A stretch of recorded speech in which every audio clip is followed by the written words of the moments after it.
Pagans Mead Hall.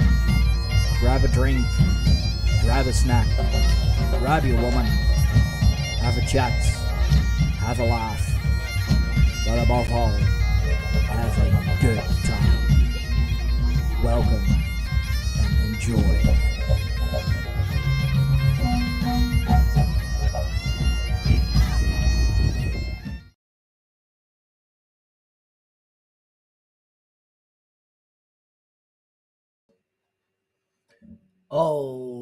Alrighty then, ladies and gentlemen. Welcome to the Greyhorn Pagans Mead Hall. I hope I have all my settings correct. Let me throw that in high def mirror it so it doesn't confuse the hell out of me. Yeah. Awesome. Just need to set up a few more things. I do apologize. I am a bad host for not having everything set up already. Give me a second, guys. And girls and ghouls and whatever. Like the merch. Hey.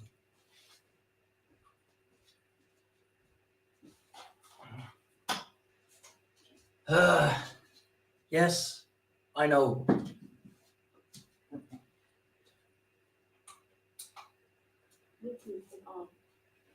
I'll look for you, mate. Alrighty. How can you... There is a... Should be a link. Let's see. Post the link in the tribe and all that, but... There you go. Thought I posted a link in the tribe, and I've been sharing it around, and...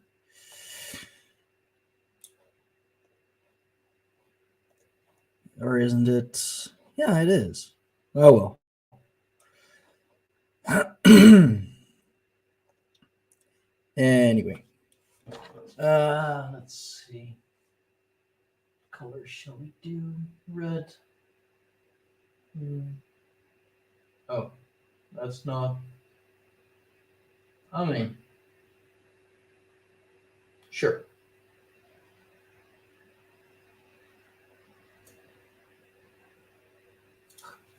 That works. Alrighty.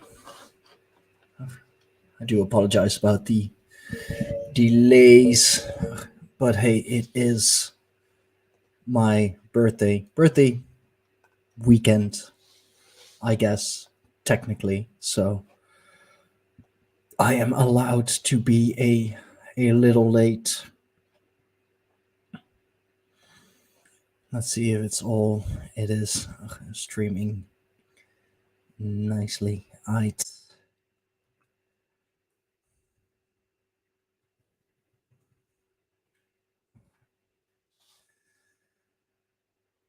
Alrighty. Yo, what up? Happy birthday, brother. Thank you. Can you hear me? Yeah, I can. Okay. Let me kill the YouTube feed that was sitting up on top of my screen. Didn't realize that was still there. It's hard living without a tripod now, man. I broke the leg off my tripod. Oh, shit. Handy. Yeah, right? So, how's the birthday going so far, man? Well, it's a full birthday weekend, so it's all good. I was at my parents yesterday. We had some family come over. My aunt, my uncle, and a cousin of my mom and his wife, who I haven't seen in years. So it was good seeing Always them. nice having family visit. Yeah, for sure. And tomorrow with my parents and my siblings, we're going bowling in a dinner. Right on. So it should be all fun. And I'm gonna try a local beer from my mother's hometown. I actually know the brewery. The brewery is at the end of the street we used to live at. Right on. We have a lot of local brewers down here.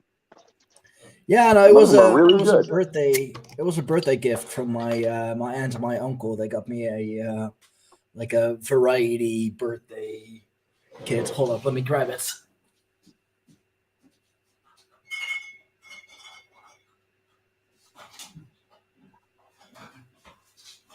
It's actually one of those kits, like one of those.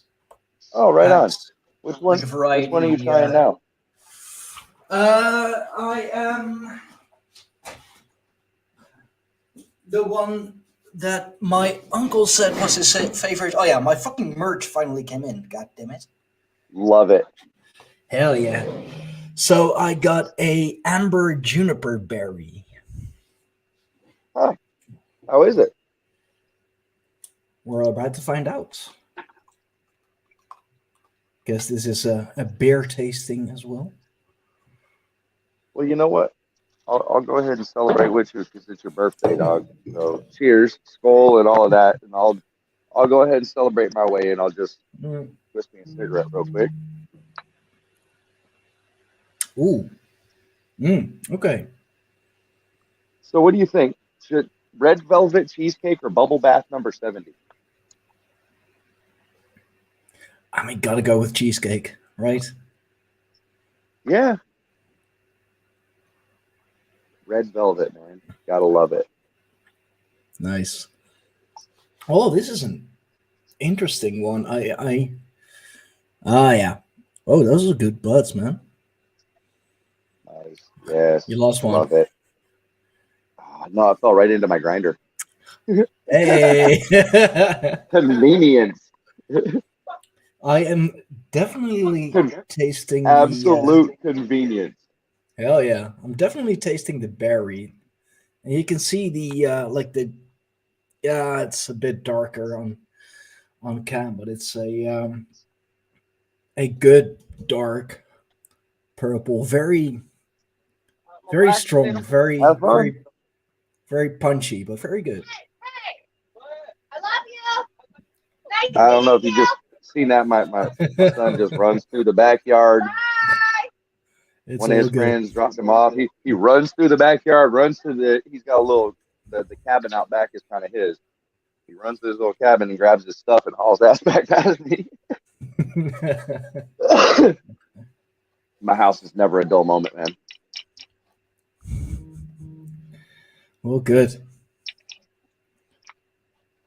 Some lively activity. We do have quite a few of those local brewers around here, and some of them I find to be really, really nice little businesses too. Because you go in there and sit down in the restaurants. Also, I can't drink, but Sarah drinks occasionally, and we'll meet some of our friends up there and sit down and have a decent little meal. A lot of them are like seafood restaurants in this area, where are like intercoastal waterways right here, dude. We're 11 minutes from the beach, no matter where you're at in St. Lucie County. So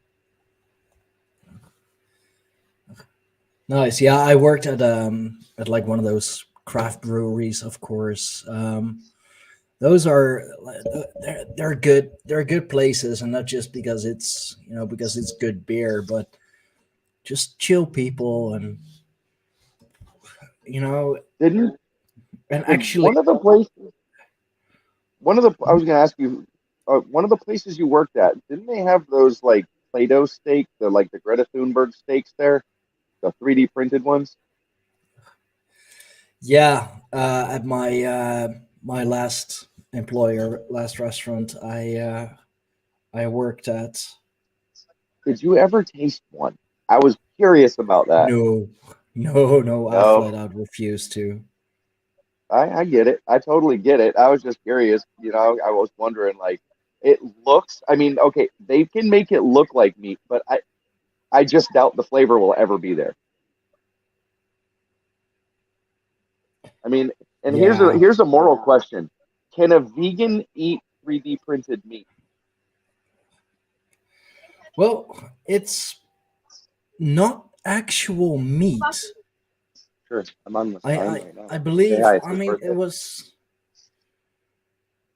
served as a Oh yeah. You have your earpiece that I can't hear. Yeah, Sarah said happy birthday. She said she can't hear. I've got my earbud in. Okay. Well, thank you very much. She said thank you. No, I believed it was. Yeah. It was served as a meat alternative. So I See, but don't. I mean, morally, it's not actually meat, Cole, and somebody. Just, yeah, you just got dropped off. Uh-huh. I have no idea. Somebody with Cole. Sorry about that. Like I said, never a dull moment. It's all But good. yeah, like morally, I wondered about that because it's not actually made from meat. It's a meat alternative product. So, like, is it morally doable for Yo, a normal vegan? bro, Sarcastic coming in with the $40 birthday donation. Holy shit, bro! Thank you so much. Sark, jump Fuck. in the conversation, man. The link's in the Yeah, tribe, dude. and there should be It's a right link under in the the. YouTube link. I almost missed it. It was right under the YouTube link is the StreamYard link. And you should have a link in your DMs as well. I slid in there, but Jesus, okay. Well, happy birthday Hmm. there again, brother. Yeah, Another round for damn. the house. Cheers. Yeah. So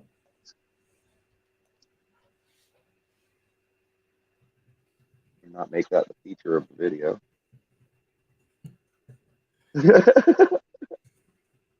Sorry about that. it's all good. It's all good. They say they can demonetize for it. They've never hit me, and I've actually done like rating videos on different strains. So I guess there's like certain things people will mess with you for, and there's certain ones they won't. Yeah. I mean, oh god, I remember this was a couple of years ago, like I believe when the lockdowns first hit. Um, I made a TikTok account because that was the thing to do and didn't have shit to do otherwise. First video I uploaded was well, quite literally me smoking a tree in a tree. Like Oh, right on. I climbed up in a tree, lit a joint, and that account immediately got blocked. Like, I went to Tennessee, and that was like one of my goals was to smoke some in a cave. I wanted to go smoke in a cave. oh, So nice. we hiked up the mountain. Got find a nice little cave.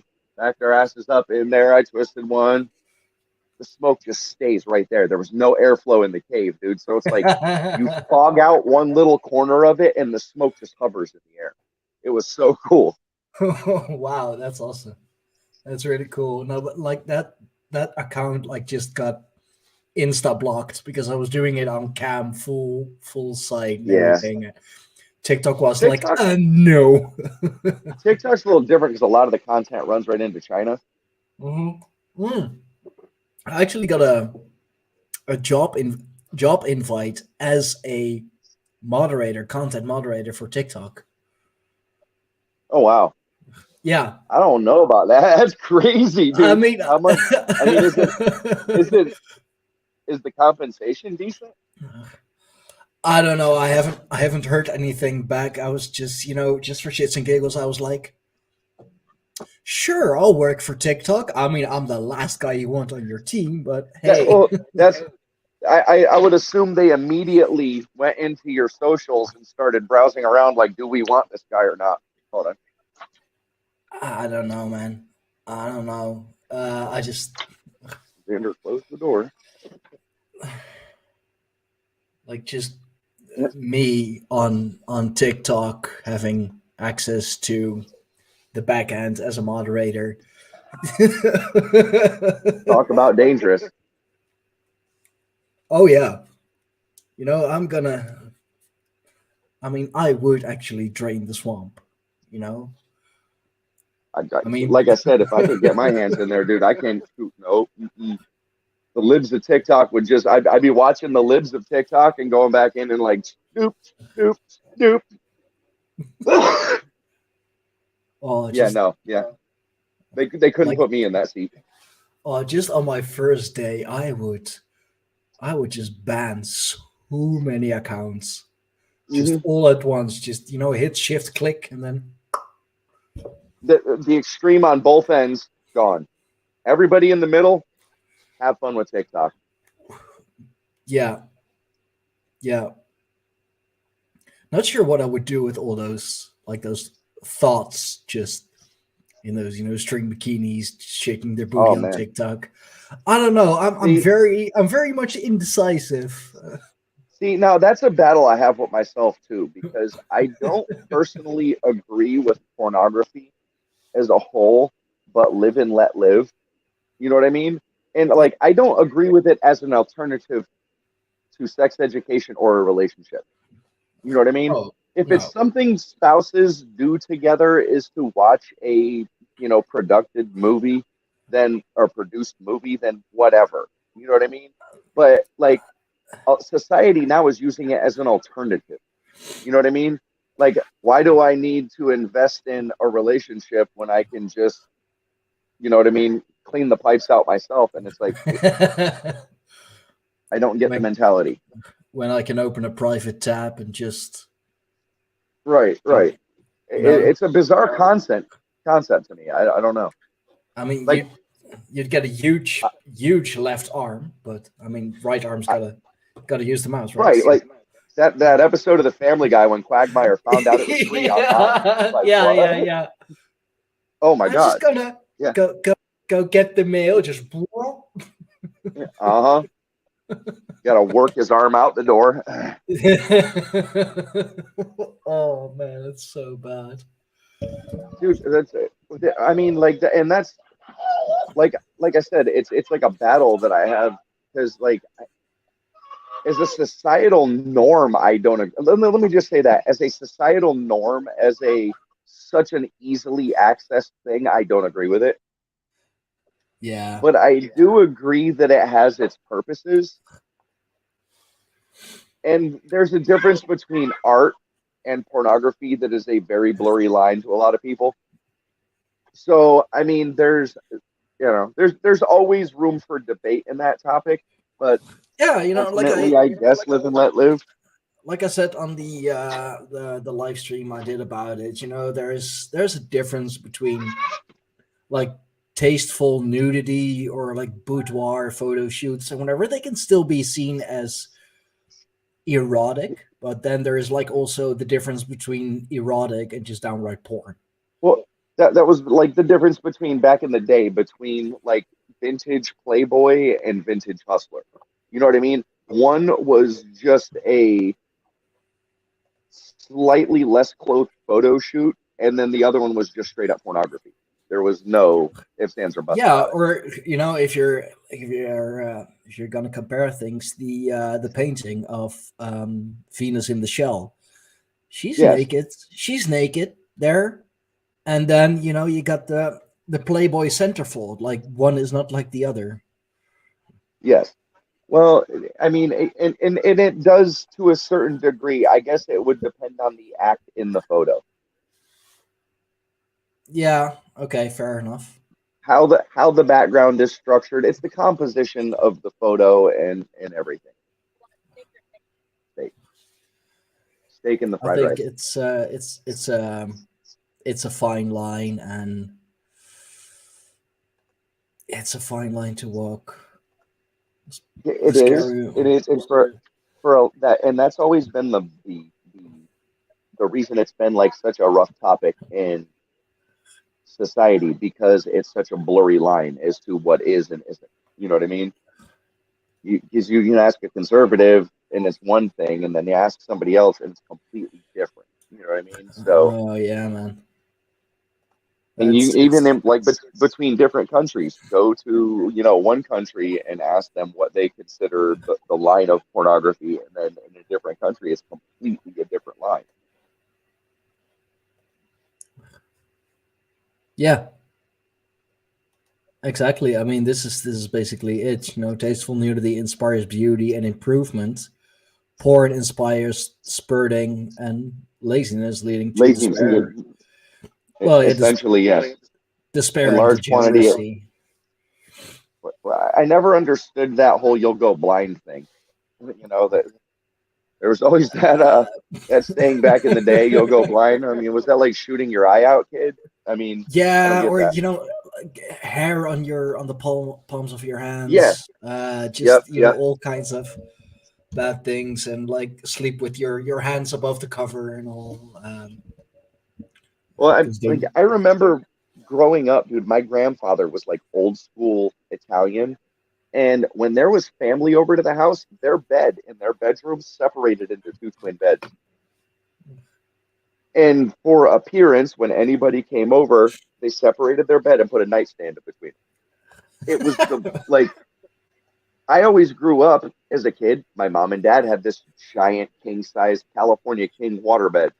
You know what I mean? oh, And it was like what? I never understood like why my grandparents did that until I got older, and then I found out, the whole Catholic morals thing, and the whole Leave It to Beaver family scenes. Yeah, yeah.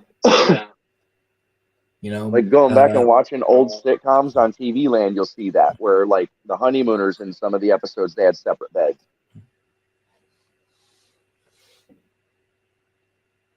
Someone named Habibi Jones is trying to. Yeah, no. Oh boy, we're getting all kinds of spammers trying to. It's a good thing you have the front door on that one. Right. I'm just gonna. The mead hall. No. The mead halls will get hairy without a front door. Want to sing you a song? Somebody named Cornelius Nigel. Yeah. Happy birthday. I'm gonna look up the dude real quick on YouTube because I do not want to repeat from last meat hall when we got someone where I was just like, oh yeah, you sure come in, and then just oh. Yep. All of a sudden, it was okay to come in until it wasn't. Exactly.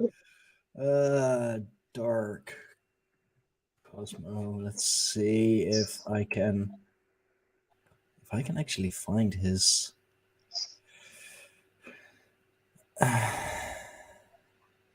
Well, where all did you drop the StreamYard link? Is this just floating around on the Twitterverse out there? Or? Yeah, that too. I mean, I guess I'm a little. You gotta. I think maybe just next time keep the invites in the main tribe unit.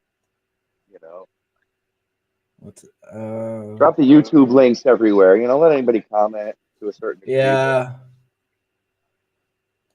Hey, thank you, Light Elf.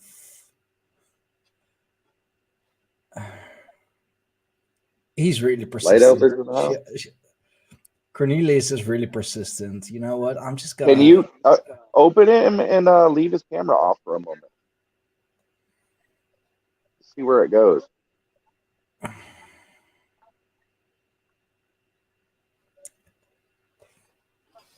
Hello, nigger. Yep, nope. Nigger. Nope. I knew it. I wish I had a button. Yeah.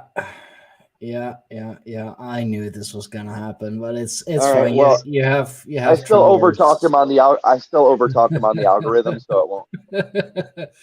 It's I made good. it's all good, and I'm really sorry, Habibi, but you're not gonna come in either. Had to try, but yeah, no, of course you're gonna get a troll like that. I mean, I guess that's what you get, but yeah, take that name, email, and whatnot, put it on the list. Oh, I blocked him. I blocked him from coming in and That's all singing she "Happy wrote. Birthday" to you again in a foreign language.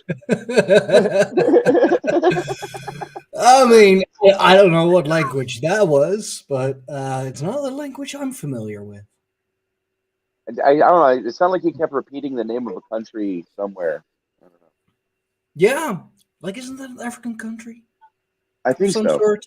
Yeah, Yeah, anyway, his either name way. sounds Caribbean, so I don't. And we're a bunch of white guys, so I don't know. But Yeah. Well, Elon Musk came from there. I'm just saying. no, that was South Africa. I mean, yeah, he did came from Africa, which is another thing. I don't get why people are complaining about him. Like, dude, he is African American. To the truest extent. I mean, the most literal definition of the word Elon Musk is African American. I don't Right? understand why he doesn't have the POC label. I mean, I did find out that Thomas Sowell, have you ever really listened to that guy? He was can't say talking I about have. the slave. He was talking about the slave trade of the Ottoman Empire. Did you know that there were more Caucasian and European people enslaved in North Africa over a period of 1,000 years than there were at any other point in the world everywhere else? Yeah, so how about our reparations, huh? I'm just saying, that's crazy, dude. I think the Ottomans owe us something. Oh, yeah. Hell yeah. I mean, dude, like we have so many Turkish people here in the Netherlands. For real, Young Turks, dog. Cenk, you owe me something, dog. For Oh, real. I'm dude, just saying, dude. like, Stop complaining all about the blights. slavery How is, how about you pay us some reparations, huh? and I don't understand that. You name your news agency the Young Turks. Have you looked at the fucking history of that group, dude? The history of the Young Turks is insane. They partook in a genocide. Oh, yeah, unless you ask them, of course. No, Turkey. no, no. There's no doubt about it, dude. The Young Turks, the actual, not the news group, the Young Turks from now, but the group that they are named after, they were part of the Armenian genocide, dude. I mean, it's there historically. They can't be denied.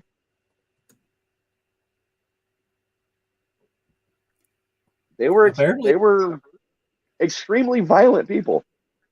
apparently, it's also a song by Rod Stewart. Okay. Huh? How about that? I didn't know that. Young Turk Revolution. Part of the collapse of the Ottoman Empire. Huh. Yeah, in the beginning of the Armenian genocide, dude, it was awful. I mean, there was a really awful period in time right there. Oh, God. The Committee of Union and Progress, an organization of the Young Turks movement. It's always progress, isn't it? They're always about It's not how progress. it's not how progress causes things to regress so much. Oh, geez, yeah, man.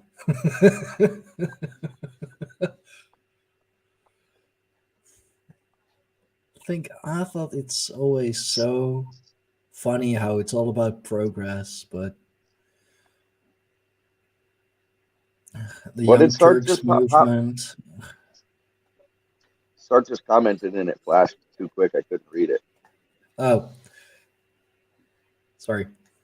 These guys opened the bottle. Yeah, they did. I mean, it was a very horribly violent time between the Armenian and the Turkish people and everybody in that area, dude. That was not a friendly time in history. The Ottoman Empire was a rough period, to say the least. Yeah, I don't know I don't know how to say it in a friendly way on YouTube that it won't get struck. Like that's why I'm just tap dancing it. No, not going there. Not going there. And I don't know enough about it to quote directly. I've just read enough of the history to know that it was a bad period and the Young Turks were not a friendly group. They were not on the proper side of the genocide. They weren't fighting for the forces of good and freedom. Nope. They were looking, of course, to conquer the Balkans. Yeah. It's always the Balkans. Always are just My God, did you the Balkan River? Did you see the trash that's piled up in there now? It's No, like is it? 35,000 cubic yards of trash debris in the Balkan River piled up from I the fall of the Union, Yugoslavia wound up with like I guess not a lot of place to dump their waste, so it gets sucked into the Balkan River. I mean, they in the Balkans, they had a rough time already, and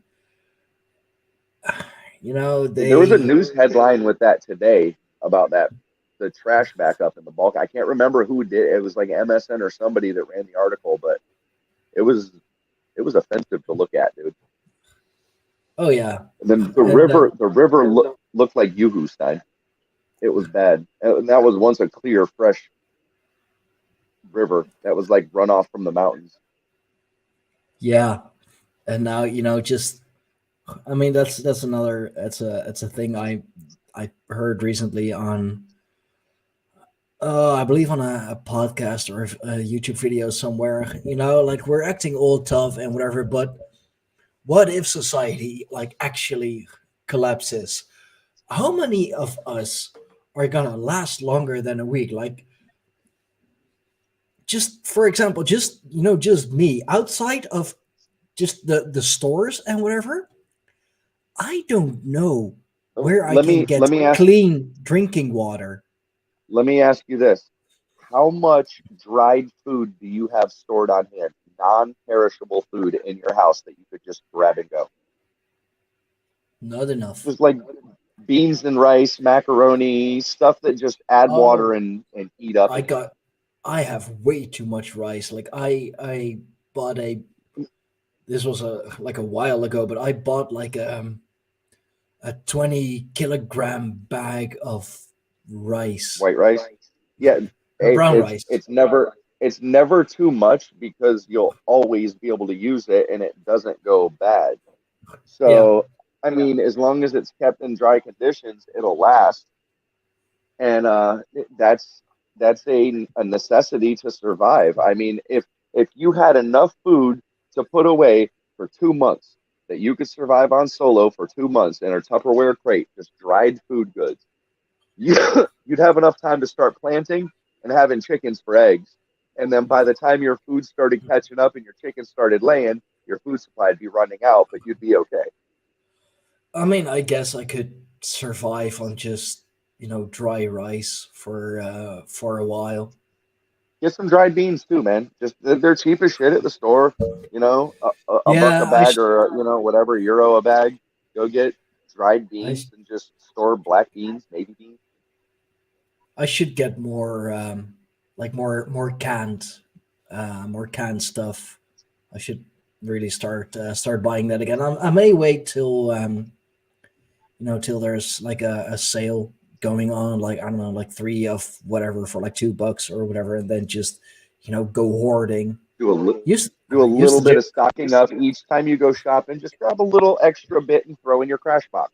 You know what I mean? Get yourself one of them Rubbermaid bins and just start stacking food in it. Couple cans, couple bags of rice, couple bags of Oh, beans I every I got month. And a like a hall closet slash dry storage where I have I, that bag of rice I and could some tools and just I could stuff tell everything you that what's in my I bin. want I can inside. tell you the inventory in my crash bin off the top of my head.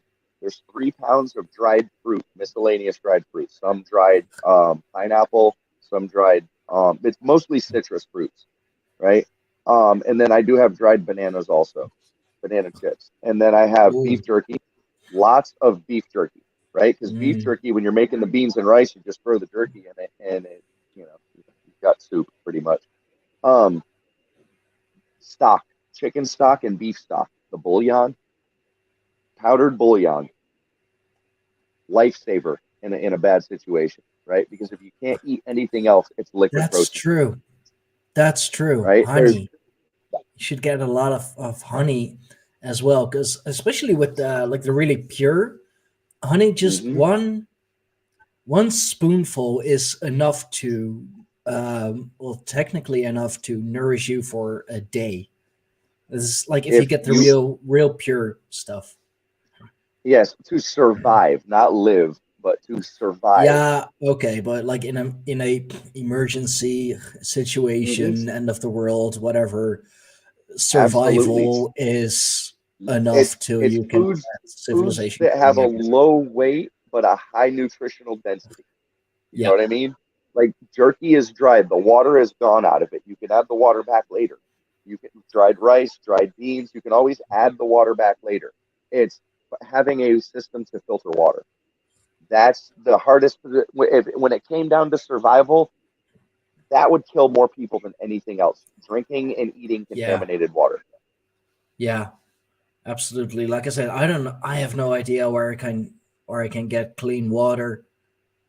Like, I mean, I know it's the Netherlands. You know, I'm fucking surrounded by water. I take a few steps, I'm near How, water. but how But much of it is fresh water? like actual fresh, like like I can drink What it fresh. Fucking none of reverse it. osmosis? Reverse osmosis is super simple, and you can always UV treat light water too. It's a very simple process. But the simplest way to filter it, Stein, is charcoal and sand. A couple Yeah, t-shirts. You just need a few layers of cotton t-shirt, put some charcoal, another layer of cotton t-shirt, put some sand, another cotton t-shirt, a little more charcoal, another cotton t-shirt, make some lasagna out of it, pour your water through the top, let it filter through all of it, and then when you're done, boil it on top of that. And it will save. Then if you want to put it up so you can preserve it, you can mix a small amount of alcohol or citric acid with it and it will preserve yeah, for slightly longer. yeah. But Well, there's there are ways to. always. I mean, I have enough water near me to clean and to preserve. I mean, it's quite literally. I don't know. Like if I go like that away, it's like what pretty much at the end of the streets, cross the cycling path, little patch of grass. I'm near water. If I go that away, it's what like another 2 3 minutes. I'm near water. That away, it's a minute, and I mean, like I said, I'm in the Netherlands. I'm surrounded by water. Where's the nearest high ground to you? Like elevation above, you know, 50 feet above sea level or more. Oh dear. The higher, the better. I think that's like a good. I want to say a good hour's drive away. That's dangerous. I mean, if the dikes break, I'm fucked. I'm Well, absolutely fucked. two Unless, thirds, two I mean, thirds unless I of the can. Netherlands. Oh, easy. Unless I can make it in time to the borough here in the city, but then I'm stuck on the borough. Um, Yeah. Well, I mean, better to be on an island than underwater. fair enough. Fair enough. Yeah. Let's see if I'm I just can. saying the surface level of the water, the more your head is above it, the better off you are. You know, like once you get Yeah. past the nose, then it gets a little dangerous. Let's see. Yeah, I that's what think Fort Pierce, the city this. I'm in, there's areas of Fort Pierce that are 16 feet below sea level. And I think at its highest point, it's like 26 feet above sea level. Yeah. Let me see. I can. I'm gonna share this real quick. So, I would say I live about. Let's see. This is Gouda, Amsterdam. I live about here. Is there an elevation map, or is that the red is below sea This level? everything red is below sea level. Like red Okay. and orange, pink-ish is below Yeah, sea that's level. okay. Everything like light colored is 1 meters and above. So I So the beige is okay and the green is fine, but the red and the orange and well pink color are kind of the disturbed. I guess the green would be fine because those are the dunes and the beach. I mean, dunes are relatively Yeah. fine, but everything like all the light coloring. So this part is all above sea level, and like I said, I'd say I live around here somewhere. So just to be safe, let's say this is Utrecht. I'd have to go like 2 provinces over, so I'd say like a good hour and a half drive if I want to be like safe. Wow. Yeah. Well, from here, I can get to, there's one point in Florida, Lake Wales, it's the highest. It's 106 feet above sea level. And that is about 40 minutes from here. But there's areas that are not too far from me that are about 30 or 40, about 30 feet above sea level. If I go out of the county, I can get to about 40 feet. Oh shit! No, I'm fucked even harder. Hold up, I got a better map. This actually shows it a lot better because this is my hometown on it as well. Here, like city of Leiden. Here, this is my hometown, city of Utrecht. So quite literally everything in blue would be water. Is how many feet below sea? Oh, it doesn't tell. Like there's not a key that says up to 4 feet below or 4 meters below or whatever. Let me That's look what that up. they have. Those real of Florida quick. all over the place. You look at one of those of Florida, and if the dikes and locks and shit ever break, like the cities south down there by Miami, Homestead, Loxahatchee, all of them, they're underwater. They're underwater, dude. There's a barrier wall that the Army Corps of Engineers built around Lake Okeechobee. When you drive up to that barrier wall, at the bottom of it are trailer parks, right? This wall is like 65, 70 feet tall. You drive up on the barrier wall, and you're at surface level with Lake Okeechobee. Now, there are trailers 40 feet below, 50 feet below the water level, right on the other side of that earth wall. Ooh. So entire communities. Yeah. Like, dude, I see that and I'm like, not buying property here. No, you shouldn't. So what I'm seeing here, real quick, I am gonna look it up a little more details. But the lowest point in the Netherlands is 22 feet below sea level. The highest point is about 1,000 feet above sea level. That's kind of, I mean, 1,000 feet above sea level is secure, but I guess that's like the peak of the mountain there. Mountain, dude. We don't have mountains. We have hills. Well, I mean, yeah, you're right. 1,000 feet's just a hill, just a lumpy piece of earth. Yep. Yeah. So what's this fruit doing on the day?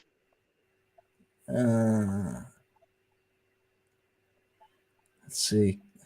This is fucking hard information to find, man. I don't know why. See, they're trying to hide y'all. They're trying to hide that shit from y'all. We don't want them to know how fucked they really are. That'd be something. Oh man. Uh-huh. Dude, this shit ever hit the press, they'd be fucked. You know you're fucked, but like, do you honestly know how fucked you exactly are? Yes. And then like New Orleans, they found out during Katrina. Like they played with that, dude. They knew that those locks and levees had issues. And they knew for years, the Army Corps of Engineers knew they had to redesign those locks and levees or they were going to break. And a couple minutes. Then it rolls through, Katrina rolls through, and well, let me just say they did not plan for a hurricane, period. And that's an area that gets a lot of hurricanes, so that was a flaw on their behalf. Yeah, pretty much this. Dutch mountains are American burial mounds. Yeah. I want you to think about this, though, Stein. They took this area of heavy Democratic influence and put it in a bowl below sea level. I'm just saying that's like a quick way to wipe out your entire following, Democrats. It's time to reinforce those locks and levees. I never got that. like you can look at these areas that are basically depressions in the earth, and a lot of them are very progressive or blue Democrat areas. I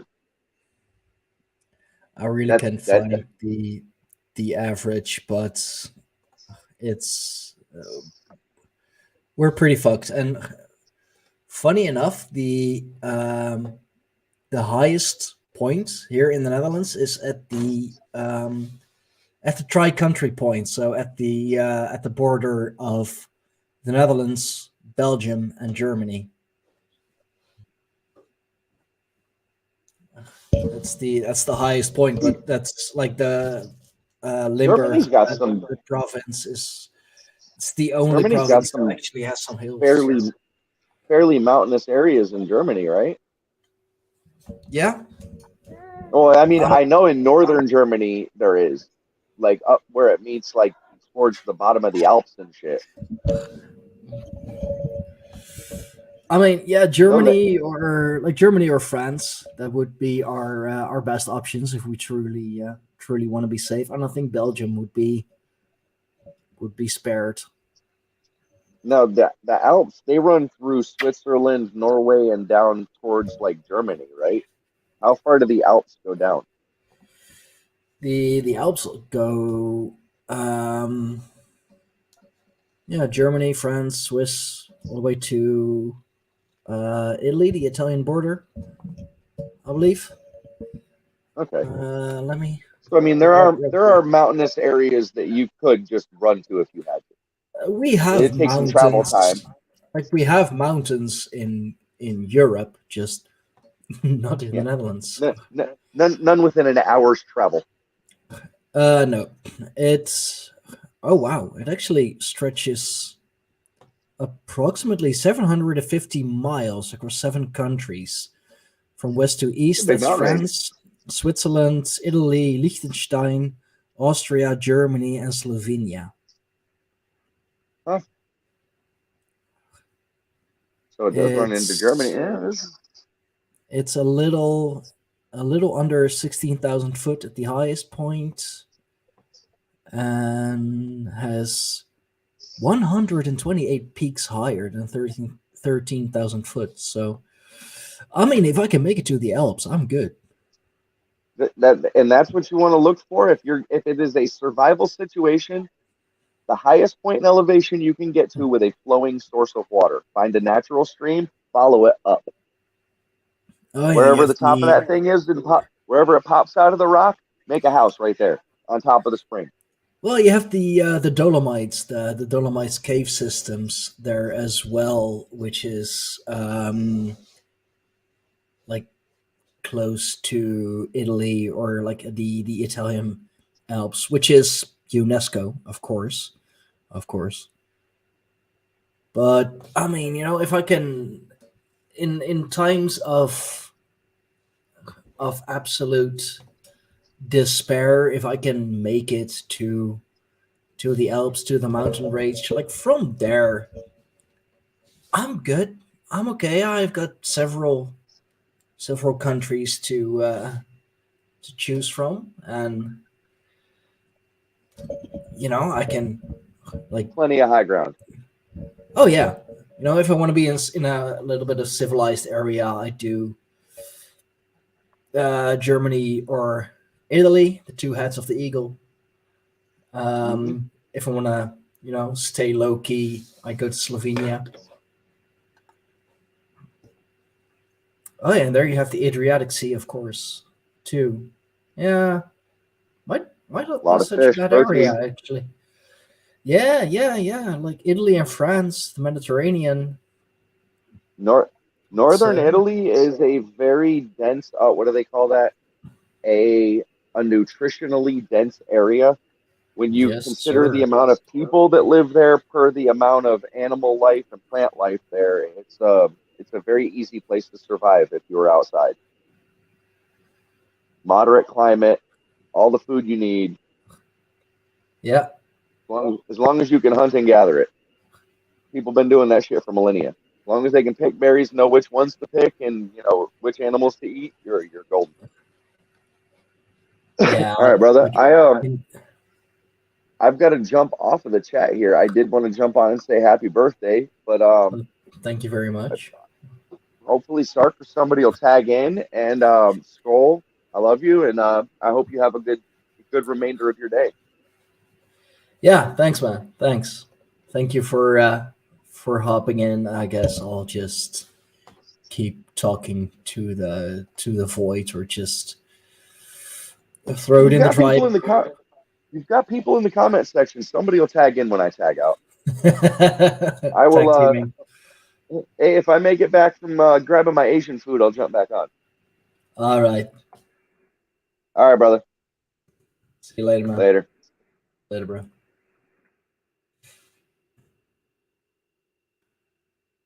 So many people in the tribe, and just ain't nobody coming, man.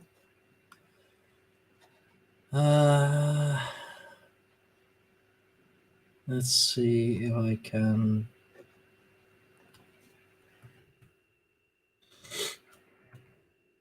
I'm just gonna send a DM to some people on Twitter.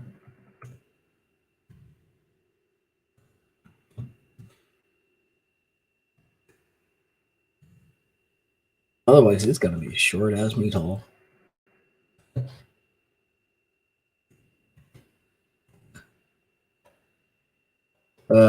Yeah, I should. I should keep the. I should kind of keep it to myself. The invite link. If no one's there in 5 minutes, okay. Keeping you to that. Keeping you to it.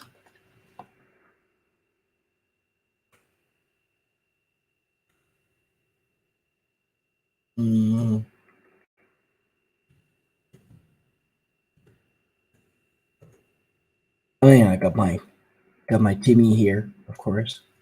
The kitty cat. We got the cup.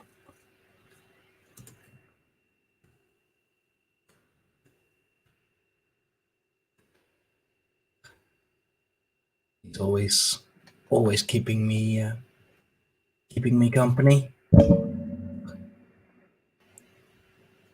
I mean, he kind of has to. I can't do a podcast or stream or just anything without Timmy being there. Oh, bro, that's fine. If you're a little under the weather, health comes first.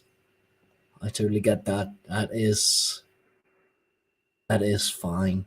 That is all good.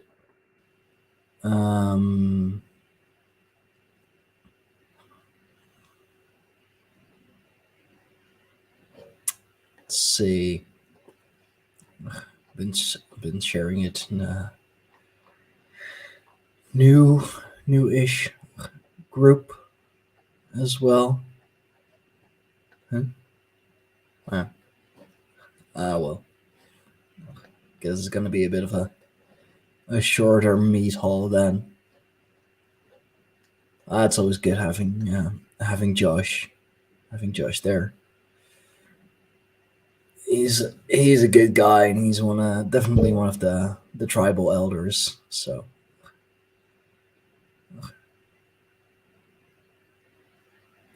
and I've been really busy with promoting other podcasts and all of that, so haven't promoted the meat hall enough yet. I guess. And otherwise, it's a short meat haul, and I'm just gonna, I don't know, just gonna chill.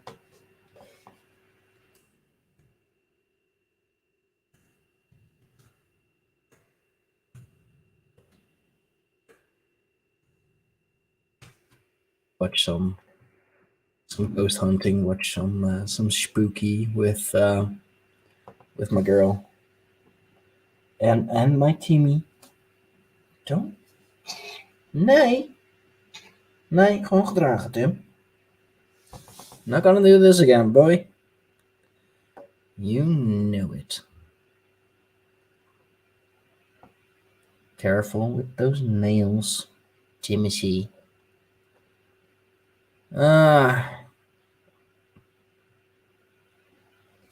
You know what?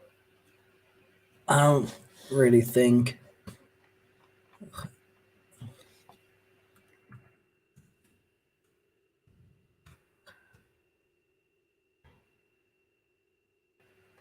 Not sure if anyone's gonna jump on, gonna jump in.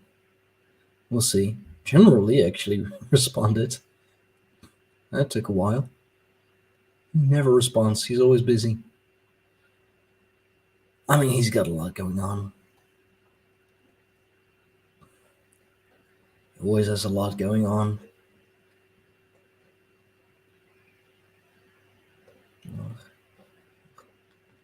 So I don't blame him.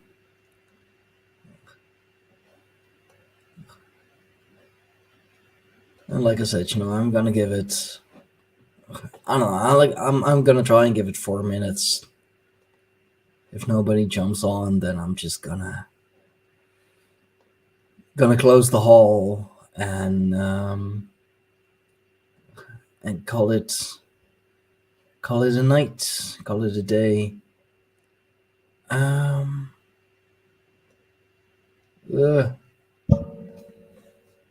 Half hour.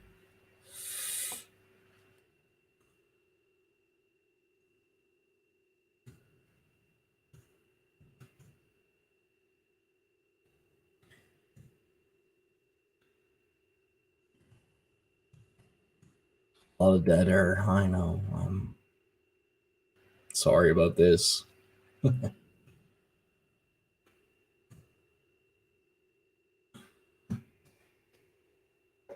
Somebody's willing to able. What?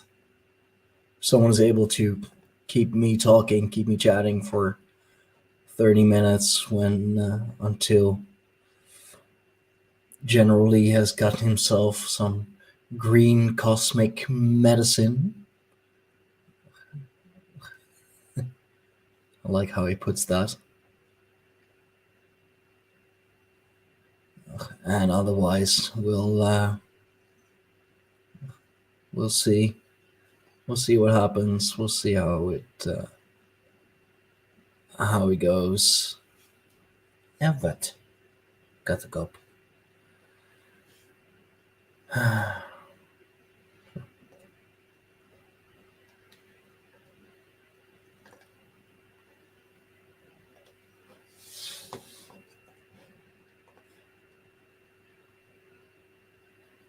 The waters of my homeland. Well, we got a lot of water.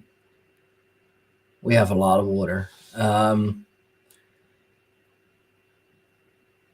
mean, it's the Netherlands. Water is our greatest friend. It's our greatest asset. We've always been a seafaring folk. The Rotterdam harbor is either the biggest or the second biggest in the world. I believe we are. I believe at the moment we're behind Singapore.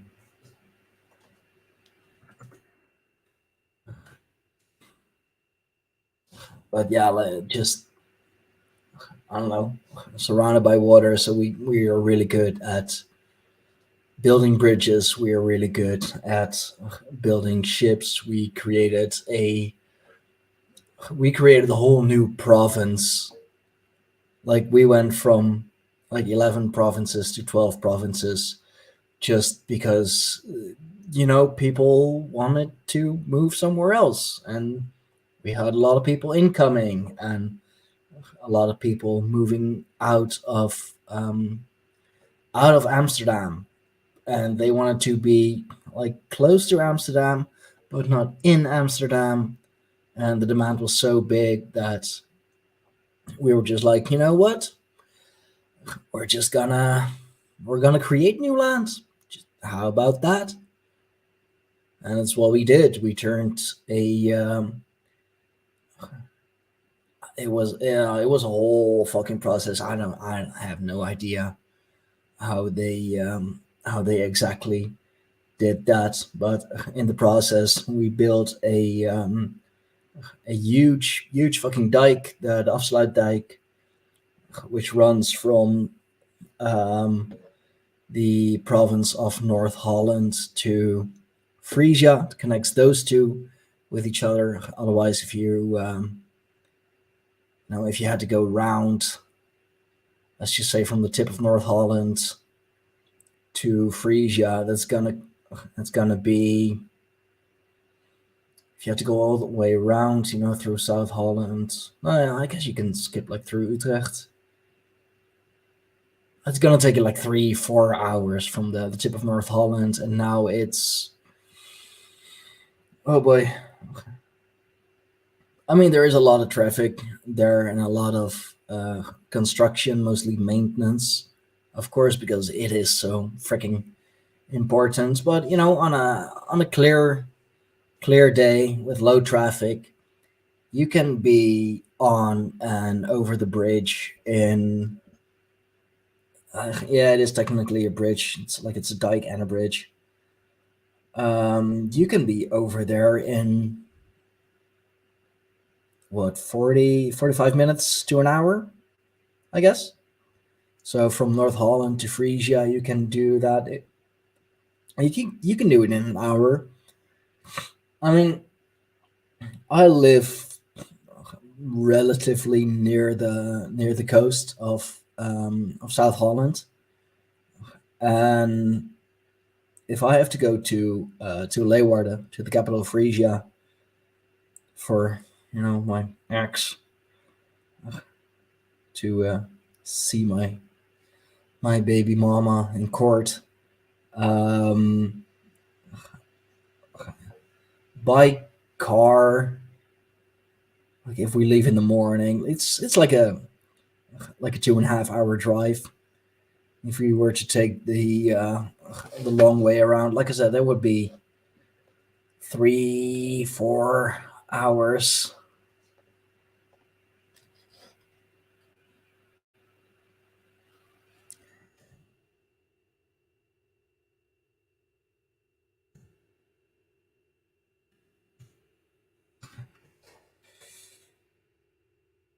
So, sorry.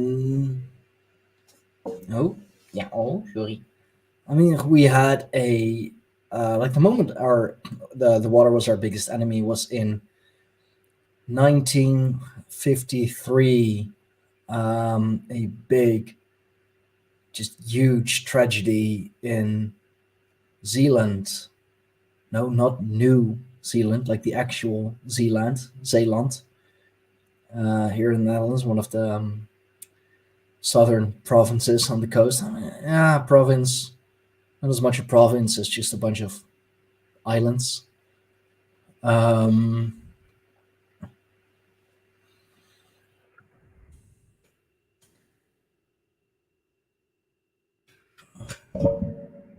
in 1953, the dikes broke there. They weren't strong enough, and thousands of people drowned and lost their lives, lost their homes.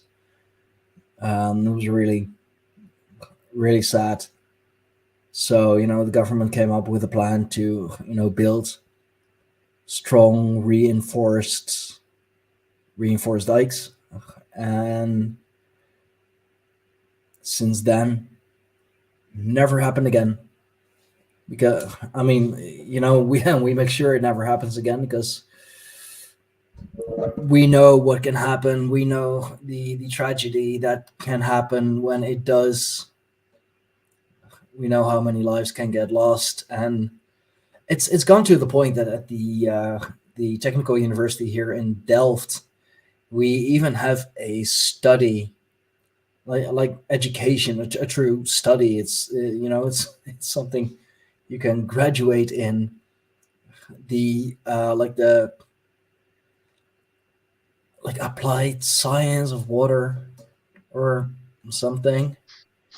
Yo, how's it going, man? all good here. All good here. What a wonderful day. So is this the day after your birthday? Yep. Well, we're That's like I'm awesome. making it a full birthday weekend because tomorrow I'm going bowling with my parents and my siblings. So Nice.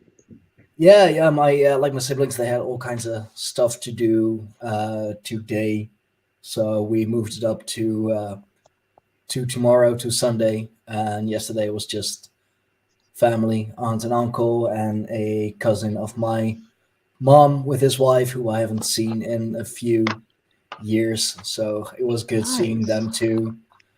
Um, and it was Friday, pizza day, of course. So Ha. That's way so cool, man. yeah, so I got like was it a 35 centimeter pizza? So like Whoa. over a foot and 2 inches. Just over your age.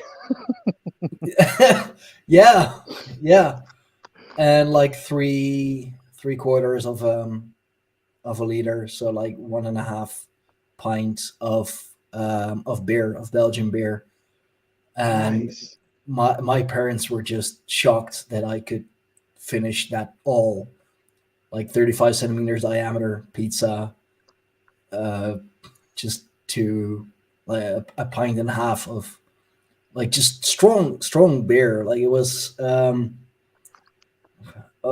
shoof. So Belgian beer, quite strong, quite heavy, but finished it no problem. And I mean, like my parents, they've known me for 31 years now, Okay. and they know that I have never had any problem eating or eating a lot. Um, but still, they're shocked. It's like Yeah. 35, really? You're gonna have to eat that, right? They're like, no leftovers. And I'm like, Ha. okay, that's not an issue. Never was. You know You that. You're my thored it parents. up, man. Oh, for sure, That's for awesome. sure. And then cheese with crackers and some nuts and more beer, and so I got my calories worth. Way cool. All right, so let's get down to the nitty gritty. What are your thoughts on polygamy? I'm just playing. Polygamy. Oh boy. Um, I wish I could, There it is. but Firefay would just absolutely They slaughter would me. slaughter. Well, I don't even know. I don't even know, right? Because it's not so much that they would slaughter you as much as it's concerning that they would slaughter each other. And then you're out, Yeah, right? Like, I mean, it's a Royal Rumble amongst themselves, and last one standing. Um, well, gets to take me out, I guess, but not yeah, at the end. Heaven not out forbid, for a movie and a dinner. right? Heaven forbid they wait just a little bit, to kick off the festivities, because then you wind up with like multiple kids on both sides, and then it turns into this whole tribal conflict, Uh, of which mother is gonna do the slaughtering. I mean, there's a real easy solution for that: Mormonism. Just become a There it Mormon. is. Yep. Just become a Mormon, and it's free game. The It's more, the funny. better. Uh, man, I should run inside and grab that book, huh? I got this book called geez, you know what? I'm gonna turn off the camera and I'm gonna run inside and get it, Okay. because I think you're gonna dig this. It's basically, it goes into esoteric Mormonism. It's a real interesting thing, because the whole religion, I didn't know this, but the religion itself is based on treasure hunting. It's a really wild thing. Yeah, treasure hunting and I'm gonna kill my what is mic it? too, real quick. Freemasonry. It's a lot of Freemasonry as well. The Occult Rejects have done multiple part series about Mormonism, and it's interesting. But esoteric Mormon, like, is there anything, just anything, that there isn't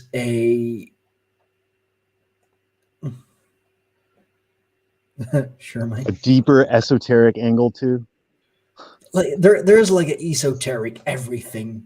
Dude, Pretty okay, much. so I'll show you this book in a minute, but I met a guy, and he's really cute. No, I'm just playing.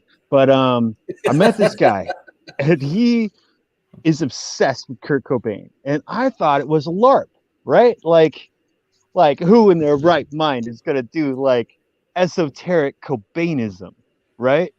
But No, come on. this dude's for real, and he keeps going on about Kurt Cobain and comparing him not only to say Jesus Christ, but like making this massive effort to fit the archetype of like the Christ Messiah figure just across the board. And he's got me going like, holy shit, man. It's making me wonder how many Christs, how many of those figures have there been who fit that archetype just fluently. I mean, I have seen like this was last year. Who was that American president that basically got those Nazi scientists to America? Oh, some Jew, I'm sure. I got a proper Bible thing there going right. No, that was who was that? It was Reagan? Roosevelt, right? I don't know, but like the dude made a or that was I don't like, it was a channel, kind of Buddhist esoteric channel. I don't remember the name, and I was quite a fan until they got kind of weird, and I was like, nah, I'm out.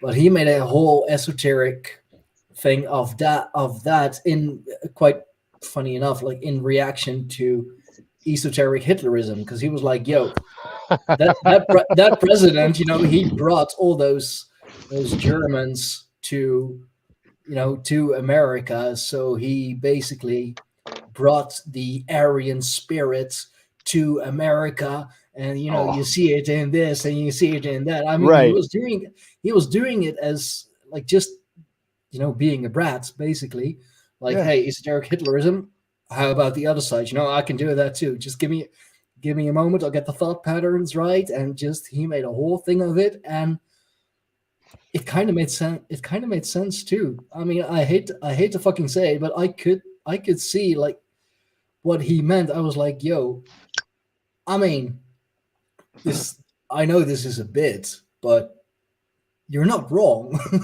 Yeah. And so when you see me in these groups going on about how it's all just a metaphor, and it's a perfect metaphor, and whatever it is that you look for within this metaphor, you're going to find.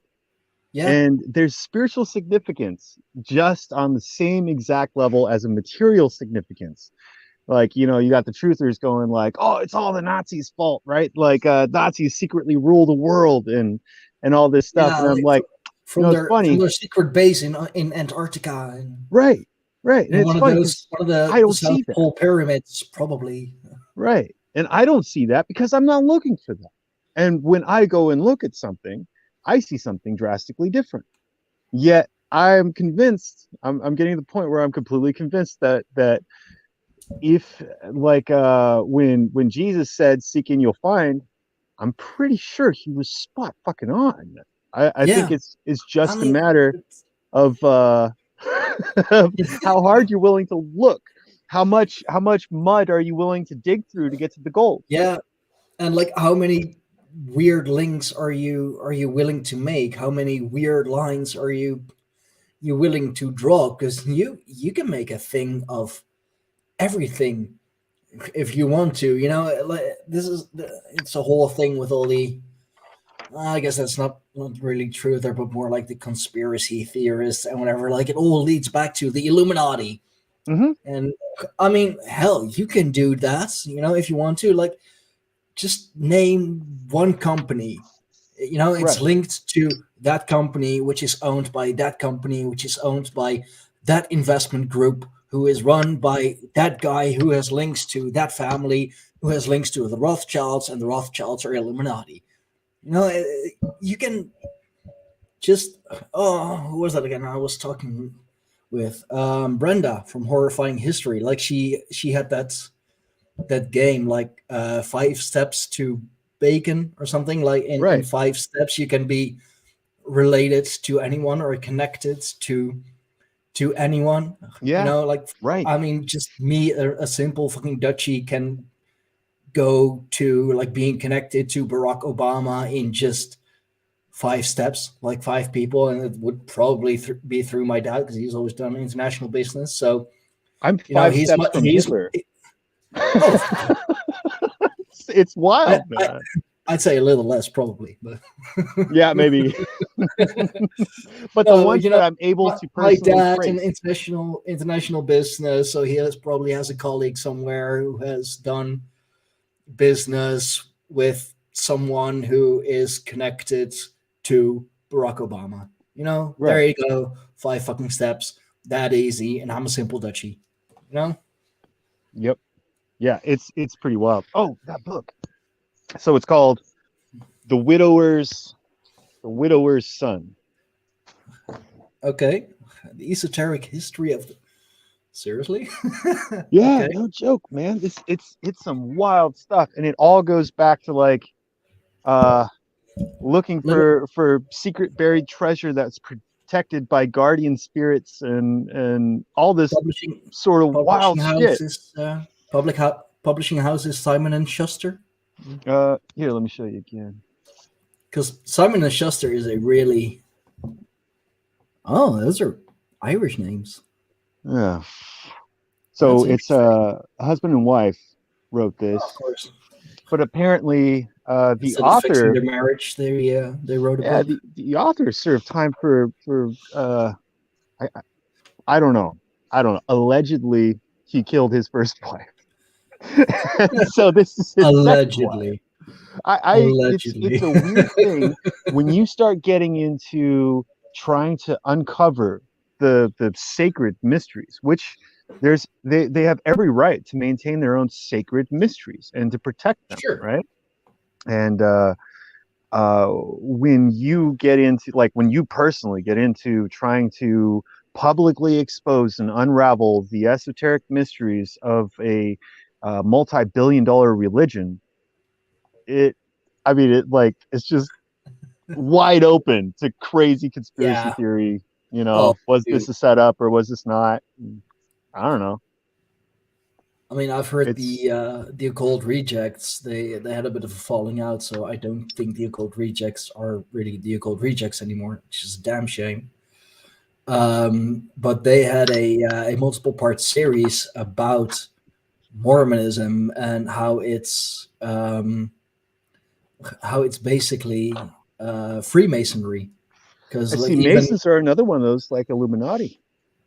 Oh yeah, no, the Illuminati infiltrated the Masons. Oh, or something. I mean, I believe that's the theory. Yeah, I mean, dude, it's so. My wife and I talk about this all the time, about how difficult it is to try to get to the bottom. I mean, looking at the chosen tribe, you know, like God's chosen tribe, looking at them, trying to trace this stuff back, and like objectively, and not even being a dick while doing it, but just trying to be honest and giving it like a real fair shake, you know. But just to try to understand and empathize and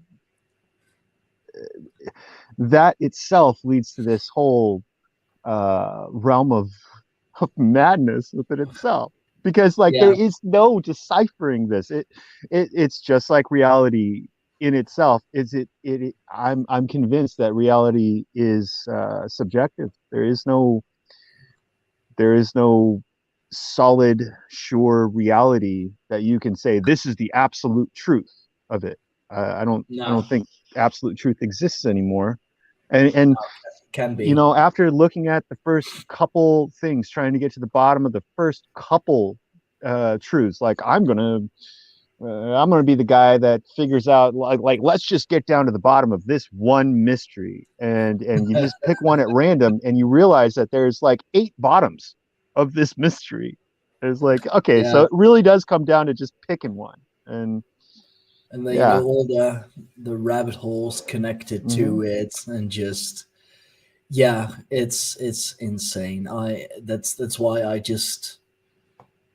I don't really like do like deep research anymore, because there is just no finding one answer. You know, you'll find an answer to something, to like one question, but that one answer brings up 10 other questions. Yeah, absolutely. Which can be fun, you know, just exploring and a little deep diving. But if you're just, you know, looking for one thing, if you're just looking for one topic, I mean, I was listening to the podcast from General Lee and Raven Kiefer, what they did on Pindar. You know, the head of the dragon, or the pinnacle of the dragon, the penis of the dragon, if you will, like, and going into the whole, you know, dragons as mythical creatures and the dragon bloodline, and like, are they human? Because it goes all the way back to the Anunnaki.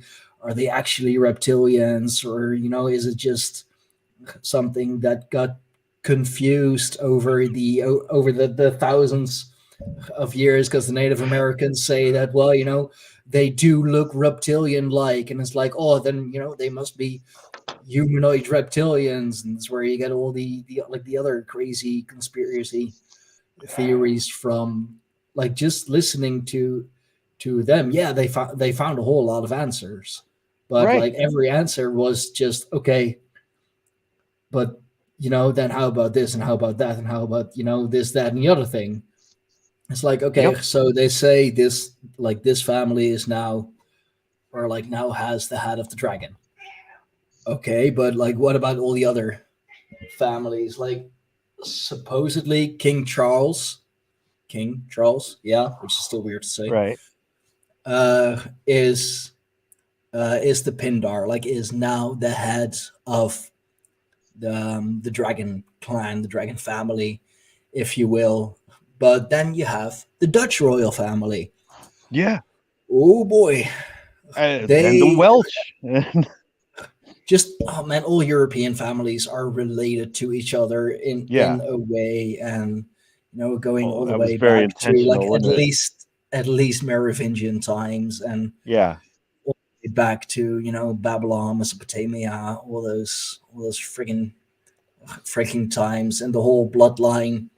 But there's always been one bloodline, not even like one family, but one bloodline that ruled and controlled all the other. And then you have the supposed 13 families, but they're really not the 13 families. They are a front for the real 13 families, and just, by God, puppet masters of puppet masters of puppet masters.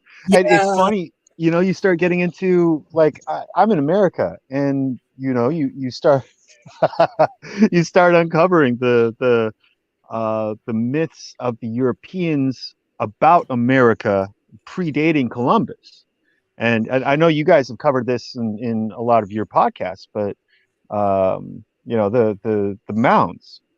And then there's a whole bunch of things that come from the mouths of the Native Americans about how, no, we genocided those guys. And then you'll look at the noses of the Native Americans, and you're like, there's a funny correlation going on here. It's almost like the whole thing in Europe and America is perfectly mirrored. And then I found this black gentleman who has this incredible thesis on how America was originally Egypt, and it was mind-blowing, right? With the Mississippi being the Nile, and it's like, I wanted to throw that out, and right? those statues found in the Grand Canyon and all. Yeah. I've heard that story. I've heard that theory before. It's just so wild. It's so fucking out there. But then you realize that, yo, hold up, pyramid in the world actually is in America. And you have Memphis, and you have just all those big Memphis, European Cairo, yeah. Athens, just for crying out loud, you have it all there as well. It is kind of the new Europe, or that's what it was supposed to be. I mean, Well, looking at it, I'm beginning to wonder if these. So let's say that let's say you're a super genius, right? And you're like immortal. I'm not saying that this is a thing, right? But I'm kind of anthropomorphizing history a little bit. Sure. But if you were to have these, let's say it's a simulation, right? And you've got two entirely separate continents running in parallel, in tandem to each other. And they do, in a whole lot of ways, when you're looking at like the description of the Nile, do sort of mirror each other. The guy I'm talking about is channel's called UBTV, all one word. I believe. I know him. I know his he's stuff. rad. That guy's really cool. He doesn't really like white people very much, but he's really cool. I don't care. His stuff. If people are like, I don't like vanilla ice cream, it's like, well, cool, all right. I'm not offended. Sure, I'm vanilla as fuck, man. Come on. I'm the whitest white guy there is. Blonde hair, blue eyes, 6 foot. And he does do a lot of conflating with us and our shadows, and saying that they're the same thing. And that's the thing that's difficult to take in, because it's like, no, I don't own that. Like, no, I fight that every day. UBTV, I know his stuff. It's good. It's really. But it seems like the metaphor, the whatever simulation, right? We'll just use that word because it's fun. Not that I'm a big simulation guy, but like the metaphor that was running on both ends seems to mirror almost identically. And it was like dumbfounding to me, because I was with him for a while, thinking like, okay, if what you're saying is true, then that would mean that they created a copy of this thing over there. But there's a second option that we talk about, as above, so below, as within, so but without, all the hermetic principles. But what if as is east, so is west? What if that's one of them, and we just never put it together before? I mean, you could even, if you want to go out there, you can tie that into the east to west, north to south theory. That's how Europe got populated, not from the Indo-Aryan steppe and all into what is now the European mainland, but the other way around. So from like you could even say from Atlantis, or the whole mountain ridge that we know is in the Atlantic Ocean. I mean, Atlantic Ocean, transatlantic travel. Like, hey, what's in a name? And I've talked to Josh with this multiple times on the podcast, like on the Pygmy podcast, the Giant podcast, that when Atlantis went down, and I think Atlantis was both. I think it was both like physical and metaphysical. I think it was both a realm or state of humanity in a metaphysical way, as it was just a very powerful city, country, whatever you want to call it. Like, it definitely can be both. Right. And it's like, I think Odin was like, the figure of Odin was a real person and also a god. And once a person reaches a certain point of power, their archetype, they individuate and create an archetype which is separate from the individual of like, say, Stein, right? Like, say you become a extremely powerful person, however that goes. Like, your legend can live on way longer than you. And Atlantis is the same thing. And when you look at the old legends of, like, say, Hyperborea, right? Among the same, just it comes down, and then twists, and basically the migration pattern from the North Pole, which is like legendarily where Hyperborea was, it forms like a swastika pattern. They descend in this swastika pattern from the very top, and which would kind of, I mean, if these if these more advanced and more what is it, determined. I mean, we see colonialism and conquering all the time, and it's not anything personal. It's not like what they suggest, right? But they No, it's just, you got something what we want, and you're not letting us. So right. And if here we that come. archetype of the Hyperborean were to spread out from the top, you would see, like, it would just make logical sense to see a reoccurrence of the result of that archetype all over the place, which is what we keep seeing. Yeah. That's what they keep showing us in history stuff. Yeah, definitely. And like, it wasn't until I believe like the 1920s, even, when the whole idea of Hyperborea and Atlantis and whatever, like, being made up places, but before the 1920s, people just assumed they or knew that, yeah, those were real places. Right. Hyperborea existed, Atlantis existed. Why are you questioning it? Like, come on, man. But then somehow, I believe after World War One, of course, after a World War, a big fucking reset.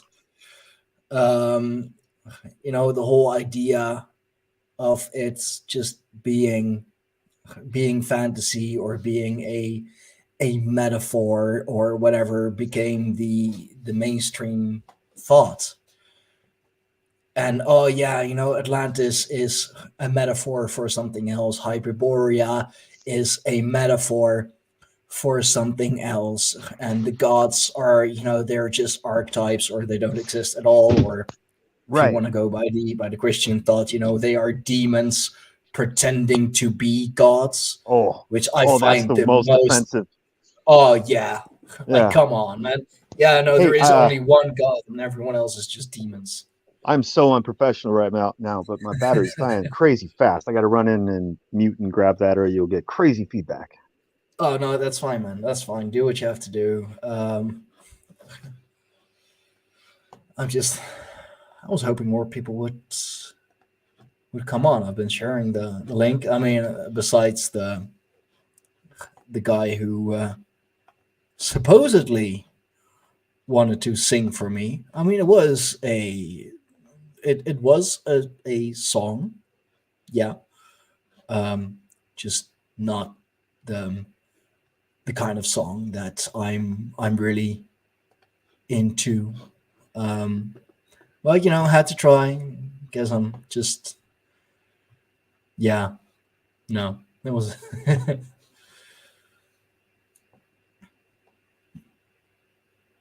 Oh, dude. Ugh. Yeah, I was hoping to get more people in, especially on this one. But I will. It is what it is. Let's see. I mean, Firefay said she would drop in a few. Just needs to charge her phone. I've been posting it in the tribe multiple times. Multiple people. Yeah, well, Burdock is at his daughter's volleyball game.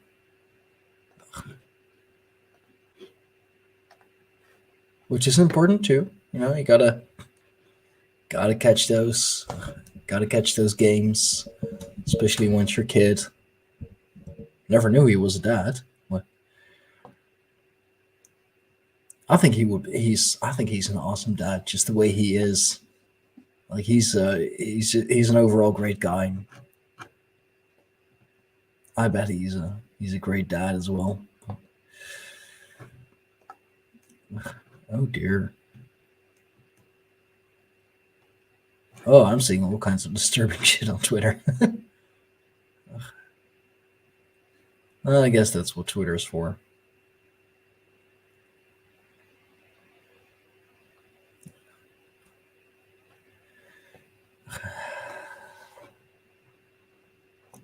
I want to try and keep talking into the voice, but I don't have much to say at the moment.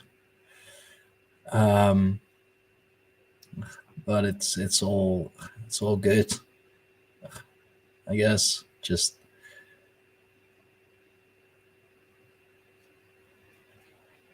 I mean, this is a good one that Sarcastic is on for a bit. That way we can like get a bit of a warm up for the podcast we will be doing.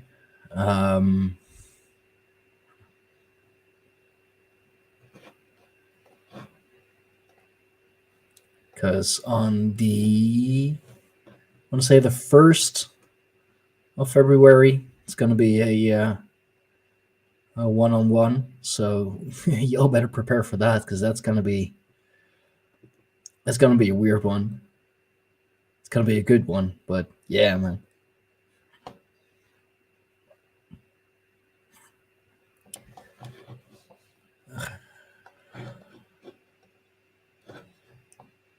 Yeah, well, I mean, hey, what up?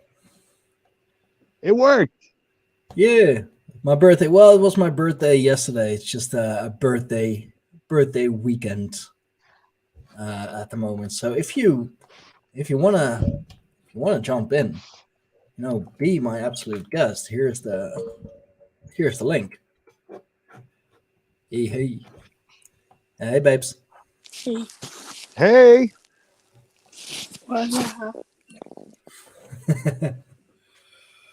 Oh, Sorry, we we've were been on. watching rom-coms all morning, so I was like, I need a moment. Yeah. Well, you need those rom-coms. Yeah, we just watched The Proposal with Betty White, so. Betty White. Wow. Yeah. Betty White. For a moment, it was looking like she was just gonna outlive us all. She should have, but If anyone should have, it was Betty White. Yeah. we just needed to find the elixir of life and give it to her. We could still make her immortal. I don't need to see her as a zombie, though. That's gross. Oh, yeah, that's different. That's a little weird. A Betty White zombie would be terrible. I honestly think she was cremated, too, from what I keep reading, too. Oh, well, just, I don't know, create a homunculus or whatever. And just Betty White homunculus. And then the one that With we those watched big old before that droopy. was- Oh, yeah, man.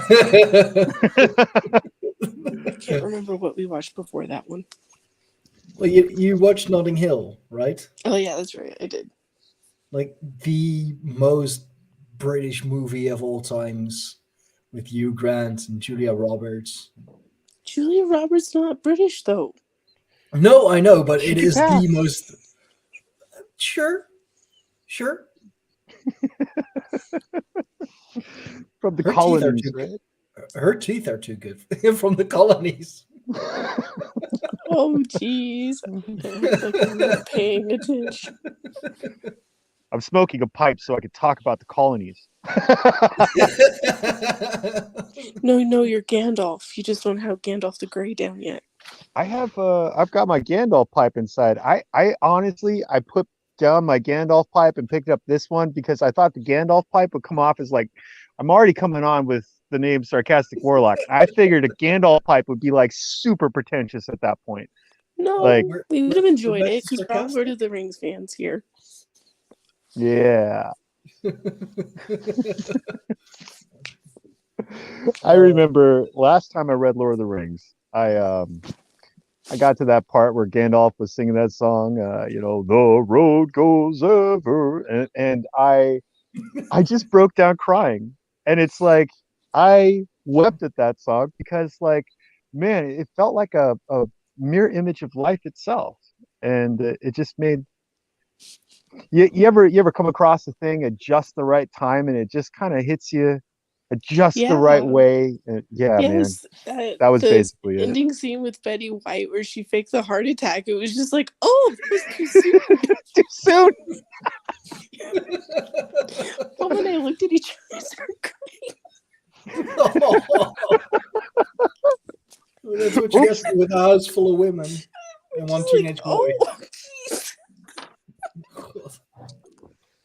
Hey, at least I can say that I'm almost ready for Supernatural. We're just not watching the 15th. See, There you go. Yeah, you're finally. we're close. somewhat- We're close. We're close. We're Okay, close. okay. Well, I'll just keep going till you're done. Oh, now it reminds me of the song "Carry On, My Wayward Son." Thanks. Hey, that's a good song, though. That's their theme song, hun. The Young Bucks use that as their song. Young Bucks is a great tag team. Yeah, back when I had an Android, that was actually your ringtone. Oh yeah. Now you got an Apple. Fuck customizing. Yep. That's why I stuck to Android. Yeah, I've got a Telegram channel with a bunch of people in it that are on Apple, and I always forget that there are people on Apple. And so, I'll forward things off, and they're like, half of us can't see this, And I'm like, oh yeah, that's right. You guys are in that little walled garden, That's why We have Stein, I'm that like, problem. hun, you need to just tell me what it is, because when it shows, it says, like, you can see the image on my notifications, but because it's like this tiny little square, it's like, I don't know what this is. Yeah, So heaven forbid it's a video. have Stein screenshot the whole thing. Yeah, I just I would have to save the picture, and Or send it to her text. again. Yeah. Yep. That's how we wind up doing it. I have to copy the text off of the thing, and then it just feels like I'm ripping off someone else's meme. So much right? effort goes into just stealing someone's meme. I'd forward her something and I'd just get like a question mark reaction. I'm like, okay. This message cannot be displayed on your phone or on your device. I had Please try one again later. just this morning, and it was an oscillating fan just about like pushing on a stack of toilet paper, and it looked like it was going to fall, but then it pushed its way past, and then it went back again and pushed the stack of toilet paper again, and it looked like it was going to fall, and then it just knocked back up again. And the description on the bottom, like the text on the bottom, was like waiting for Western civilization to collapse, and it's just not gonna do it. But it's so close. Yeah, and then somebody sent me a screenshot of what their phone says, and like, cannot display because it contains pornographic imagery. Porn for I don't even know what you call people waiting for the Western world to collapse. It's their version of porn. Or people who are into toilet paper. I mean, there you go. Yeah. Maybe people. No, who like guys, you're not getting the reference. It's American Pie with the toilet paper holder roll thing. Okay, I'm gonna admit I've never seen that movie. I've never told anyone. I've only seen the before. preview, but that's what totally came to head. I know where he sticks his what in his mom's That's what I'm pie, saying. completely ruining it. Here, in the hole. That's where the pornographic is. In the hole. Is it an Oedipus complex if you bang a pie your mother made? No. Oh shit, that's a good one. No, but like at the beginning of the movie, he was asking like, so homemade or McDonald's? Because America. Yeah, but some of us Americans don't like McDonald's. I flat out refuse McDonald's. Okay, back when I was a kid and the fries were actually edible, I would get a large size. Okay. Wait, the fries were once edible? A long time ago, yeah. Time ago. Way before my time. No. It was just back They when progressed I fly terribly. to Seattle. Oh yeah. I mean, you'll find like fucking fried salamanders and whatever in your chips. What's the equivalent? Like, what's the Dutch equivalent of McDonald's? We have McDonald's here. Well, yeah, but like There's McDonald's everywhere. But you guys apply like Uh, Dutch standards to McDonald's in Holland, and so they don't get you guys don't get to enjoy the really depraved Sarcastic Warlock, ingredients. you're not supposed to say Holland to a duchy. What are we? Yeah. Dutchland? Dutchia. Dutchia. I've Republic learned of this Dutchia. after 3 years. I've learned do not say Holland to a Dutch. You just No, because don't. Holland is technically only 2 provinces, North and South Holland. And So- if you're talking about the country, it's the Netherlands.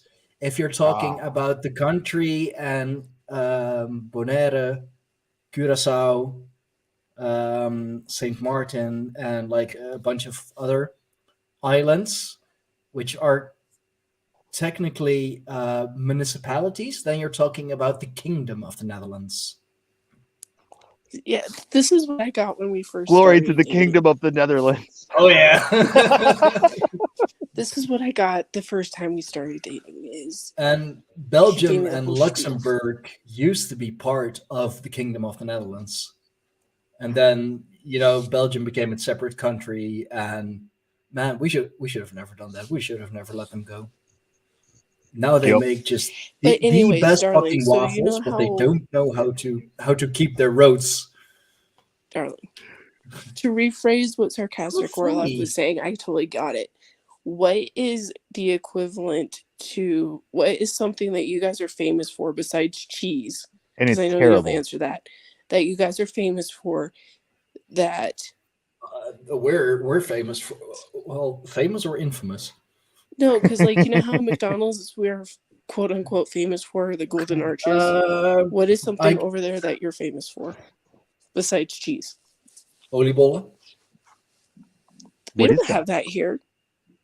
You have oliebollen? Really? No, Oh, you right. have to go to No, a European those are, specialty shop. Yeah, they're so good. They're basically fried dough balls, and you can get them with or without raisins. But what is something that you're and famous you for, get like them. America is? Yeah, with I McDonald's? know. I know. Well, we got. I guess the kind of the Dutch equivalent would be the Febo, FEBO, which stands for Ferdinand Bolstraat, which is the first. Is the street where the first Febo was opened, the Ferdinand Bolstraat or Ferdinand Bol Street in Amsterdam, and that's Amsterdam. That's what you're famous for. That's terrible for you. Oh no, dude! You have Amsterdam and you have the Netherlands. That's what Most I people, was when they also are taught in to. Amsterdam, they don't even know that they're in the Netherlands. It's just like, Well, we that's went what's to so the Netherlands. funny. Well, to Amsterdam. Oh yeah, of course. That's what's so funny is like now that I'm like immersed in the culture, people are like, well, aren't the Dutch famous for Amsterdam? And me, as an American, I smack myself in the forehead and I'm like, yeah, no. No, like actual Dutchies, it's like Amsterdam. Oh yeah, we don't talk about that. We Right. don't talk about it at all. No, And that's like, what's Proper so etiquette. funny is, you you know, have the like, Netherlands and you have Amsterdam, and Amsterdam is trying to claim that every fucking thing is Amsterdam, like even if it's nowhere near Amsterdam. Oh, it's the Amsterdam Castle, even though it's like a couple, even if though it's like fucking well, and that's closer what's to so funny Utrecht is and- like when I'm so at work and people Amsterdam for ask the me, you know, municipality of questions Amsterdam. about the Netherlands and what they're famous for.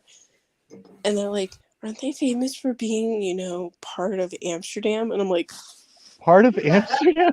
I'm sitting here like, can you rephrase that question? Right. That's so wrong. Like, What well, are about, they part of Amsterdam? And I was like, Stroopwafels. There you go. There's a That's good one- one. Oh, dude, don't get me started on oh stroopwafels. man, I'll I eat got a so pack sick just last by time he came myself. to visit. He brought me like 3 packages of it, and I was having like 5 and 6 a day. Yeah. Oh my They're God. so- That'll end you. They're It's so so good. addictive. Dang, there's But I got so they're sick. so good. I got And with so a good sick. tea, oh my God, with a really good tea, Oh, it's so yeah. good. Yeah. Yeah, I was remember raised- when I ate I'll all have of them and you're bite just like, out do of you them have any first more before you can left? dip them, but I dude, dip your remember. stroopwafels in the tea. Honey, do you Oh. remember? Do you remember when I ate them all? Yeah. I You were came like, to you "I the know." next day and I was so miserable and so not feeling good. And you're like, what'd you do? Eat the whole packages? No. Definitely not. I'm good. Are you sure? Yeah. My I have brother- some more in my bag. No. On the My 12, brother- 13-hour flight, I had to control myself because I would just eat the pack just on the flight. Yeah. My brother sent me for Christmas like a box of like 36 packages of stroopwafels. We were raised Dutch. My mother is first generation American, and her family was funny story, you know. Like my great grandfather is Dutch. Moved to Indonesia. This is all on my mom's side. Moved to Indonesia, married an Indonesian woman, and had 16 kids with her. And yeah, Dutch are prolific, man. Yeah. I mean, I've got more kids than anyone else I know. No, You know, I got more kids than any of my friends. More kids. No more kids. Oh, We're do good. it. We're set. Do it. Immortality awaits you, brother. No, everyone in the chat is going on about stroopwafels. Perfect. Oh, sorry, Yeah. Raven. And then Raven, I give you full permission to your local gas station, which I work at because everyone knows in the admins chat where I work. Go in there, go to the protein bars section, and they have chocolate and the original. ooh. Is the chocolate ones good? Are the Chocolate ones are okay. I say it like a Dutchman now. They're Is the okay, chocolate good? but to me, they're like not my favorite, obviously, but they're okay. Oh, dude, like y'all have to come here. I'll get you fat on stroopwafels and oliebollen. Oh no, honey. You guys got the we best have sweets. to tell The licorice. You have the Sarcastic best Warlock licorice. what I'm having you try without you looking it up. Oh, Honey hell licorice. yeah. I know those. I love Best- those. Best brand there is. Best fucking Okay. brand there is. Not sponsored, by the way, but if y'all seeing this, hit me up. Straight from a Flying Dutchman.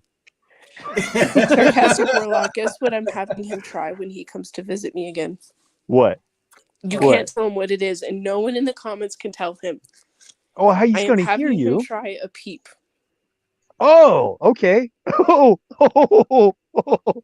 Are you sure you want to lead with the peep? Yeah. Hey, height of years. American cuisine. You want? 3 years. She's been going on about it for 3 years. I still have no idea what it is. I've been a good boy and not looking It's up. the most adorable junk everyone- food you can get. And everyone No, says you the same can't tell him thing. anything. Okay, Sarcastic okay. I Warlock, won't tell him nothing. anything. Everyone says the same thing. As soon as she says, I'm gonna have him try peep. It's like, are you sure you're gonna love him? The look he gets on his face every time he hears that, it's like. I mean, you can't see my face, but his mouth hangs open. He looks at me and he's like every American has the same reaction, and here I am, just an innocent Dutchie, you know. Peep. Oh, peep. I mean, it's like, really what is telling. it? It's really telling how in America, our best confections come from other countries. We import them. It's like we go out of our way to get Dutch gummy bears. Like that's a whole thing. When we come across a store and can get some Dutch gummy bears, it's like a big event. You know, like, hey man, you gotta come over. I got Dutch Like kids. Haribo, right? Which reminds me. Like the golden colored plastic. Yeah. Oh yeah, those are the best. Those are So, oh man. This Don't get me reminds started. me. I'm sorry, I have to call you out, hun. My family's Again? Southern, so one of the dishes that I make from scratch is biscuits and gravy. I make it from scratch. Can I come over? Sure. That's I probably told the him most this guilty is like pleasure. my favorite food ever, and I sent him a picture of it one day, and he looked at me and he's like, That's I food. mean, you can't see my face, but his mouth was basically hanging open, and he's like, Good. and You can eat that? that's edible. I mean, Are you sure I knew that's what edible? it was. I knew what it was. I had it before. It's just it's you know, I mean, it's a common dish here in Europe as well. Not as in the well. all same way depends that on the us gravy. Southern make it. Yeah, it And all depends on the gravy. And a proper Southern gravy is like, dude, nothing like it. It's no, so and he good with a hasn't good had my sausage gravy gravy. yet. And that's what's so funny. He You sent haven't me a had my text back gravy saying, either, "Are huh?" you sure that's edible? Like, this looks disgusting." Because it looks so bland. And I'm like, "Hun, just trust me. It's You good." got to just put a sprig of parsley on top of it, just for the And look, just to spruce paprika. it up. And paprika. Very And unappetizing paprika. looking. Yeah, just for the color, be that uninspired chef and just So then we went a out to bit of mint or a breakfast. bit of this, just something green. Just there you go. Well, Yep. we went out to breakfast to a restaurant here that's really famous because it uses local ingredients from all over Colorado, and he Steak and got I just left his biscuits Colorado. and gravy. He got his biscuits and gravy, and steak and eggs. and he ate all of it except for 2 bites because it was so filling. And I was like, I told you it was going to fill you up. And I had with that, I had I never knew that was a thing, but it was so good. A beer mosa. A beer mosa. Beer mosa. Beer mosa. Beer mosa. They had it Belgian white beer with orange juice. Yeah, Belgian ale, light ale with orange juice. It's it's good. That sounds amazing. And I had a coffee teeny. Okay. Coffee teeny, like a coffee martini. That's what I had. I had. Oh, yeah. No, wait, what did I great. have? I had the. What was it that I had, hon? I don't know. I had something with lavender because I love lavender, but I was so focused on just the amount of food in front of me. You got to be careful, Stein. Lavender lowers your night. testosterone. Well, here's the funny thing. That's why she I had have to say this. I have to. I show everyone this video, but I'm not going to tonight because Stein would kill me. But he's never had Southern sweet tea before. Not like the true, but God. And I was like, "Hun, you gotta try it while you're here. You gotta try it." He's like, "Fine." So we got large drinks at Fuzzy's Taco Shop. Sponsors too, if you will. I love Fuzzy's. But so he got the sweet tea. Fuzzy's, and I know if you're hearing how this, sweet it is. sponsor me. I'll drink the tea. It's fine. I know how sweet it is because my family and I go there all the time. So I knew how sweet it was. So I'm just, sipping it, enjoying it, taking little sips. Well, it's syrup. Stein You have to took sip a it. huge gulp of it. And he's like, this isn't bad. And then all of a sudden it hit him. And his face was like, oh my God. It's drinking pure sugar with a little bit of tea in it. It's just instant diabetes. I felt cavities just spontaneous, like my teeth were just spontaneously rotting away. Absolutely glorious. And everyone around me didn't understand why I was laughing at him because I was sitting there filming him and I was laughing and people were just looking at me like, you good? What's so funny? Man, I was sitting there be like, whoa, okay, that's sweet. Jeez. and then I mentioned to him after I took the camera down, I was like, hey, that's not even true Southern sweet tea. Yeah. Oh no, it gets sweeter. It gets way sweeter. Yeah, where you go in the South, you know where it's from. It's disturbing. And when you look at the people serving you like true Southern sweet tea, you know exactly what to anticipate. You know what you're getting into. You're gonna have to take an insulin injection in just a couple days. When you first make it, it's true Southern sweet tea is when your spoon stands straight up. Oh yeah. Yep. Fuck. Yeah. It's more sugar than tea.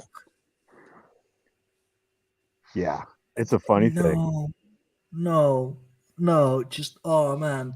He gives No me wonder- a hard time with how I drink my tea sometimes too, because I put milk and sugar in my tea. Yeah. And then back when I was drinking coffee, I was doing the same thing. How and much he's sugar like, though? I'm not saying online. That's totally fair. I'm just gonna be my tea drinking Faye. I'm not gonna go into details. Totally fair. Okay. I'm just gonna. Oh, Josh yeah, disconnected. no, that Came was, and went. yeah. But No, that's where it's so it's- funny too, it's- because like the things that I want to do with him when he comes back, and like I was talking to people who what they would have him try, and I Honey, never the things thought I of wanna this. do to you. Shut up. We're not doing this on YouTube. This is a family platform. Speaking of gravy, Well, yeah, exactly. Anywho, give me them biscuits. Oh yeah, baby. I'm here to defend the Florida sweet tea, dog. Good day to you. Oh, of course he is. Hey, that's an amazing mug. I feel like people should go and buy that mug.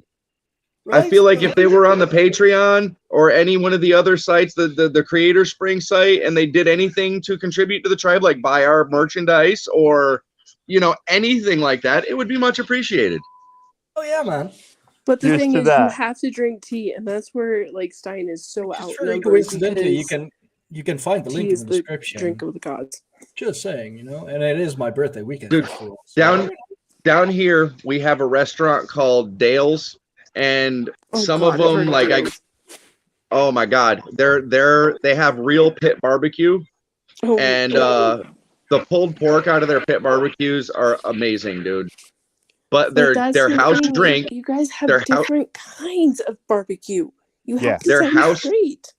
yeah, no, see now Florida down here, we like a little zip to our barbecue sauce, so it's got vinegar in it.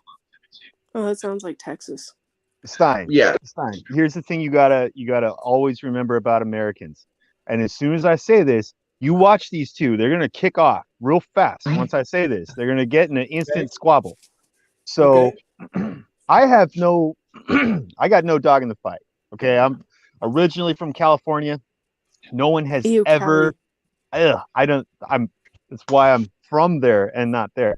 But I love that description, dude. yeah. From there, not there. I used to say back when I lived there, I used to say I'm in California, but not of California. But Yes. As you were saying, there's what we were no gonna kick off such about. thing. There's no such thing as California barbecue. Yet there is such a thing as name a state outside of California, and they have Oh, yeah. a barbecue, and they will fight you. Texas, Missouri, They will literally Georgia, fight you on it. Dude, Florida, and down- Colorado.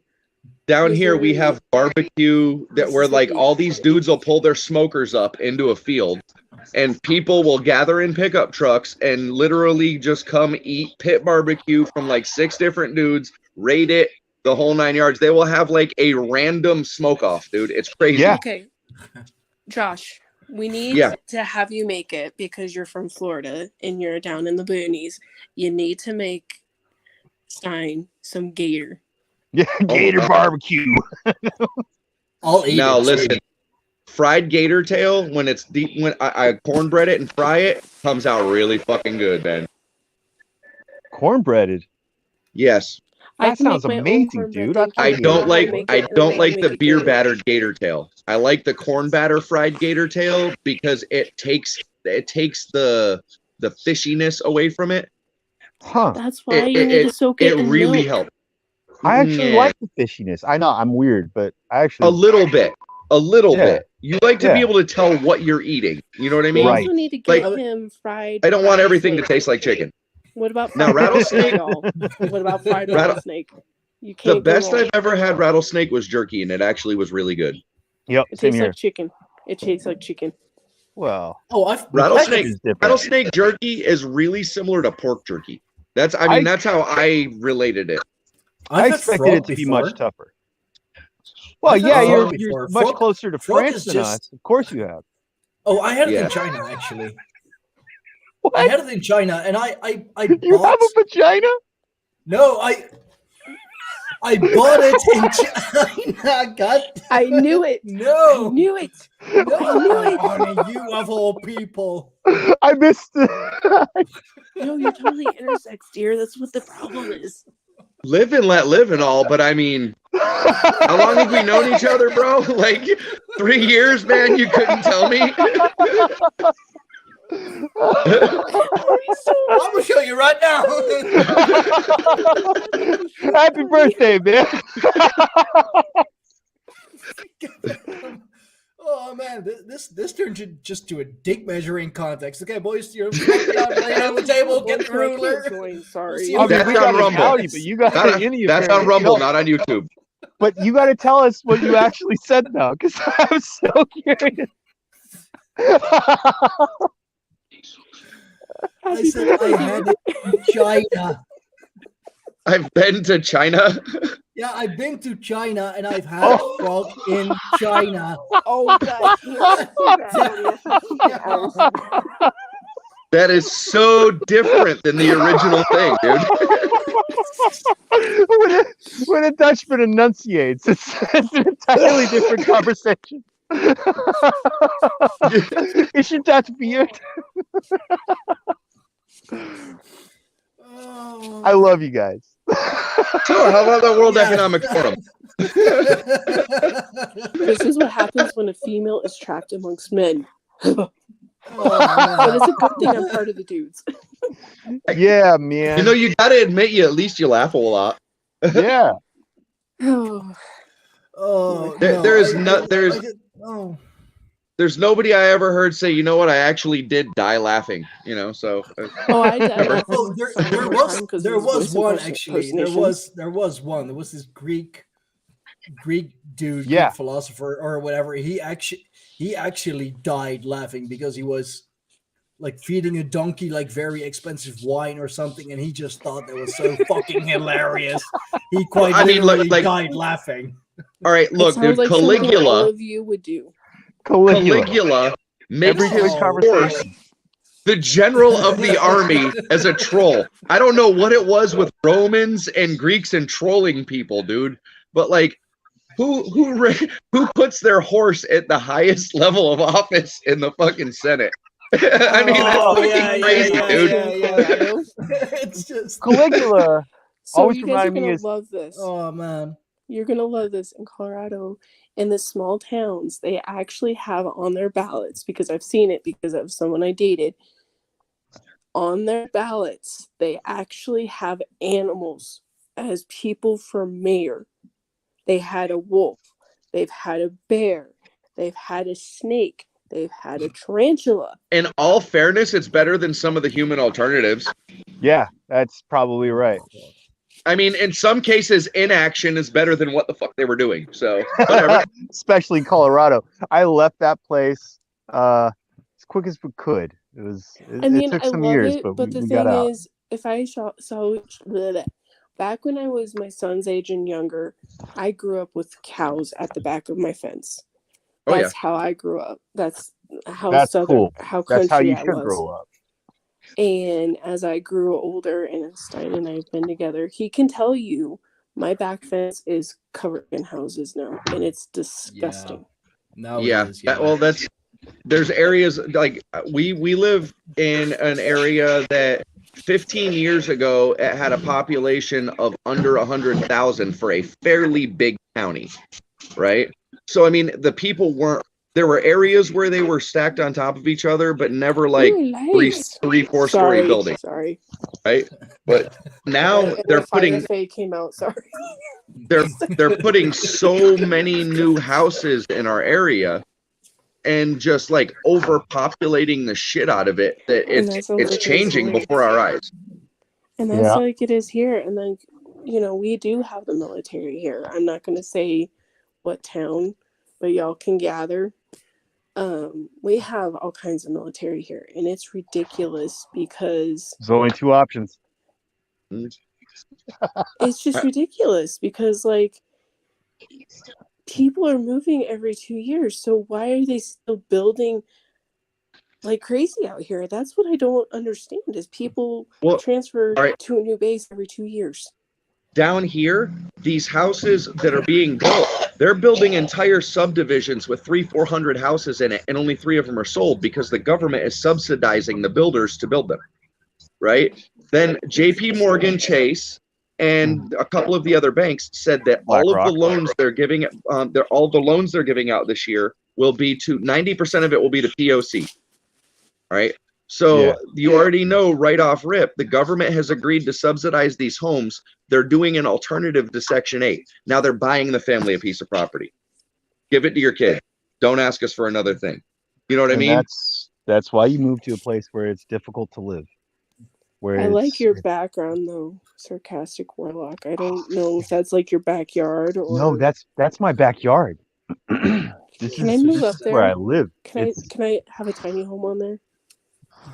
I don't see why not. I got like 100 acres of. The problem is like mostly hills and woods. Okay, Sarcastic Warlock, send me information. You see down there? You see that barn down there? Yes. We just bought that. And can I just be a neighbor on your property? Dude, that'd be so cool. We can own the whole hauler. And that's what they call it out here, is a hauler. Fine, I think I found my new neighbors. Yeah, and then like, can I show off the greatest mug I've ever owned? That's a It good looks mug. Native American, actually. That's a good mug.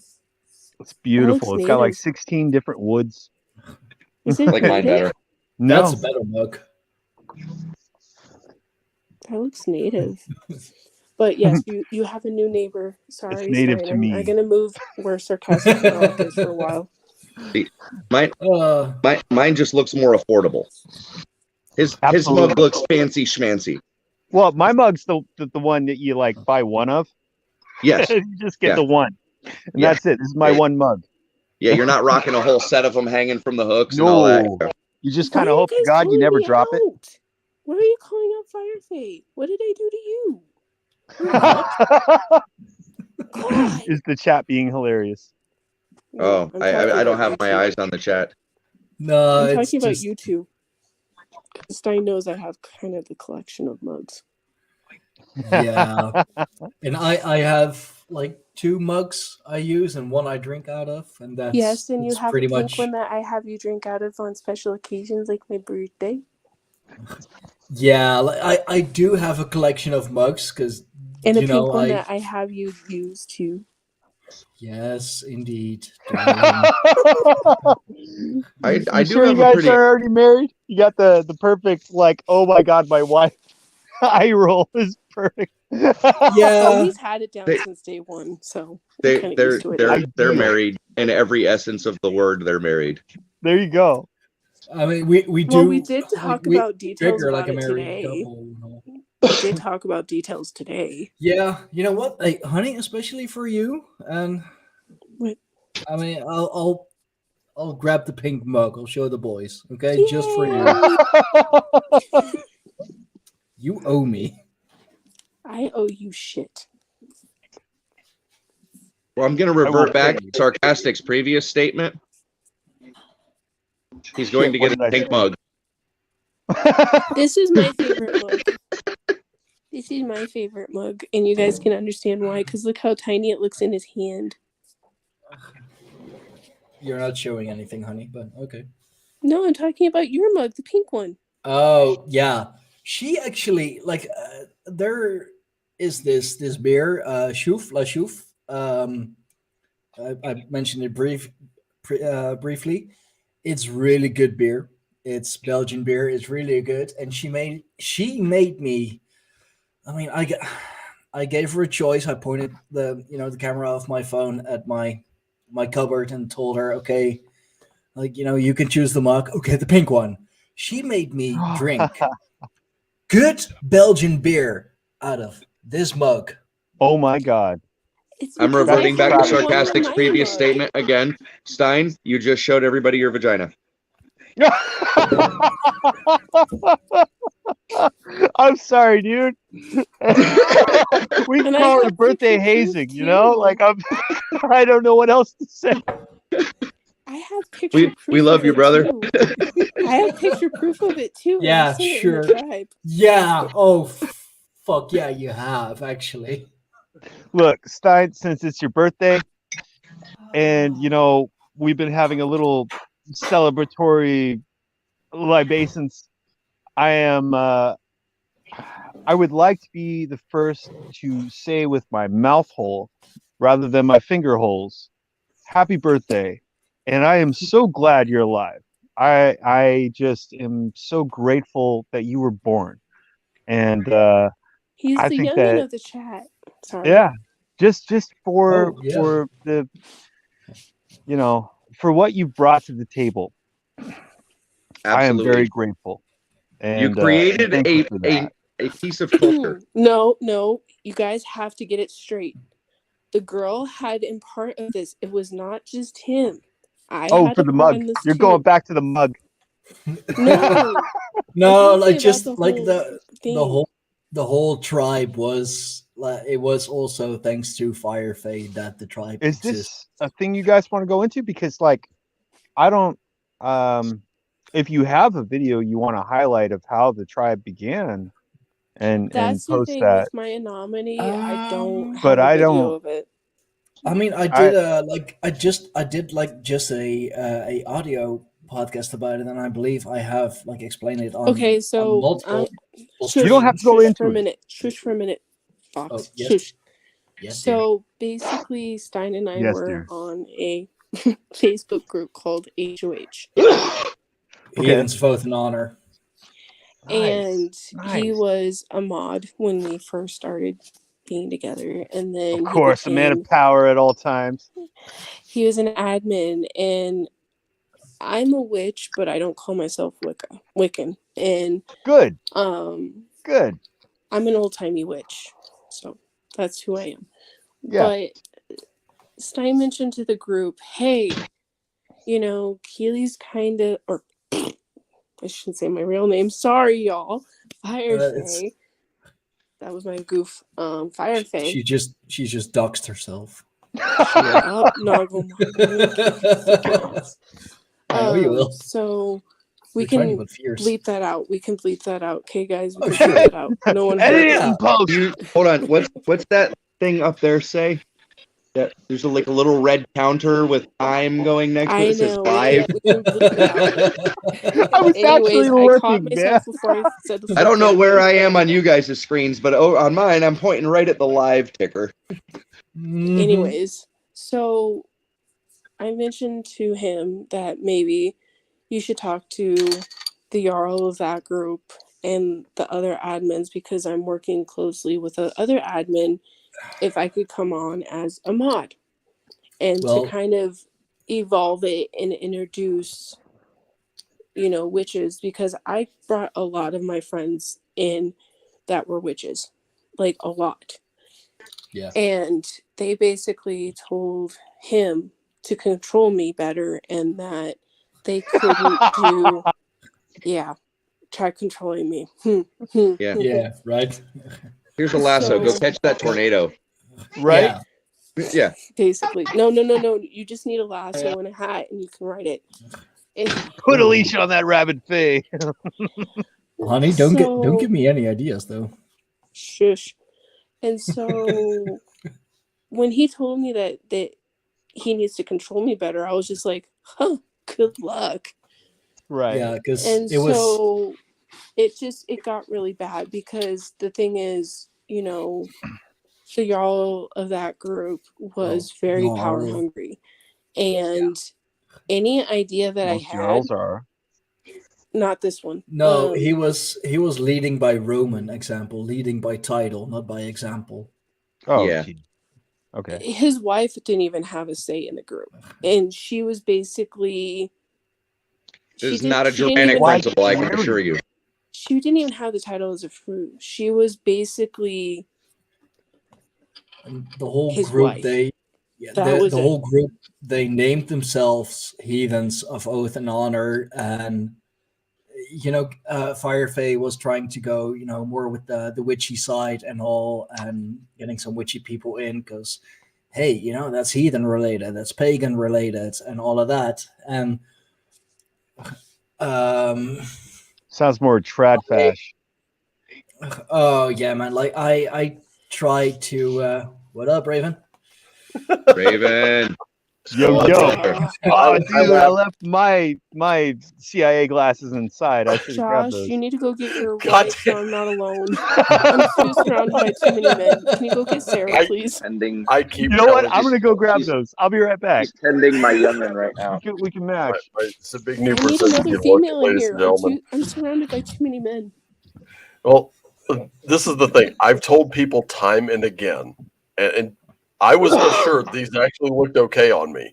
I've told people time and again, on anyone else, these would look like, yeah, my other car, F-14 Tomcat, baby. On me, No, they they look would like, look "Excuse me, do you really know why I small pulled you on over?" Stein's head. They look really small on Stein's head. Aviators. I'm gonna tell you right now, I laughed way harder than I should have at that mug.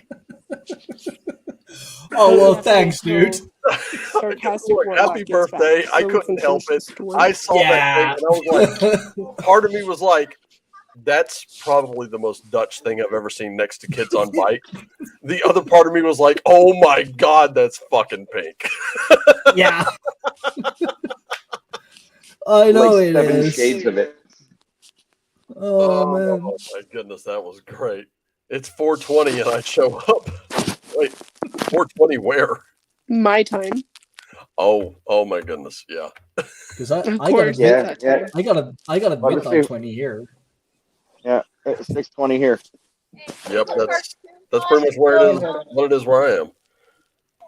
All right, so I've got an idea, and I've been just kind of like jotting down notes in my rocket book over this one. I want to know what you guys think of it.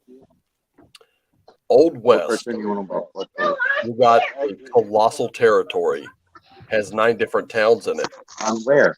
Main town has you got Where the do you mayor want to watch park? who's like he literally lives in his saloon. The mayor Sorry, I lives in can't a saloon, right? Sarcastic warlock seriously with the get up. Oh my God! Yep. What the fuck? Dude, I got my FBI. This is my FBI startup uniform. Okay, this is what they send us all when we try to infiltrate groups. Okay.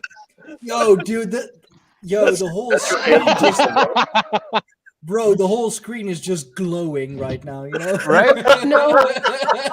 Like this is how you know I'm the real deal. Oh yeah, man. Your ex would enjoy the get up. I saw that. I saw it listed, and I just had to. I had to get it. Like, It's you know, so I saw it listed on a place that had the Talmud under the horror section, and I'm like, oh, dude, I gotta get this get up. So, look at this. Look at this. Did they It's have the mask? called the- Did they have it labeled as Antifa mask? No, Oh, it's, hell. yo, with the It's runes and all? Yeah. Double fuller. check it out, man. Hammerwaffen. Yo, that's the real fucking deal, man. That's the real deal. I'm like, all right, I'll do it. I was browsing some hard to find books, and like, yeah, I saw it. I'm like, all right, I just have to have this. This is kind of way too perfect. Yo. Oh, that's the Hammerwaffen. Yeah, yeah. Das ist Hammerwaffen. Yeah. Das ist Hammerwaffen. All right. So I got this idea. I actually had this idea for a movie, but I think many of the actors are just a little too old to do it. And it would be set in the Old West. Naturally, it was going to have like well over half the cast from Tombstone because that's a great Western. But you got a massive territory with 9 towns, and in the main town, you'd have Sam Elliott wearing an eye patch, going by the name of Mayor Otis Wednesday. No. I think everybody sees where this is going. You're not using Wednesday. Yeah. The Norse saga is set in the Old West, and that actually came up because of an article Stein posted, where they said culturally, and I think it was culturally, that Vikings were more akin to today's cowboys due to like rural farming habits and stuff like that. I thought that would make an excellent Western because half of Sam Elliott's lines would just come from Jackson Crawford's Cowboy Havamal. Yeah. Oh yeah. Please And I could hear him in that deep ass voice Speaking of which, citing those lines. He's reading Beowulf. Did you see that thing he posted?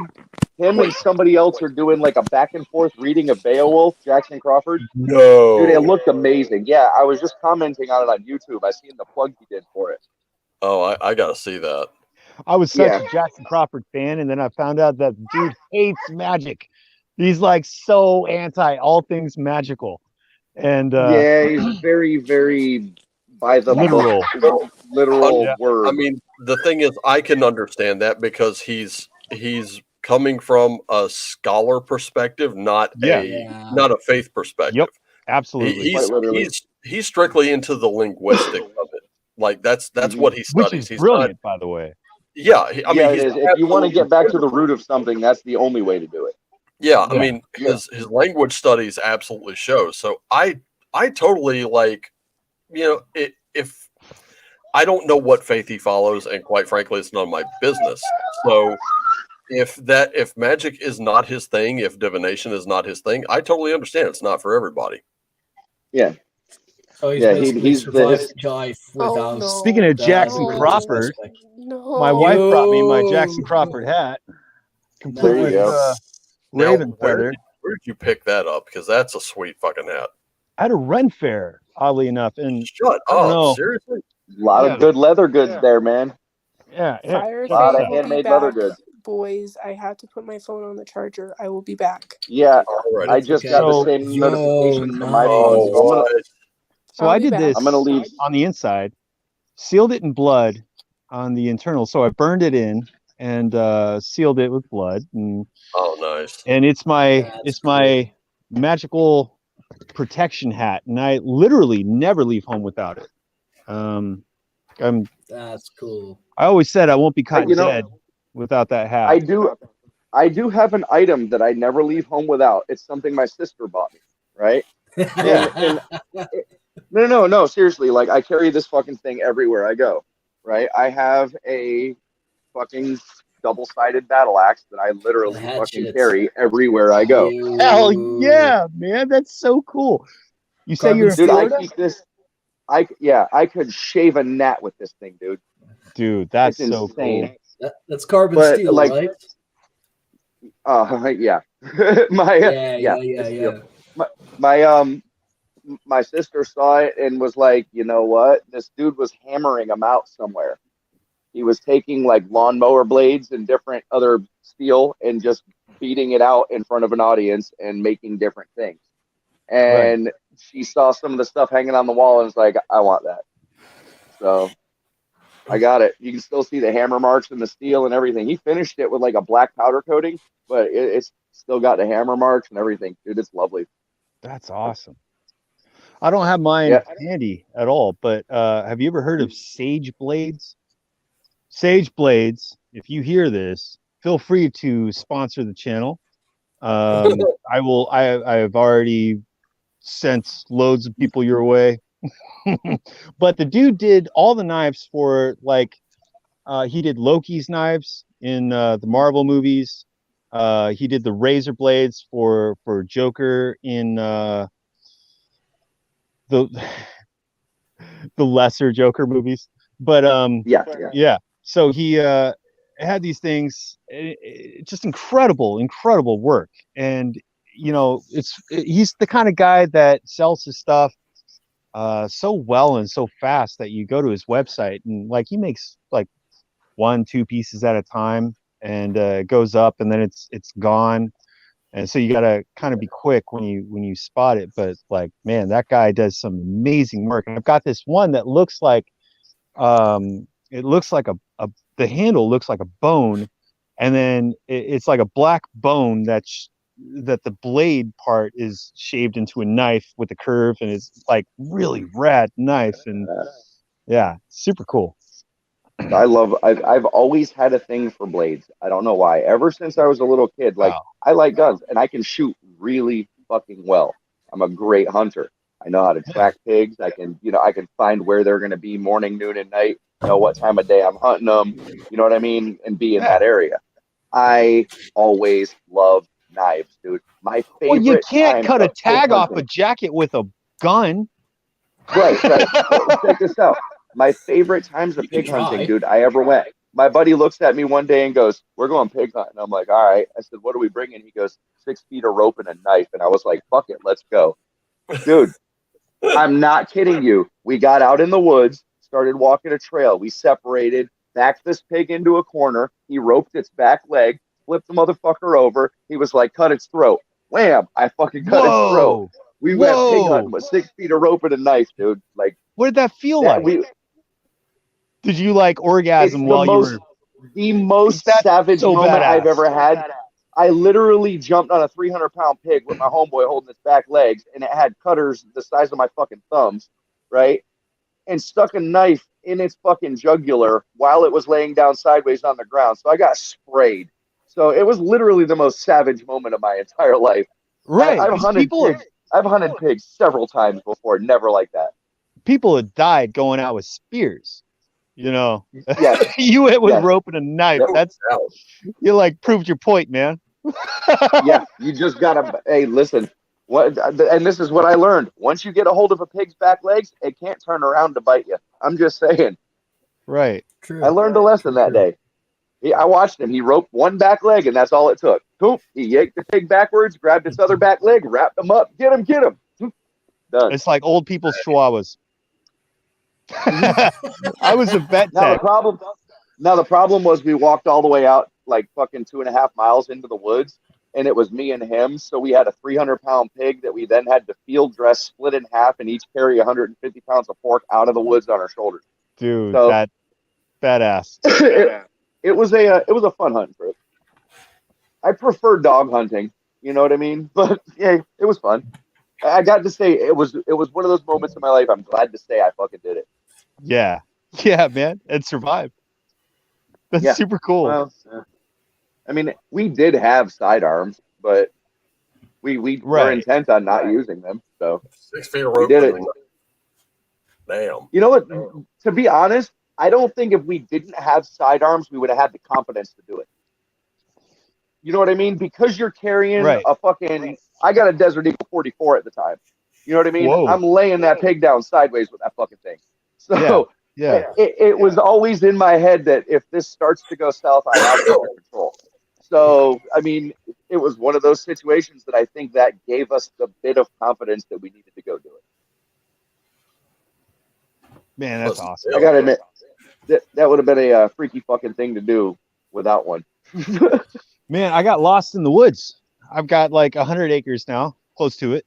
And bunch of it's all hills and woods, you know. 100 acres on flat land would be like, you know, something totally different. But got 100 acres, you know. There's probably I'd say about 30 of it is flat, although that there's 2 big huge ponds that are just totally stocked full of fish. And so we took off. Me and my boy took off, and we went on this hike.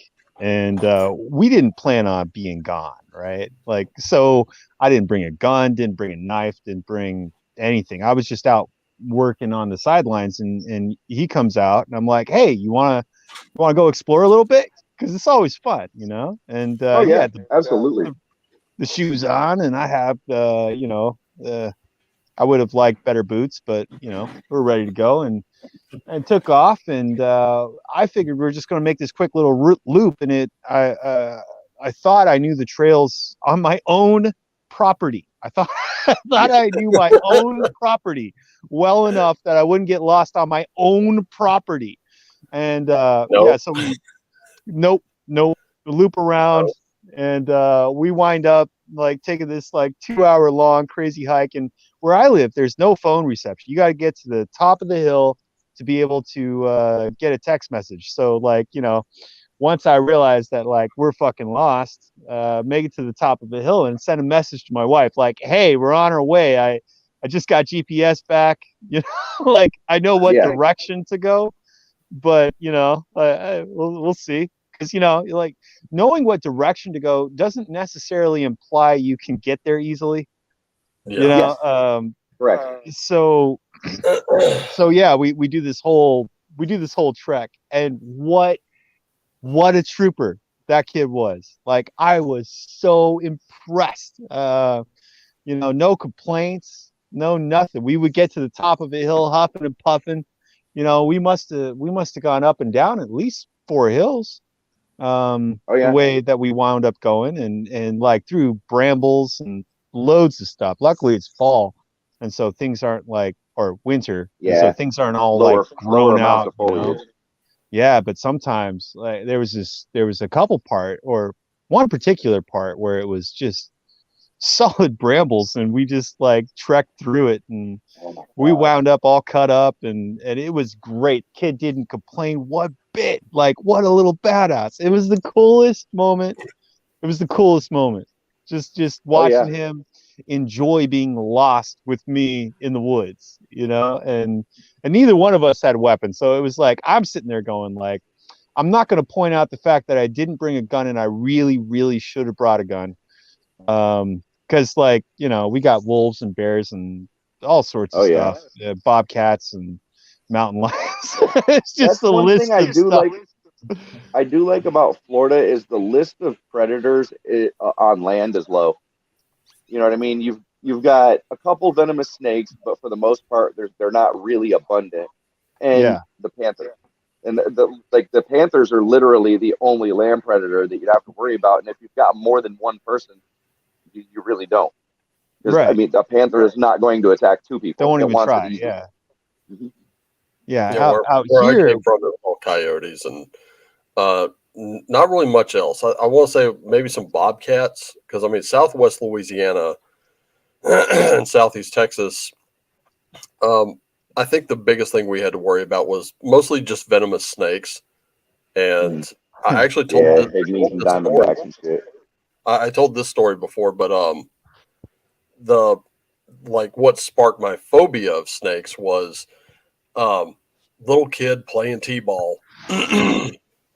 Our practice field was shit, and I mean I've passed by it a couple times before I moved up here, and I'm out in center field waiting for the batter to do something, and I hear something, and I'm like, what was that? I'm like, never mind. I'm just waiting for that ball to be hit because I know it's probably going to come to me. And my shirt had crept up my back. Oh, no. And then I felt something flick back there on my skin. I went, what the hell was that? I turned around. There's a full-on rattlesnake sitting there. Ooh. I saw that rattle do this, and I bolted toward the infield. If you've ever seen Galaxy Quest where they take the ship and they pilot it through the field of magnetic landmines, and they all just start following the ship. That's exactly what happened to all my teammates. They just all converged on my 6 and kept running. And I'm trying to get the coach. I'm like, dude, there's a, and all I felt was hands on my shoulder. And they're like, don't move. I'm like, I'm not going back out there. You know, that's happening. And I'm hearing stomping, and I'm like, what the hell is going on? I felt something tugging at my pants leg, and I turned around. I looked, the snake had struck and got my pants leg. So his fangs are stuck in my pants leg, and he is just letting go of venom constantly. They get this thing unhooked, put it down to a crawfish hole, and then because it had rained a couple days before, that crawfish chimney is still kind of wet. They pack that dirt down. I'm like, yeah, I'm not playing any more center field in this practice session. You're just going to have to count me out. Nope. Dude, down here, we got water moccasins, dude, and those fuckers are territory. See, a water moccasin, unlike a lot of snakes, will chase you. They will literally chase you, right? Yeah, a water moccasin could be 40 feet away from where you are, and if you're fishing and you're anywhere near its habitat, it will ward you away, right? Yeah. So you guys want to say hi to my little shield maiden? Howdy, howdy. Hi there. Hi. Hello. Look. Oh, guess what? I got one inside watching cartoons now. This is the little badass that got lost in the woods. Yo. Oh, yeah. Oh, yeah. Hi. My worst experience with a snake was having to beat one with my fishing pole, running backwards away from it, and I literally beat it. I had splinters of fiberglass, dude. There was no eyes left on it. It was just like a fiberglass whip by the time I was done with it. Holy shit! Well, I mean, dude, when you lack a proper baseball bat, anything will do. Yeah. Yeah. All right, you guys. Well, it's cold as hell, and I got to take off. I got to get the baby to bed and all that. But thank you guys so much for hanging out, man. No problem. Yeah, no, dude. absolutely. Anytime. Thank you for coming on, and dude, absolutely, thank you for the super chat, man. Man, that was a blast. It was a blast. It's my pleasure. You guys have a good night. You too, man. See, this is why I love kids, because I can do that crap to them. And their parents tend to love it. I can't believe I just missed Sark. Sark's a friend. How's it going, various people? I don't know if anybody knows who I am from chat rooms or anything like that. I think we've met once or twice. I've been on a few cruise High Magics with Sark, so I'm part of Sark's network of friends, and then I found Stijn Stein.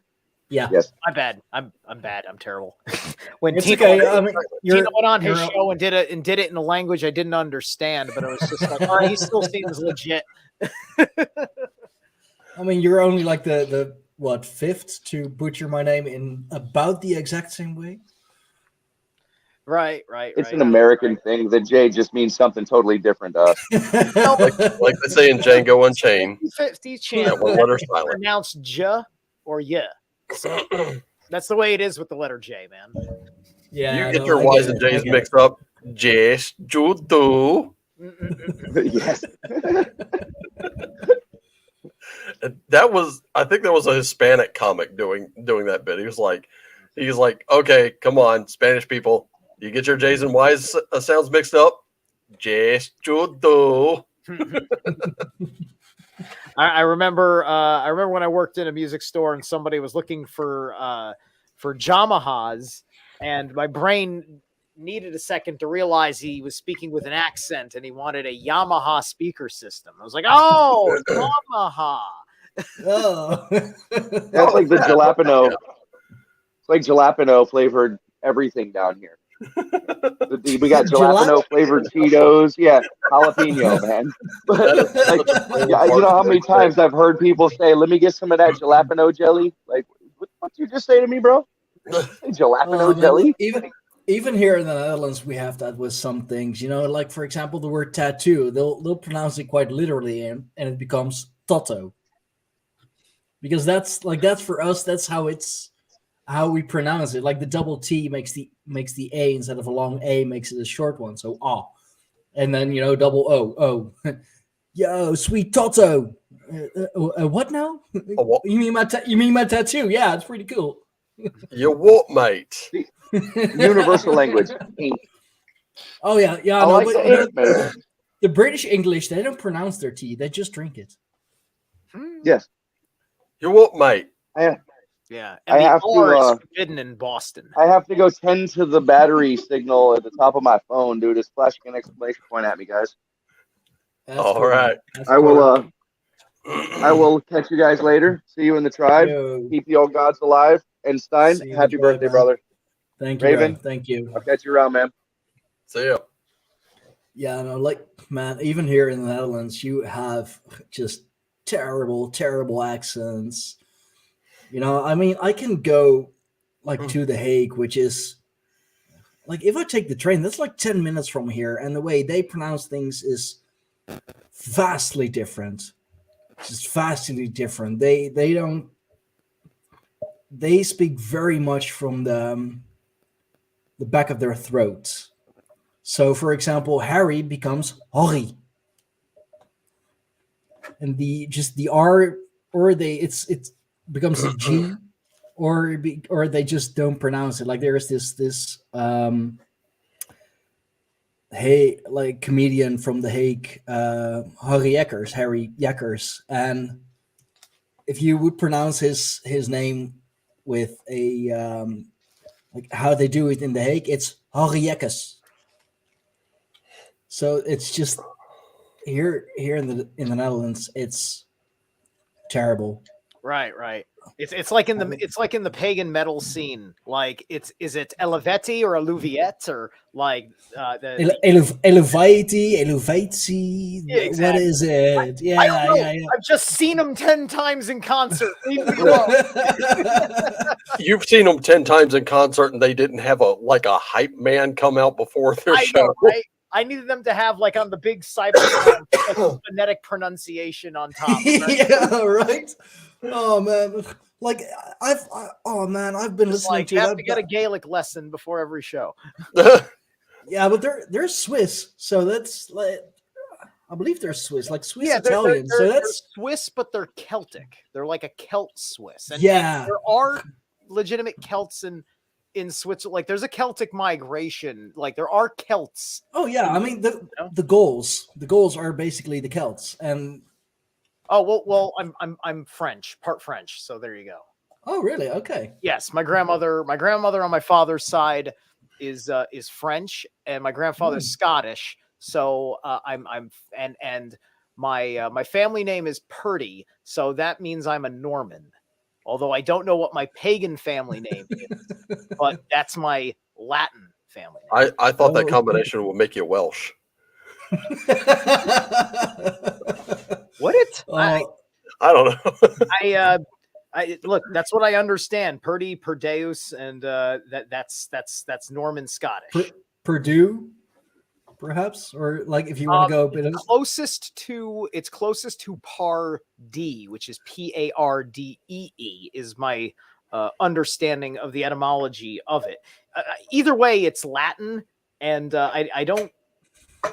it's important for my history after paganism, but I don't know my pagan ancestors yet, Dude, I am so happy. I mean, obviously Fox isn't my real last name, wish it was though. But I'm so happy that my government name, if you will, is just plain simple Dutch.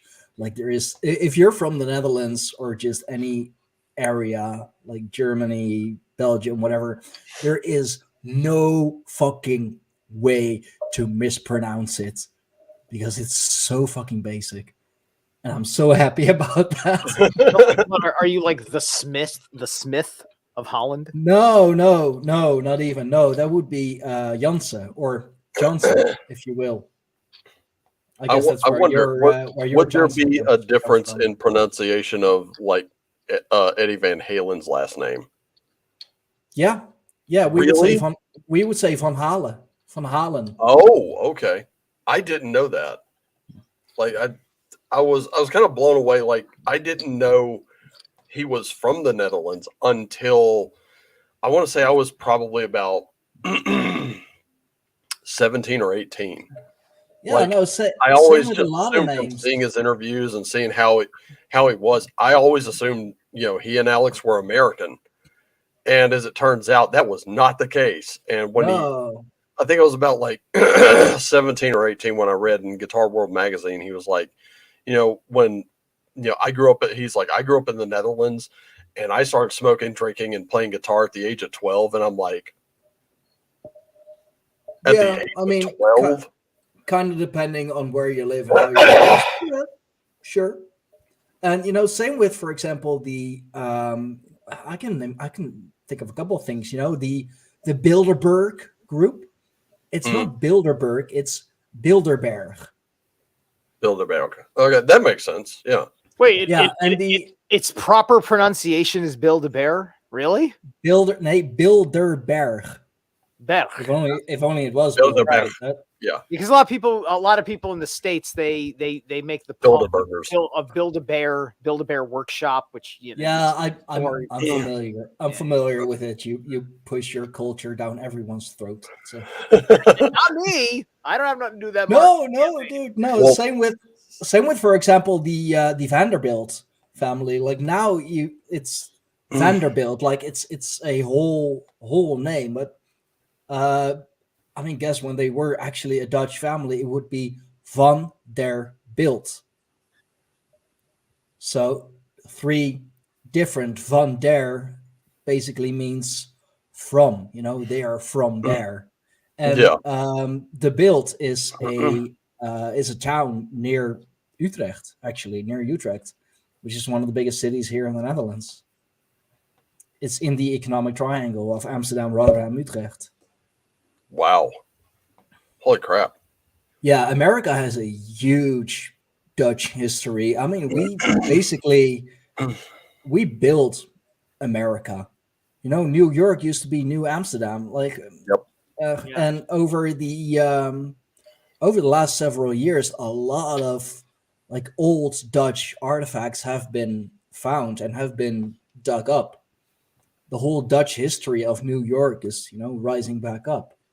Yeah, there's this, like, everybody understood there was a Dutch relationship to the colonies, but like it all kind of gets just overshadowed by the time you're hitting the relationship with King George and England at that point. So it's like Amsterdam Avenue is like a big important like street in New York. I think it's in the Bronx actually, but I think that's because it's part of the old more Dutch centralized urban area there. I mean, just speaking of New York, Haarlem, it's a city here. It's quite near Amsterdam. Actually, it's a beautiful city. Brooklyn, Breukelen, which is another city near Utrecht. Mm-hmm. Home of biohazard. We had a president, and typo negative. Martin Van Buren. Van Buren, dude, that's freaking Dutch. He's probably from around here, from around my and correct me if I'm wrong, but when South Africa was colonized, there was nobody there. Like there was literally nobody there when the Dutch landed. When the Dutch force settled it, nobody was there. No, not to my knowledge. I'm not that well versed in the history of South Africa. But I mean, South African, Suid-Afrikaans it's another bastardized it's bastardized Dutch. Same with Flemish, and then you have Wallonia, which is the southern part of Belgium, because Belgium is divided in 2 different provinces. You have like Wallonia to the south, which borders on France, and then I can't think of the northern province, but there they speak Vlaanderen, of course. There they speak Flemish, and Waals is a bastardized form of French, and Flemish is a bastardized form of Dutch, which is just another Germanic language. But yeah, it's spoken all over the world, and the Amish, they are pretty much the original Dutchies. I mean, like hell, why do you think it's called Dutch Pennsylvania? They still speak Dutch there, and pretty good Dutch too, from what I know. Like right, pretty pure Dutch. The Dutch are a Germanic people, right? Yeah, very much. I know that the Amish are German or Germanic. Yes. Yeah, even their Bibles, I think, are still in German. Yes. And they still communicate primarily to each other in that language, and they have that. Like I've always said, they have funny accents, but I've really, and I've met very few of them, but every one of them were like truly just nice people. Yeah. Like I can't find a single bad thing to say about them. I used to go to a market down in Jersey that had the Amish come in to sell like mostly like their food and stuff, Yep. and a couple of their wares. So that's always interesting going in there. It's the only circumstances where you see them with electricity and things like that. You know, that's just for the interface. That's not a part of them. Yeah. Right. So, you go and you do that thing and market, and it's just what, like you're seeing the girls in their bonnets running around, doing their thing, the guys with their beards like that. And it's all so charming and nothing matters because my God, the stuff they make. Oh, if you've never had Amish ham, never had Amish ham. Oh my God. Oh God, stop here, mate. You guys are like killing me, man. Here I am. Like, I'm trying to accelerate the rest of this weight loss because I'm down like 30, 35 pounds. And let me tell you something. If you saw me when I was fat, I'm telling you right now, I don't want to go back to that ever. Listen, I was fat a year ago. Listen, a year ago I started my journey. Maybe you could say 13 months now, right? No kidding. So just recently, like people have seen me. Like I used to do, like my YouTube got canceled and all that stuff. But I've been out there, and I was 225 pounds, size 38 waistline, and jogging and working out in general, yoga, decent amount of diet. And dude, you can eat like a freaking horse as long as you freaking work off those calories. Yeah. It's really, I'm a completely different human being. It's like, I give credit to Thor. I've been working with Thor. So the motivation had to be there. He'll get you in shape either. I mean, he's definitely a god of bodybuilders for sure. Well, I can with Thor, it can go both ways though. I was up to a size 42. I weighed about 235 pounds, or thereabout. So I've dropped down. Now I'm in a 38, and that's starting to get a little loose on me. I'm not down to my 36 yet, and that's what I was when I moved up here. Yeah, and then I just 38. Let go. I don't know what happened to me, but I had that crazy talk with myself where I was like, dude, at one time you were a beast, and now you've let yourself kind of devolve into this. That sucks, and no one's going to change it but you, bud. And when I dropped that initial 35, I was like, yes. And then it plateaued, and I realized I'm not really eating all that well again. I'm off the wagon, so to speak. And a friend of mine on Twitter, Stein, I don't know if you saw this, but this guy does like these fantasy role play maps. He's writing his own game. In fact, I just found out about his game today, and he's going to be like, I told him, I was like, as soon as that's done, you're going to be in my pinned tweet, like pimping that thing, right? I really hope so. And he said he would. I was like, great. So that means I'm going to get a notification when it's ready, because I'm totally buying. That dude tweeted from the ER of the hospital where he was, saying that he had like it felt like one of his arms had been worked out, and he wasn't sure why it felt so sore. So he went and got checked out. And at first, the tweets that were coming along were, well, it doesn't look like it's too bad. I mean, the doctor's doing this, that, and the third, and we're just kind of waiting on results. He seems pretty relaxed. And then later it's, I'm having a triple bypass. I'm like, whoa, what? Hold up. So he had a triple bypass done. He found out he was also type 2 diabetic. He's only like 34 days out of in recovery now, and he's lost some weight. He's changed the way he ate, and then right after that, I saw Clerks 3, and I was like, yeah, maybe it's time for me to start shoving some veggies down my throat. And I'm gonna say this, like normally, like when I first started doing that, I was missing all the junk. Like when I first did it like a few years ago, I was missing all the junk. Now it's like, I don't. It's so weird. Like I was able to just kind of cut most of it without a problem. And now I'm like, like I can see those Stroop waffles, and yeah, it's kind of a battle. Like I'm like, maybe I'll just take a couple home, and it's like, no, don't do that. Don't do that. Just have your tea. Have your oatmeal. You're gonna be fine. Yeah, And, I mean, I'm kind of I'm in a bit of a maintaining phase. I'm not really. I mean, I'm not really trying to bulk. So at the moment, I'm about. I just had to do some conversion from America to actual. I'm about 200 pounds, like 198, 200. Work out like 5 days a week, 3 days gym, 2 days jujitsu. If I really go bulking, I can bulk up to a 210 quite easily. You're 200 pounds.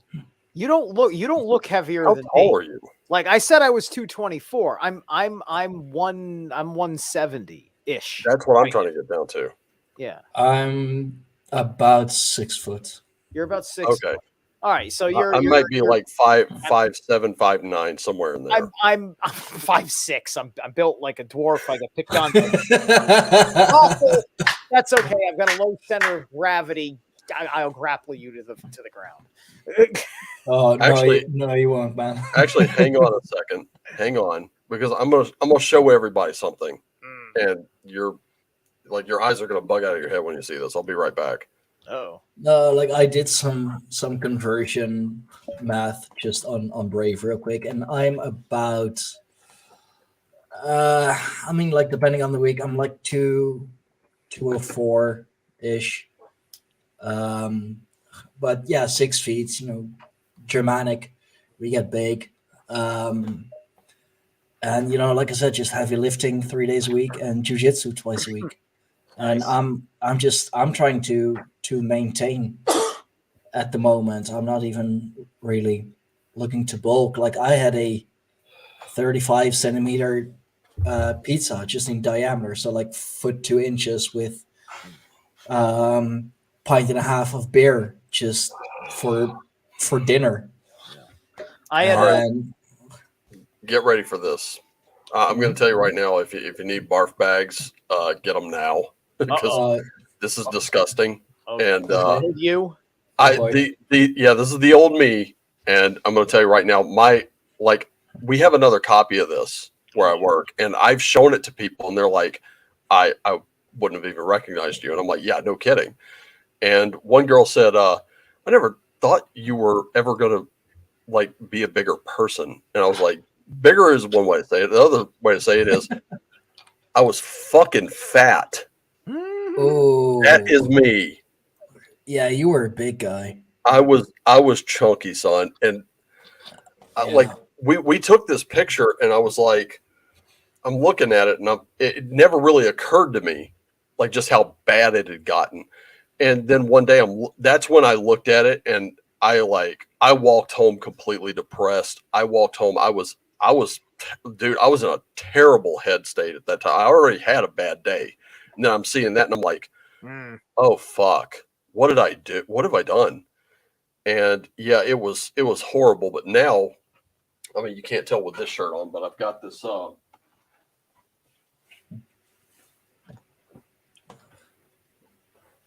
dude, that's pretty lean. Getting there. Yeah. Getting there for sure. I'm trying to find, you see, I'm actually trying to bulk up a little bit. I got some tummy to get down. Not too much at this point, because now I'm I think I might be 29 or 28 waist. This is and I made a meme to deal with that. And I don't remember where the hell I put the meme.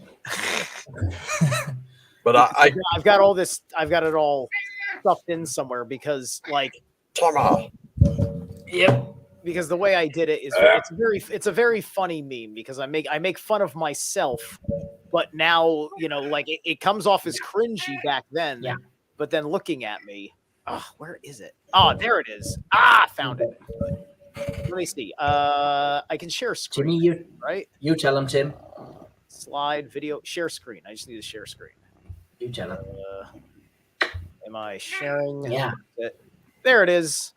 Here, boom. Can you see that? Let me pull it up.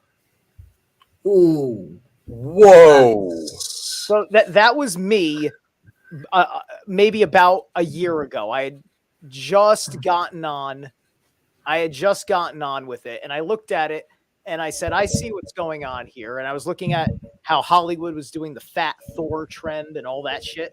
And Yeah. Okay, I actually look like that, and I know that is supposed to be mocking my god. So I'm working on this one down below. So I said, coming soon. This is my meme magic. Well, it's working. It's working. Nice. Damn. Yo. Nice. Very nice. The abs are not there yet. I need the goddamn abs, but look, that's real magic coming. Bro, through. you got that bit of fluff. Like you can like shave it so that it looks like you have abs. Well, I'm not going to shave it. I just need to just trim abs in it. Manscape a little. Trim abs. Yeah. Like use it as an optical illusion. Why not? Why not, man? Well, here's the thing. As a matter of fact, another YouTuber had done a video about that God of War Thor image, and he made a really valid point. So he said he didn't see it as like this is the image of Thor just lazy fat. Like this is not an obese Thor. The way he put it, and it made sense to me. I still no, I'm still not good with the overall image, but the way he put it was, and he showed this. If you look at old professional wrestlers from like back in the 80s, the big WWF strongman style, those guys, yeah, they're not ripped and shredded. They are big. They got a big stomach. You know, they got that big midsection because they have a lot of muscle and they gotta feed it. And I think it was Ocean Keltoy who did that video, and I was watching it going, okay, that makes sense. Like I'm not offended. Like I'm not going to take that personally. The only thing about that whole incident that offended me was, why are we not talking about who's voicing this character? And if anyone has watched Sons of Anarchy, one of my favorite actors from Sons of Anarchy is voicing Thor, and it's Ryan Hurst who played Opie. And I don't think anyone in here has seen it. I'm alone in this room. Make me think of Eddie Hall. I mean, this is when he was training for his world record deadlift, 500 kg. Yo, son. Yeah, this is. I'm not looking for that. Like I'm looking at these guys. It's like I'm more interested in being Jean-Claude Van Damme than Arnold Schwarzenegger. I like the idea of being flexible. Sure. I like the idea of being able to scratch my back. Like more martial artist than bodybuilder. Or actually, the best way I could put it, more Spider-Man than Hulk. Kind of. I mean, like, don't get me wrong. I'm gonna put some bulk on. I want that. But it's like I just want to also, have flexibility. I got plenty of yoga going on, plenty of jogging. I want to have that energy there. This is a complete body transformation. If you want the best of both worlds, jiu-jitsu. I'm getting there. I like the guy that's training me right now. He's also giving me boxing and kickboxing lessons. Nice. That's really good. Yeah. That's really good. That's hard. Yeah, I did a 4-minute drill with him, and I threw it up on my Odyssey channel. It's all boxing though. None of the kicking in that one. I'm still working on it. My hip still doesn't get over, if you know what I mean. Yeah. No, but boxing is good. Boxing is very explosive, very intensive. Oh yeah. I'm gonna say this, like, as far as working out goes, like I pretty much walk everywhere, and well, right now until Tuesday, that's kind of how it's gonna be until I get the new car. But anyway, I really don't drive unless I have to. That's just rule of thumb for me. And I've been known to walk like 2-3 hours if I really want to get somewhere and it's an hour and a half away. Especially if it's not inclement weather, I'm going to walk it. But I've been I did some yoga. It was DDP yoga. Oh, I heard DDP yoga is really good. Yeah. Let me tell you, I have not gotten into the advanced yoga. It's on my Plex server. The problem is Bub likes to attack me when I'm on the ground, so I can't really do it here. And that's fact. Okay, I have put it on my tablet and I've taken that to the gym. Well, the gym doesn't stay open 24 hours anymore, so I just haven't been, and it hasn't been that way since the lockdowns. But I will say this much: I don't think the yoga helped me lose any weight. I don't think that really helped that. Now, I'm gonna say this: the hip problems I used to have, where my hip would externally rotate or kind of shave forward a little bit, I haven't really had those problems. I might have one once a year. I got to go back to the chiropractor, get popped back into place, and then I'm good to go. And I don't see her for like another year. But I will say this: that flexibility has really helped with that. The 30 some odd pounds coming off really helped with that too. So I know, like you can really like, if you change the way you eat, that's the best way to start, because it takes so much off. And one of the things that I started doing, I talked to JD and I was like, okay, you dropped like so many pounds. How did you do that? And he started telling me, like, you got to up your vegetable intake. He is a big proponent of watching your calories, know how eat significantly less than that. But one of the tips he gave me, which has really helped, this is the only one that I found super hard, was if you're gonna, like, don't eat anything after 8 p.m. And if you do, it has to be like vegetables. And I'm like, dang, because I love to eat after 8. Yeah, we're probably those kind of guys where it's just that's never been proven though. It's 10 p.m. It's 10 p.m. You're having your night, and there's gonna be video games going on, a movie, perhaps sex, whatever. There's snacks and things, and it's just like your little indulgences. Yeah.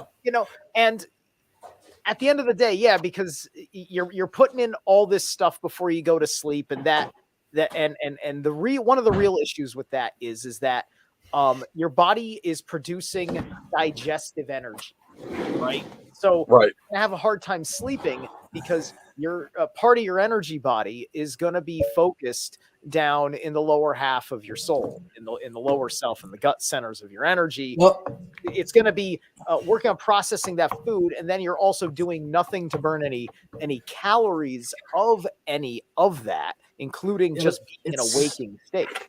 It's not necessarily at what time you eat. It's because the not eating after 8 or not eating after 10. There are so many health gurus or whatever who will tell you that, but it doesn't have to do with the time. It's what you eat. If you're gonna eat basically a full meal worth of calories and then go to bed, then that's you're not doing anything to work off those calories. But if you just have a light snack, if you just have a granola bar or an apple or whatever, like, doesn't fucking matter. Just no big meals after a certain time, especially if you have have a job that requires you to be up early in the morning. Then later in the evening, you shouldn't be eating heavy anymore. You can eat fruit. You can eat fruit all you want. You can have like a handful of nuts. You can have a granola bar. Doesn't fucking matter, because those calories, I mean, they still count, but they don't count that much, and they're good calories. They're good, like good fats and a lot of protein, a lot of vitamins, and a lot of just natural ingredients. Well, I'll tell you this much. I noticed something after 8. You can eat after 10, whatever. Just don't get a fucking pizza or a plate of pasta. Since I started this a couple weeks ago, I did notice something, because I was at work and I was like, I've got like some cash on hand I haven't used, And I was like, I was just kind of like thinking about, what lunch was going to look like or what my snack was going to look like on my break at work. And I was like, you know what? I'm not going to go with my usual. I'm just not. And I clocked off for my break. I went across the street to this convenience store. They have salads there. And I picked up a salad and a small cup of watermelon chunks, took it back, ate all of it. And when I got back on shift, I thought, this should help till I get home. When I got out and back on the floor, back to photo, I was like, oh my God, I think I overdid it. Like I didn't here it was. I had completely forgotten how quickly veggies can just like boom, like they can fill you up quick. It's and those then fibers. Yeah, I mean, and all that water density in that stuff. Mm-hmm. And I'd already been snacking on grapes and stuff like that, but now, like, I was like, okay, spending about $6-7 a day on salads is probably not going to be something I want to do. So what I ended up doing was I started packing my lunch. So I was packing stuff like, tuna with boiled egg kind of chopped up in it, putting that on a cracker and eating that. Baby carrots with creamy Italian garlic dressing, which is one of my favorites. Just like a little dip and pop. Then celery and peanut butter. Just like I take a couple stalks of celery, cut them up, stick them in there, little peanut butter. Man, I'm telling you right now, that and like beans and brown rice, and some water, I'm good to go, man. Like I don't even think unless I'm really hungry, I don't finish it. It's just like one or two things, and I'm done, man. But the brain fog after 2 days, went away, and I didn't even realize I had it. I was just like way more alert. I'm like, whoa, that's amazing. Yeah. When it comes to salads, like salad is great. I like something that's got like a leafy green situation. Like lettuce types, the crispy kind of things are nice, but like the kind of fiber that I need, especially because like I had like a serious kidney stone over the summer that I had to take care of the hard way. Stuff like a spinach salad is great, and it has to have some protein in it. Not a heck of a lot, and it's great to just throw that in there. Just to balance things out, to make sure you're getting a salad in once in a while. Cut down on the breads and cut down on I've done that big time. Sugar, cut down on cane sugar. Like I use stevia and honey, unless the sugar is an ingredient in what I'm getting. So stevia and then honey, especially the honey. Yeah, honey is the best if you want to substitute sugar. With honey, you get mead, and mead is the nectar of the gods. Very true. I'm like honey with my tea. That's the kind of guy I am. Like I can't do sugar. Like it for some reason, sugar, even stevia for some reason just over sweetens things for me. I don't know what it is. It could be just my taste buds are like way different. I was using Splenda, but that didn't cut it. Because it's yeah. No, I was gonna say, well, yeah, like the sugar substitutes like Splenda, that's more like chemistry than nutrition. Like stevia is like just straight up like a dried out stevia plant. Right? Yeah. Like so that's not the same as like Splenda and these artificial like sweet and lows and things like that, right? Aspartame, So it's an acquired taste, but it's also much healthier for you. And I only use it if honey is not appropriate because honey doesn't give you it in a granule. Thanks, bro. It's not wrong. It's not wrong. Dude, I'm 44, okay? Yeah, and I'm 42. And Sark, I'm 31. One day you're going to be there unless you plan on going to Valhalla right now. It really doesn't matter who I'm here in the meat hall with. I'm always the Benjamin. I'm 31. I just turned 31 yesterday. Happy birthday, man. Yeah, thanks. Yeah, it's I will say this, like, just changing the way I eat has helped me a bunch. Like, just the improved mental state alone is worth it. You know, I mean, like, no, I can't do this. Like, I don't know. Like, I didn't eat fast food much. I ate it maybe like once, maybe twice a month. But now it's like, do I really want that? And I think, like the past few nights when I have ordered out, I actually ordered a chicken Caesar salad from this one joint here in town.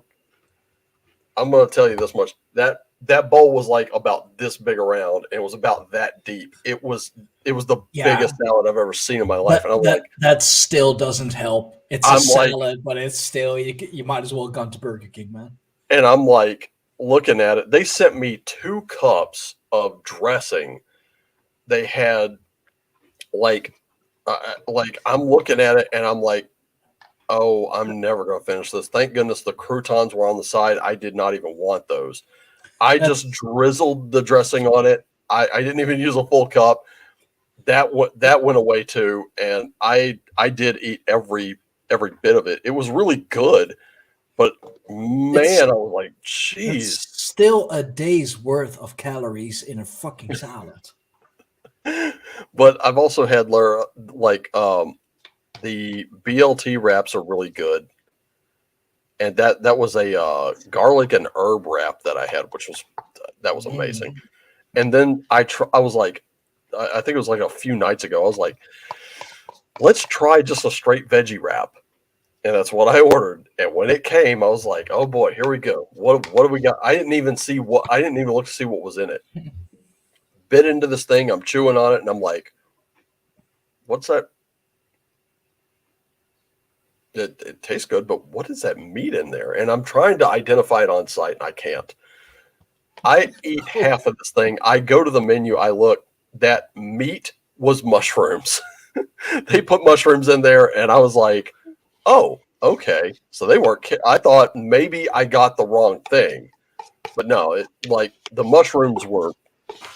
I don't know what they sauteed those things in. It's probably garlic, but oh my god, they were amazing. Some mushrooms are really good meats replacements, indeed. Like my gym buddy Lodewijk, like he used to be a stick on 2 sticks. Like he had no body fat whatsoever. Never saw the inside of a gym in his life. He did, go to jujitsu and would have like a big fucking plate of spaghetti and whatever before jujitsu. Yeah, I mean, and then not throw up. Like, I don't know how he does it. I don't know, man. I don't know.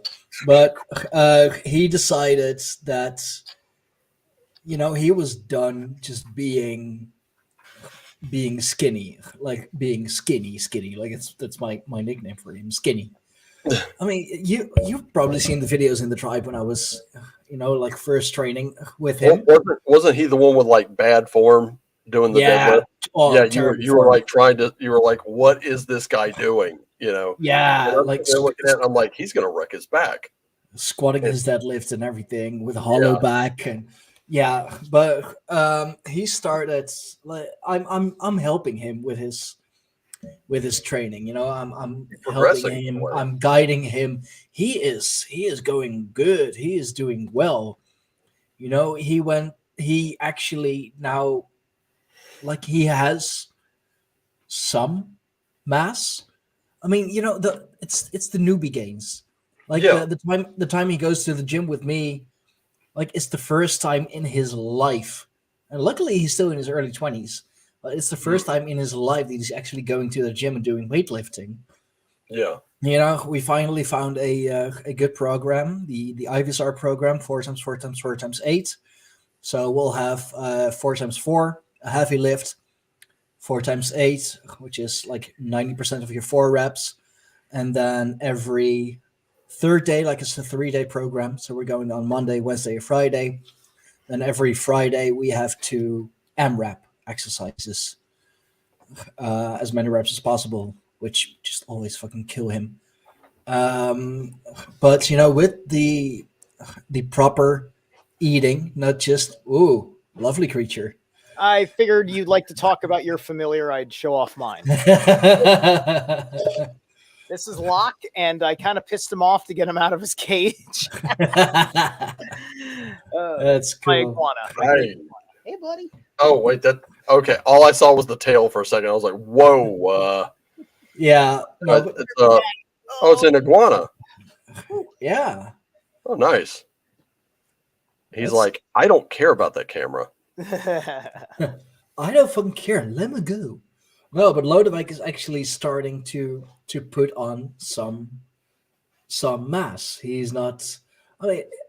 I guess he went from skinny to slim. Mm-hmm. I mean, it's still progress. You know, he went from having trouble with a 20 kg bench press, so just the bar. He was fucking struggling with that. Now he does 42 and a half times 4. You know, he's progressing fast. He's got those newbie gains and they're coming. It's just still not going fast enough. Yeah. Well, I mean, everybody has to start somewhere, you know. Yeah, no, but I mean, fact right there. I'm fucking proud of him. How fast he's progressing. Lessons in patience on this. It's an Aries. No, man, I'm a Capricorn. I don't have patience. I'm hard-headed. Yeah, but you know what? That's like the guy who got me on my fitness journey. He's also a Capricorn, and Mars is exalted in Capricorn, right? So Aries and Capricorns get along really well. Yeah, man, you got to think of your health. Yeah, you really do. Yeah. Here's the thing. Like, if I have to give any advice here, it's just do what you can. Like, start just by looking at everything. Then what you do is you cross off the list all the stuff that you just can't control. Look at what you can, and then start making the changes that you need to. If you need to, like, JD needed to make an entire lifestyle change. And he said for him the solution is simple. If he doesn't do it, he dies. It's that simple. So that's what keeps him on track. Me, that picture keeps me on track. So, you know, the horror of Clerks 3 keeps me on track. And of course, you know, seeing what happened to JD, I'm like, you know, I really don't want that to happen to me. So let me just go ahead and change. Yeah. You know, I can change my eating. I can change that. You know, I may not be able to change my schedule. I may not be able to change anything else, but I can do that. So that's where I'm focusing. And then, you know, as time goes on, if you can put more into it, and just do what you can. It's, you know, really looking after yourself. It's the small things that will, you know, that will give you the biggest change. You know, instead of taking the large menu somewhere, just, you know, get a medium. Instead of taking the car, go for a walk. Or, you know, if you want to do like actual physical exercise, just, I don't know, fucking start doing 10 push-ups before you go to bed. Just 10 push-ups every night. Or just, you know, if you only can do 5, do 5. It's also just keep doing it. Just whatever, like every day, just do a little bit. Like if you don't have the energy, if you don't have the time for 10 push-ups, you know, you need your sleep, or it's late or whatever, do 5, do 3, but just do something. Sarcastic Warlock has a great point. He says all your problems can really be solved by drinking more water. And to an extent, that's very true. One of the things, like, I'm going to tell you right now, I drink a lot of damn water, and I'm probably drinking more than I should. But let me tell you, man, I'm going to tell you, this is kind of the downside of it, and I got to share this with you so you're not taken by surprise if any of you are going to do what I've just started doing a couple weeks ago. Number 1, get Phazyme. Or Gas X or some generic version of it. Get one of those because you're going to be gassy. And let me tell you, I was chatting with Moots back and forth over text messaging one day, and she and I have been like exchanging texts all day. It was dead at work. There was literally nothing to do, nothing to put away, no photo orders, no nothing. And we were all so bored. We're hanging out in the back stock room, and I let one slip, and suddenly they're like, "Oh, dude, what the fuck?" And they're all like, "Run!" They're like, they can't get out of there fast enough. This is a pretty big room. We got pretty high ceilings. How anybody's?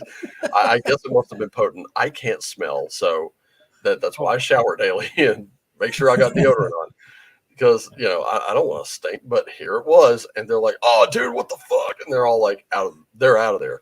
So I sent her a text message of me grinning, and I said, "I just cleared the stock room," and she goes, "That's great. Oh, your boss is gonna love that." And I'm like, "No. I farted and I cleared out the stock room of all people. I'm the only one back here." So I was like, okay, it's to that point. That was an SBD, so that it's to that point. So I went and I grabbed a bottle of Phazyme. I packed it in my lunchbox. I have a couple before I eat, and that way it doesn't, it's not one of those things where like I'm walking and all you're hearing is burp burp burp burp. Or some, I unleashed this hellish bwomp monster in the middle of the fucking floor. Nobody needs that. Nobody wants it. The second thing is, if you're going to start drinking water, especially lots of water, the recommended allowance for that is about a gallon a day, unless you're working out. Then you probably should drink like about a gallon and a half. What you don't want to do is you don't want to drink it at the rate of like a gallon per hour, because that'll kill you. So yeah, you'll flush away all your natural salts, all your electrolytes gone. And dilate your your blood too much. Yeah, it's a thing. You'll feel it. You'll feel when you've had just too much. Mm-hmm.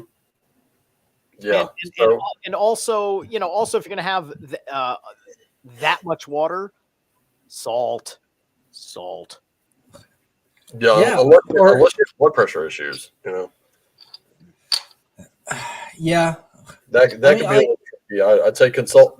Definitely don't take my advice like right off the bat. I'd say responsible line here: consult with your doctor before engaging in any kind of diet or exercise program. Right. We can give you tips and tricks, and they're all general, and they may have worked for us, but it doesn't necessarily work for you. Find what works for you, and if always consult with a physician, a doctor, a trainer, just whoever is actually specialized in it and qualified, most of all. You have to find out what of the three body types your natural disposition is. You're either an endomorph, an exomorph, or a xenomorph. No, that's bullshit. Those don't exist.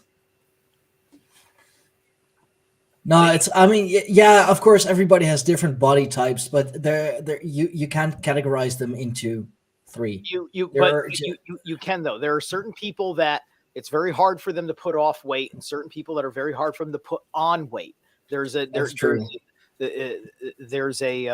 flow state of the way their calorie burn in their system works. Yeah. And then everybody thinks they're is the in-between one.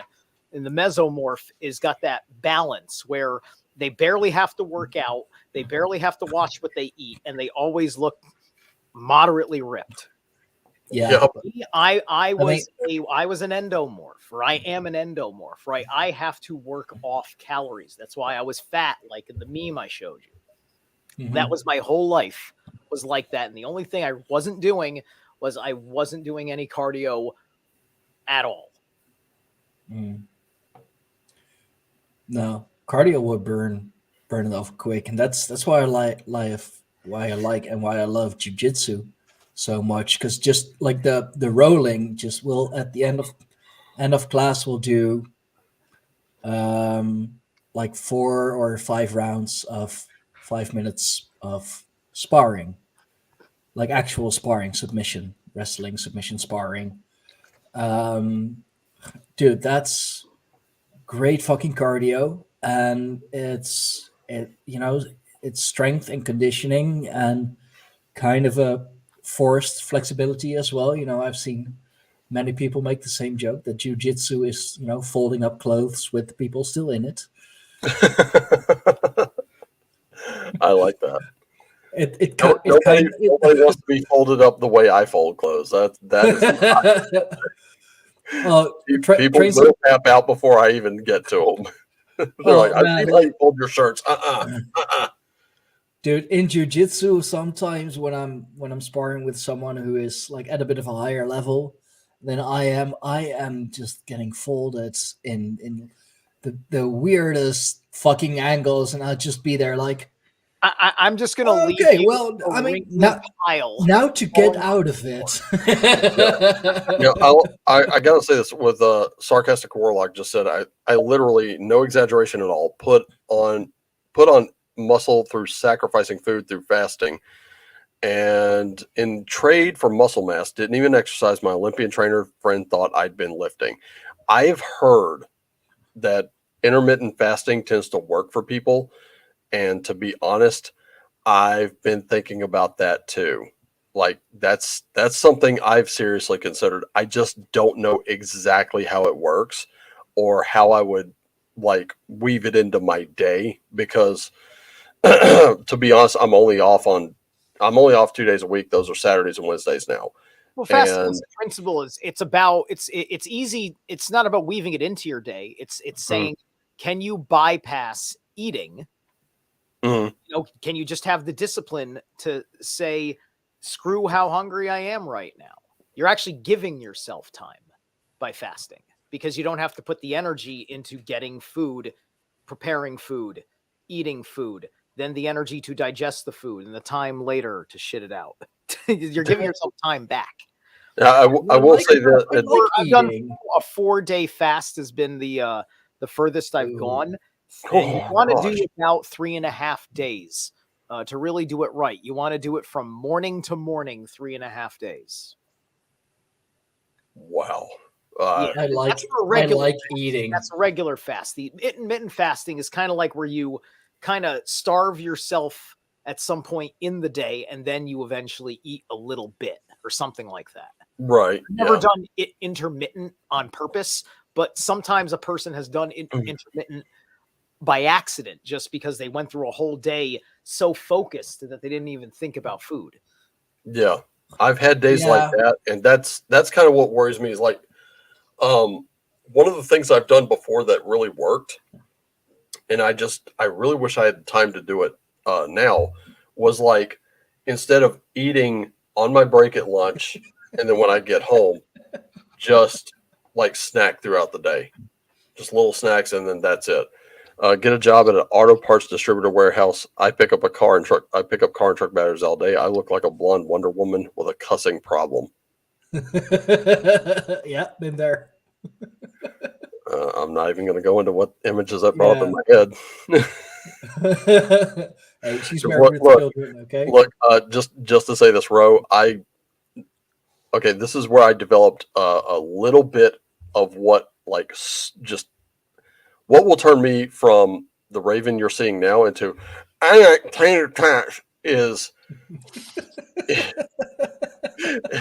if women, there are 2 features a woman can have that'll just completely render me completely stupid, and I'm talking like waterhead, I like tater tots, stupid, and that is really dark hair and blue eyes, or some kind of like really brightly colored eye, because my mom put me down in front of the TV.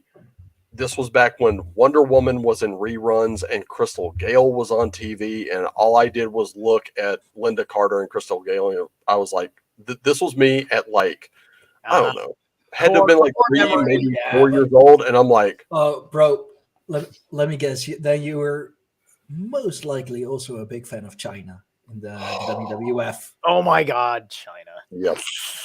Yeah, I was. Yeah, I thought so. Hey, fun fact. I'm from Greenwich, Connecticut, and I once met Triple H just because he was shopping at the store and I was working. Nice. Oh wow. Yeah. This was back in the day when he was actually getting married to Stephanie for real. Yeah. The WWE's worst kept secret. Well, I mean, by the time they were crucifying Stephanie with the Undertaker, I think everybody got it. You know. Hey, but like he runs the place now, so you know he did something right. There's a whole weird drama going on because the company's getting sold or something. And Vince, like Vince coming back happens. I mean, like I don't know what that means for the women's fucking league if the Saudis buy it. I don't know what they're gonna do. What women's division? Exactly. That's exactly what it'll be. And look, I'm going to say this. Burkas now.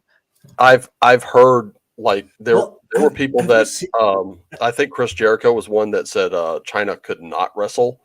Like she actually didn't have much in the way of skill in the ring.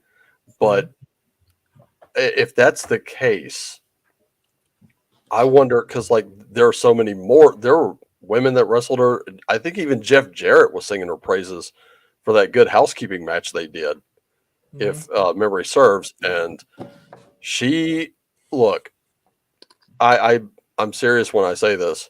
WWE Hall of Fame induction, China now, because she opened that door bigger than life and twice as ugly.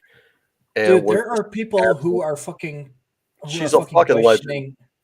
Yeah, and like there are people questioning that when DX got into the Hall of Fame, like, why isn't China there? Why isn't she part of it? No, wait, no, she was. You have to understand. Yeah, but like she wasn't inducted with DX. Or you know, I don't think anybody wants to say it, so it's left to the rumors, and I think it has something to do with standards and she kind of had a standard for a certain film that she made with a certain member of the NWO. Yeah. And I mean, look at like, same bullshit going on with Mandy Rose now. Hey, look, she made $1 million before Christmas off that shit. There's all sorts of weird reasons. I don't agree. I don't necessarily agree with it, but Mandy Rose ran the women's division for like I mean, she had like the CM Punk reign going on, and then you know, some like all of a sudden they don't agree with the things that she posted on her private fan account, if you will, and you know she was still to drop the title on NXT, and I believe like that same night or the next day they told her, we're gonna let you go. Which wrestler was this? I've been out of the loop. Mandy Rose, Mandy Sachs. She actually came through the through the Tough Enough series. She wrestled for a while on the main roster. I guess that one went over my head. Yeah, me too. It's hard, but NXT it's doing great. So many cute women, so many cute girls. Oh, I know. Like I made a joke at one point. I said, like, Triple H has to stop finding my girlfriends.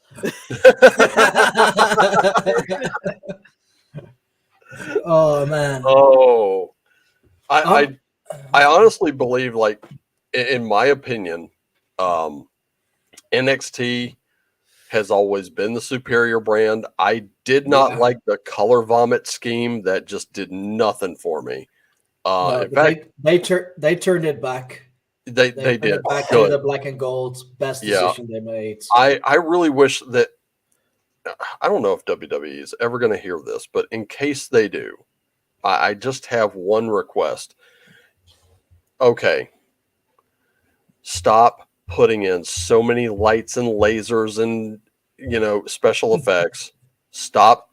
This is okay. So WWE is a lot like a salad. A salad can be really good. One salad, maybe someone else's preference. Someone else might like Cobb salad. I like chicken Caesar. Someone else might like a garden salad. That's fine. But it's like a salad. And when they're throwing on all these light boards and lasers and special effects, it's like drowning your entire salad in dressing. That's all you're going to taste, and that's all I see on my screen. I don't need that. I would prefer a Titantron. I mean, look at the Attitude Era, and I'm not talking about going back to the hardcore matches. Yeah, I'm talking about just barricades, fans, lights enough to light up the arena in key areas where you need it. A Titantron you can barely see was still fine. yeah. Good theme music. Get Johnston back in there. He made some of the most iconic themes in all of wrestling. Why they let him go, I have no idea. That was dumb. I mean, that was like plain stupid.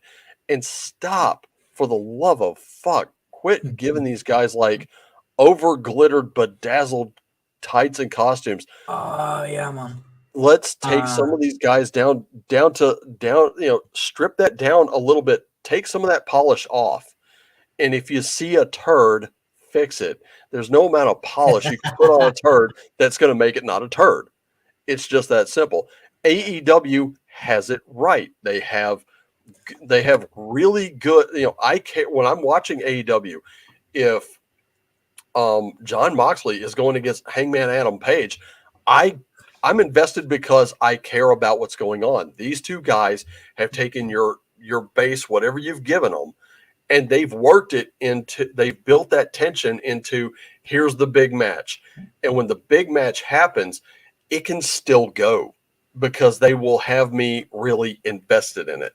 That was the same for The Rock versus Stone Cold Steve Austin, the Corporation versus Stone Cold Steve Austin, The Undertaker, the Corporation versus anybody for that matter, Mankind, Gangrel and the Brood. Geez, why on earth was Judgment Day stunted when Edge had that thing down and they just completely like cut the wind out of his sails? It was like so many of these things, like the Ascension was great. Why cut that? And then who else was there? There was I think Tyler Breeze and Fandango could have been excellent if they'd been utilized properly. You make them the New Day's foil, and I guarantee you they would have printed money. Tyler, dude, Tyler Breeze, his gimmick was starting to like grow on me. Like, oh, now I hate you the right way I'm supposed to hate you. He's cool. All right. So as I understand, if I remember, he's Dutch. So I have to bring up Aleister Black opinion. Oh, bro. Yes. Yeah. WWE wasted him. And then my buddies who are bigger fans than me are explaining like, oh, bro, like he's an actual like occultist and shit. It was just like, oh, really? And I'm looking at his tattoos. He is. Oh, he is. Okay, I like it. Dude, he is the founder of Pro Wrestling Holland. You know, where I used to be a trainee for a bit. It's the best Dutch promotion there is. I mean, like you got Dutch pro wrestling and all, but I mean, it's kind of they're kind of sketchy. The owner is like a regular Vince McMahon. Like he's always the champion or he's always chasing. Hi, Ribbon. Hey, what's going on? Yeah, well, everything's going on, because I would like to know why you have the sunglasses on thinking you're all that, and that's what's going on. Okay, son? And by the way there, Mr. Ribbon, what's up with your life? Do you think in your lifetime that you need to come across to people and think you're all that? Well, maybe you can't get a woman. That's what's up, son. Ooh, are we setting up a match? Yeah. Is this a match? No. Hey, birthday. I think you're a good guy. I think you're a fucking lovely guy, actually. And by the way, there, Mr. Ribbon, listen, Mr. Ribbon, listen, son. With the sunglasses on, think he's the fucking lyric, some type of guy. Listen, son, I've just come here to tell you that maybe I'm just your friend, and maybe I want to play with you, okay, motherfucker? Where are you from? Thank you, Ribbon. Nice to meet you, son. Where are you from? The sun never sets on cool. What can I tell you? Yeah. Where are you from? I'm from Ribbon's Holland country, because Ribbon looks as if he's coming from Holland. Netherlands. Hi, Ribbon. Hello. Yeah. I love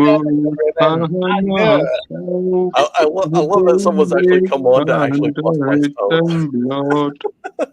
Yeah. By the way, the guy with the spectacles on the bottom left-hand side. Come on now. Behave yourself, son. Never. Are we setting up a match here? Is this gonna be like the Greyhorn Pagans rivalry? Is this gonna be? We're not doing any rivalry. We're not doing anything. My friend, Mr. Ribbon, listen. Sometimes in life, you have to be maybe accosted by another person you meet because you'll never meet the other person that's coming along, okay, son? Just like me. You would never have met me if you weren't you. And that's what I like about you. I've never met you in my lifetime. Okay? Bitch. That you cocksucker. I love you, son. This is like the weirdest. And by the way, the guy with the long hair with a beard at the bottom, right down. I love you too. like, am I the only one here who doesn't know Jimmy? Hi, Jimmy. No, I don't This know is him like either, being roasted by the Iron Sheik. It's awesome. Anyways, I'm just relaxing. How did you do, motherfucker? I take you, I suplex you, I break your back, I fuck your ass, I make you humble. Have a good day, go fuck yourself. I'm just having like hearing that. It's awesome. Get bitch. Fuck you, motherfucker. Fuck you, motherfucker. Yeah. You're talking about hard.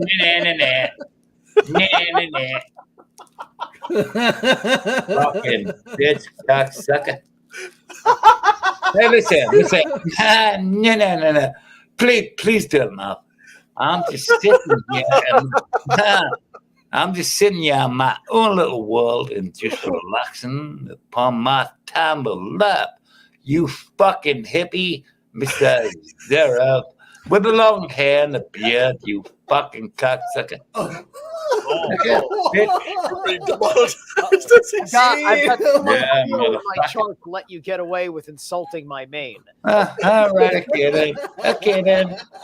Look at this motherfucker over here. He comes in here. He's got his. By the way, Mr. Insulting your name, you fucking motherfucker. You can do just He wants to roll up on my shit and mock my ancestral good looks. Who the fuck is this motherfucker, right? And by the way, you can blow me a kiss, you fucking bitch. Thank you. Really? Yeah, that's good. You fucking cunt. Motherfucker. What the fuck is going on? You can be my hero, baby. Look at Tim, he's laughing, yeah. This guy should be in the comedy scene. Or whatever the fucking hell. Raven, where'd you find this guy? I don't know. Hi, Ribbon. I love you, son. Hi, Ribbon.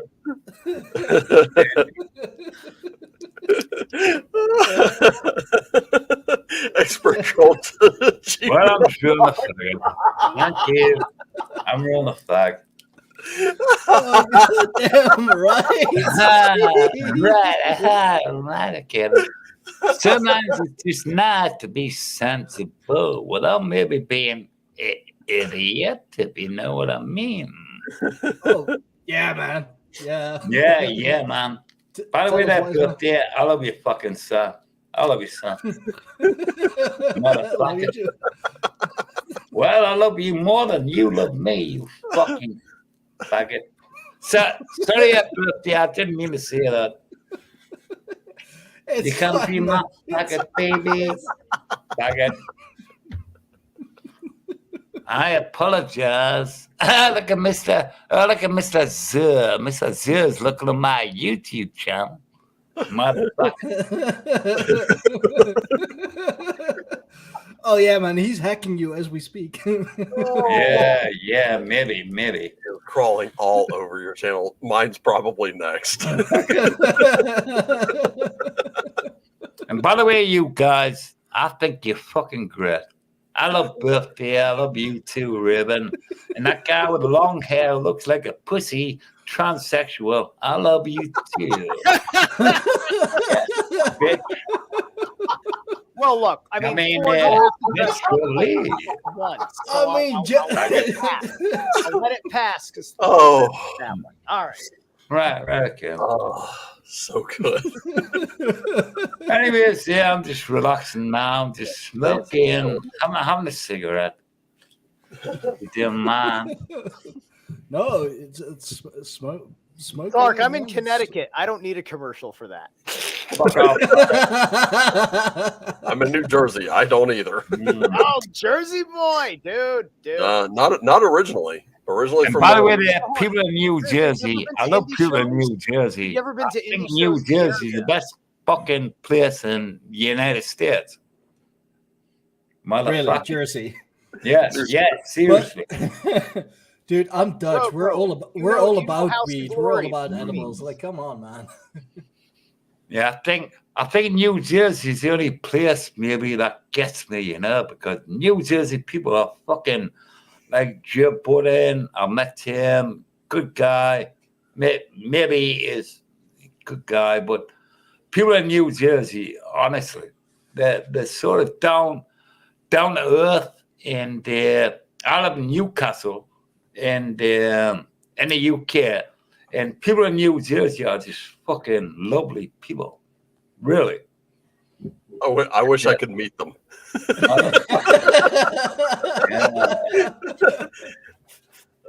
I get the Karens. By the way, there, Mr. Raven, looking like the lyrics. One do you know good? I tell you, that description applies to. But, I wonder why these gentlemen haven't got any ladies in their chat room. Well, the only lady who was here was my my fiance, and I mean, she's obviously spoken for her. So sorry, man. Hey, listen, Birthday. I know that because you sound like a nice guy, okay? And I'm sure your fiance is a lovely lady. Okay, bitch. Sure thing, motherfucker. yeah, get him, you fucking transsexual. Sorry that you're married to a transsexual, son. I was trying to be nice to you, but unfortunately, I mean, come on now. Are you going out with a transsexual? I mean, not okay. I don't mind. No, man. No, she's all female. I checked. What he's trying to say is like she is a he and she has a cock, and that's what he meant to say, really. Oh shit. Okay. Thank you. And now he doesn't like me now because I've told the truth. None taken. Josh said New Jersey's a toilet bowl. No offense, Raven. None taken. Yeah. Especially the southern part. Yeah, especially hey, I wear the bitch with the sunglasses on. You sound rather fucking silly. Well, the problem is like when you go down South Jersey, it turns to white trash. In North Jersey, yeah, exactly. Real wasteland. The only reason you go anywhere in New Jersey is because you need Newark Airport. I mean, that's a bit cruel, isn't it? Really? Well, thankfully, I'm Jersey closer to where Rocky happened. By the way, the guy with a sort of looking Jesus sort of thing going on. Fuck up. Okay. Thank you. But listen, man, one of the some of the best people, some of the best souls I've ever met on this earth is a family from New Jersey, though. So I got a heart for that little police state. You can be my New Jersey family. Oh. The main type of grass in New Jersey is syringes. Yeah. The bad part is he's not lying. He's not lying. He is not lying. Dude, let me tell I could tell you stories and they're from 10 years ago and I guarantee you it hasn't gotten any better. Is it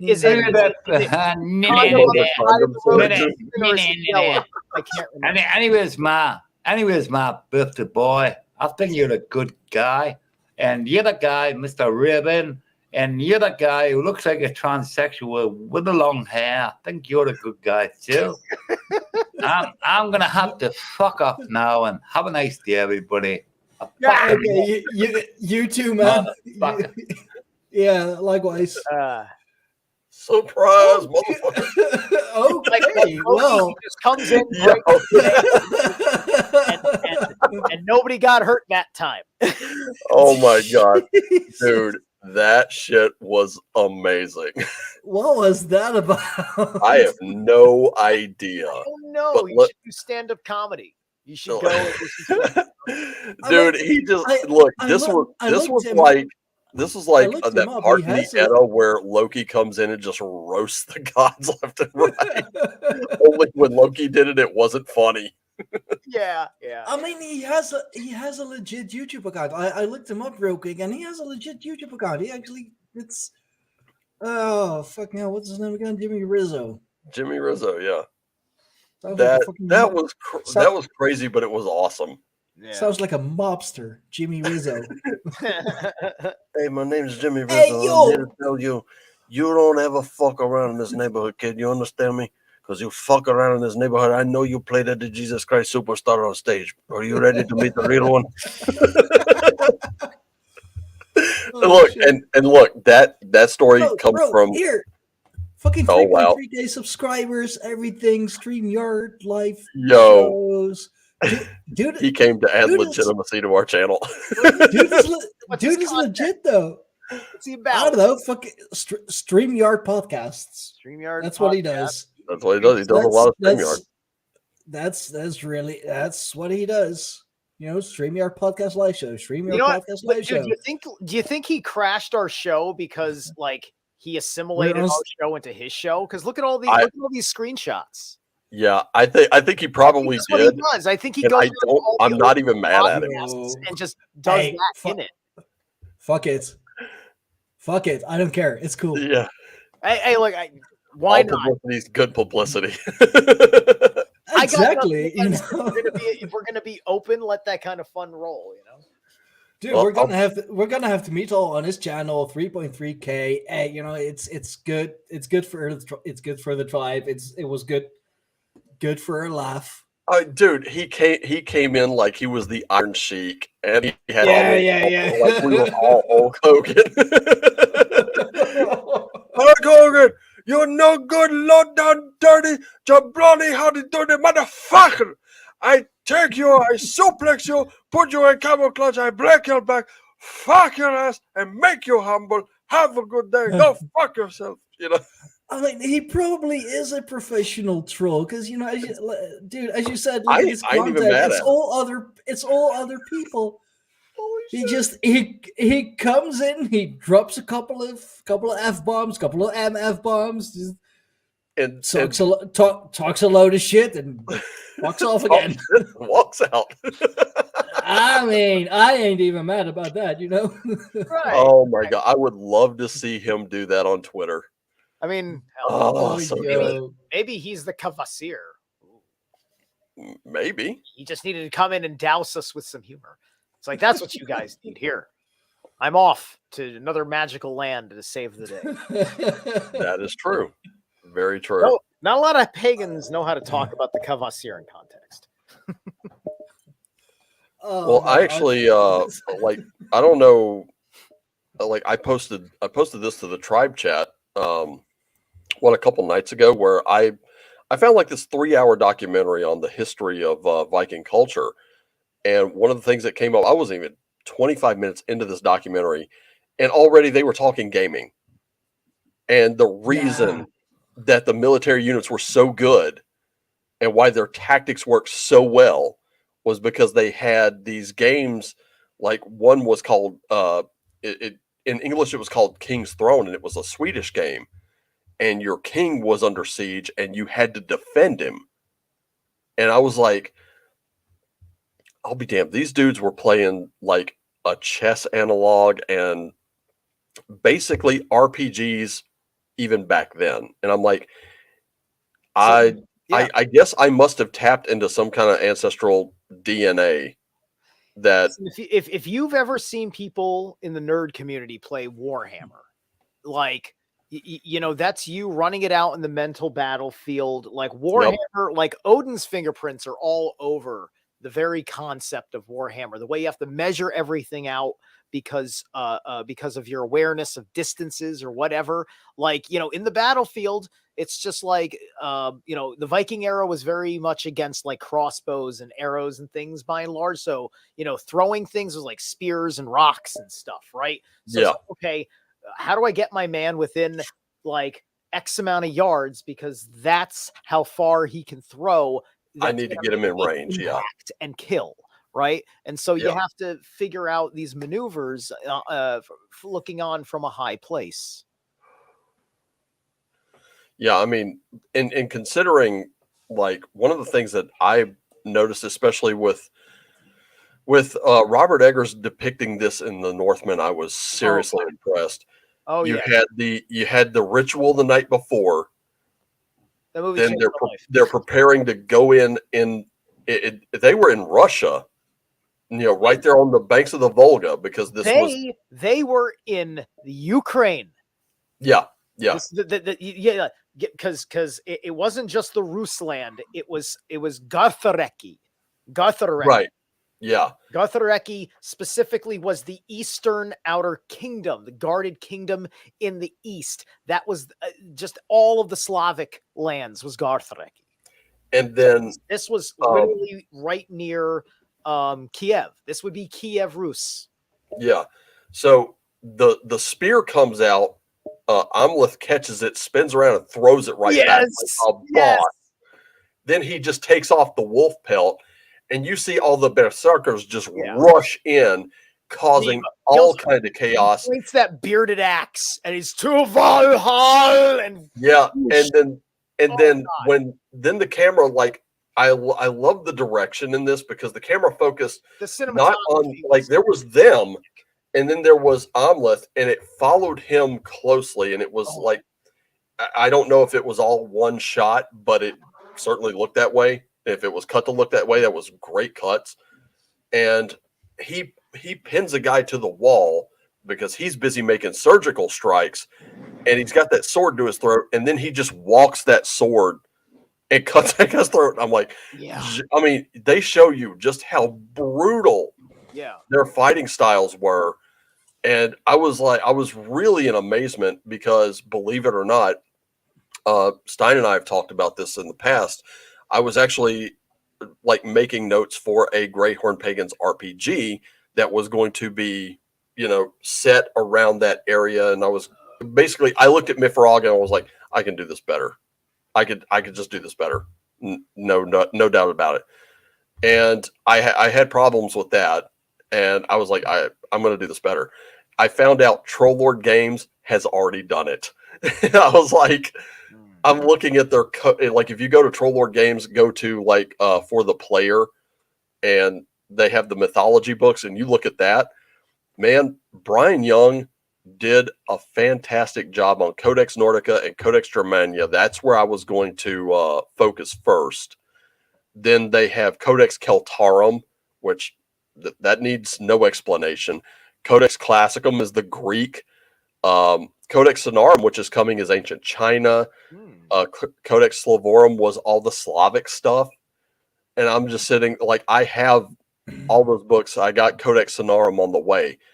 And I'm telling you right now, I looked at those books and they're amazing. This is a Norse-themed tabletop RPG? Not necessarily. Castles and Crusades is like a, how can I put this? It would be like the success. I think Gary Gygax actually worked on it with the boys at Troll Lord. Oh, nice. Before he passed away.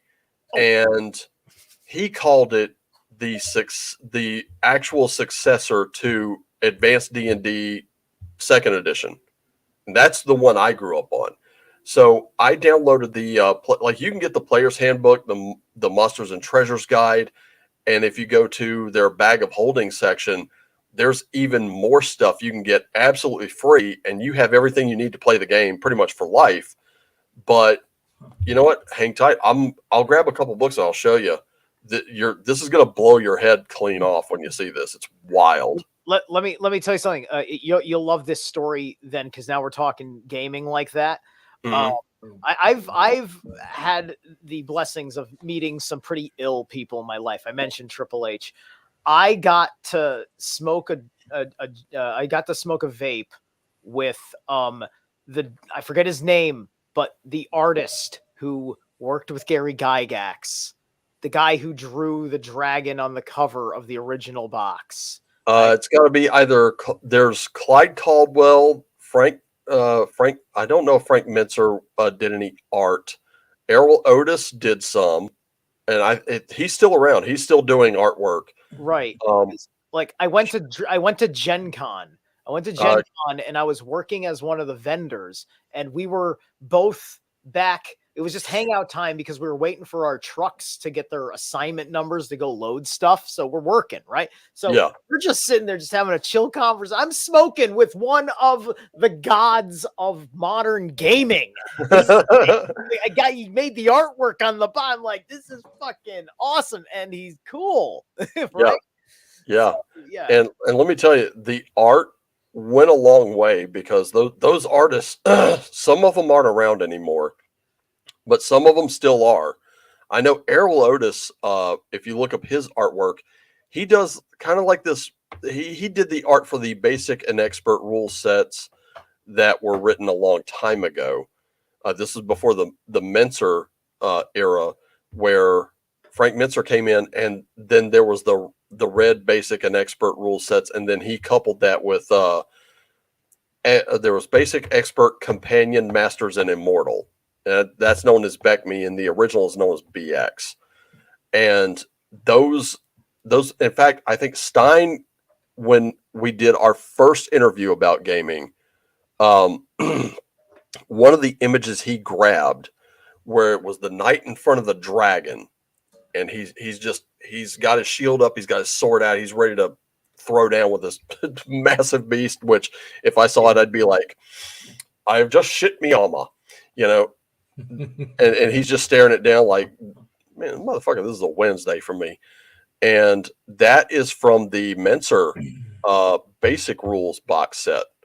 So, and believe it or not, all those are still available right now. They're available in PDF. You're probably not going to find a reprint of them, but if you wanted the actual physical copy, my suggestion would be in about a month. Start like trawling eBay, because in about a month people are going to start selling stuff, because the Christmas season's over, and now they gotta pay bills, so they're going to sell this stuff, and you can find a lot of this stuff on the cheap. I'm hoping to find some like classic AD&D second edition stuff, and at least get the 3 core rule books. If I can get those in hardback again, I'm good. But hang tight. I'll show you a few hardbacks that I think you're going to be super interested in, especially since we're history buffs. And I could tell you, Brian Young, who wrote these books, has done a fantastic job, obviously. And I think like historian is his stock and trade. So whatever he's written, he has researched. So I'll be right back. Oh dear, you got him on gaming. I don't know shit about gaming, but you're muted, bro. Oh, we don't have to talk about gaming if you don't want. It's too late. You got him on gaming. He's grabbing his books. It's too late. Got it's too late. I was looking for the art, and I'm trying to remember exactly which one is the art, so that way, because I can't remember the damn guy's name, and it was literally like my like a person. I can't even ask a friend because they wouldn't remember because it was my experience wholehearted. But I think it was. I think it was this one. I'm gonna share. I'll share a screen when he gets back because so that way he can see it. But I'll flash this thing up when that happens. Yeah, I got a bunch. Like, it's on my Odyssey. If to make a recommendation. Oh, you got him on gaming. Yeah. I did you got him on gaming. Full-blown expose on World of Darkness's 3 core campaign settings for Vampire the Masquerade, Werewolf the Apocalypse, and Mage the Ascension.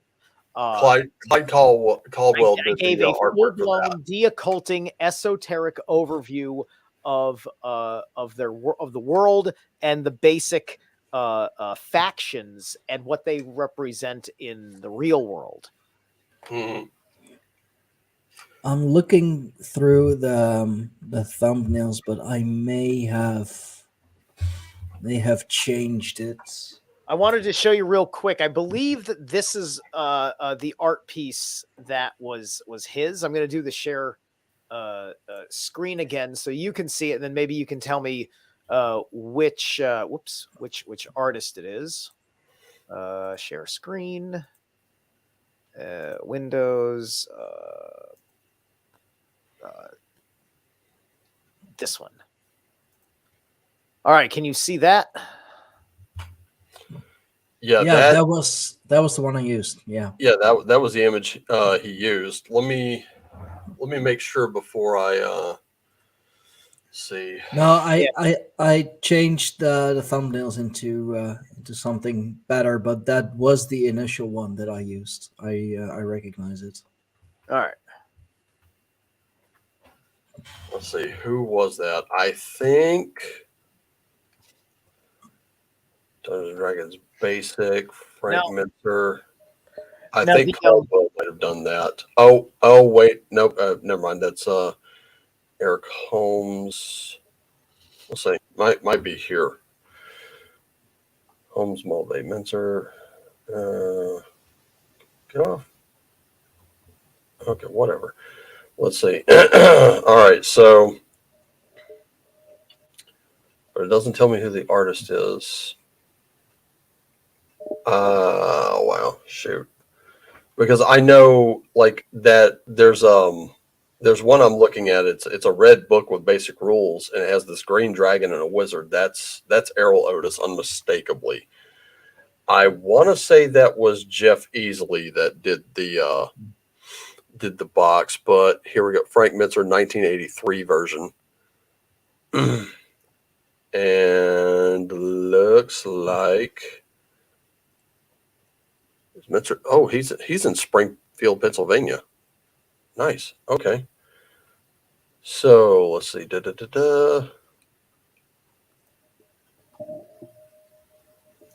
Wow. Okay. Now Minter's done a lot. He's the one that wrote that box set you're looking at. But all right.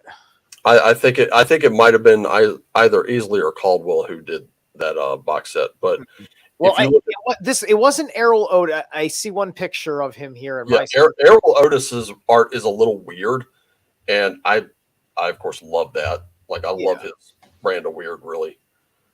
Like this guy, he wasn't weird at all, but he was incredibly. But he was just incredibly chill. He definitely had really awesome, like those, the authentic hippie vibe, not the cringe hippie vibe. Yeah. He had that vibe going on, and that I may be a metalhead, but I connect with that. Yeah. If you like do a quick look up for AD&D First Edition and take a look at those covers real quick. Sure. You're gonna, because what I'm gonna show you, you're gonna absolutely love. Okay. AD&D First Edition. All right. The First Edition. Okay, so which one am I looking for? So you're looking for the Dungeon Master's Guide, the Monster Manual, and the Player's Handbook. You're just looking for the covers of those three. Okay, so I see the Dungeon Master's Guide with the green wizard and the brown panels on the side. What? I see one of the results shows me a green wizard opening a double doors. Let me see. Oh. What did I do?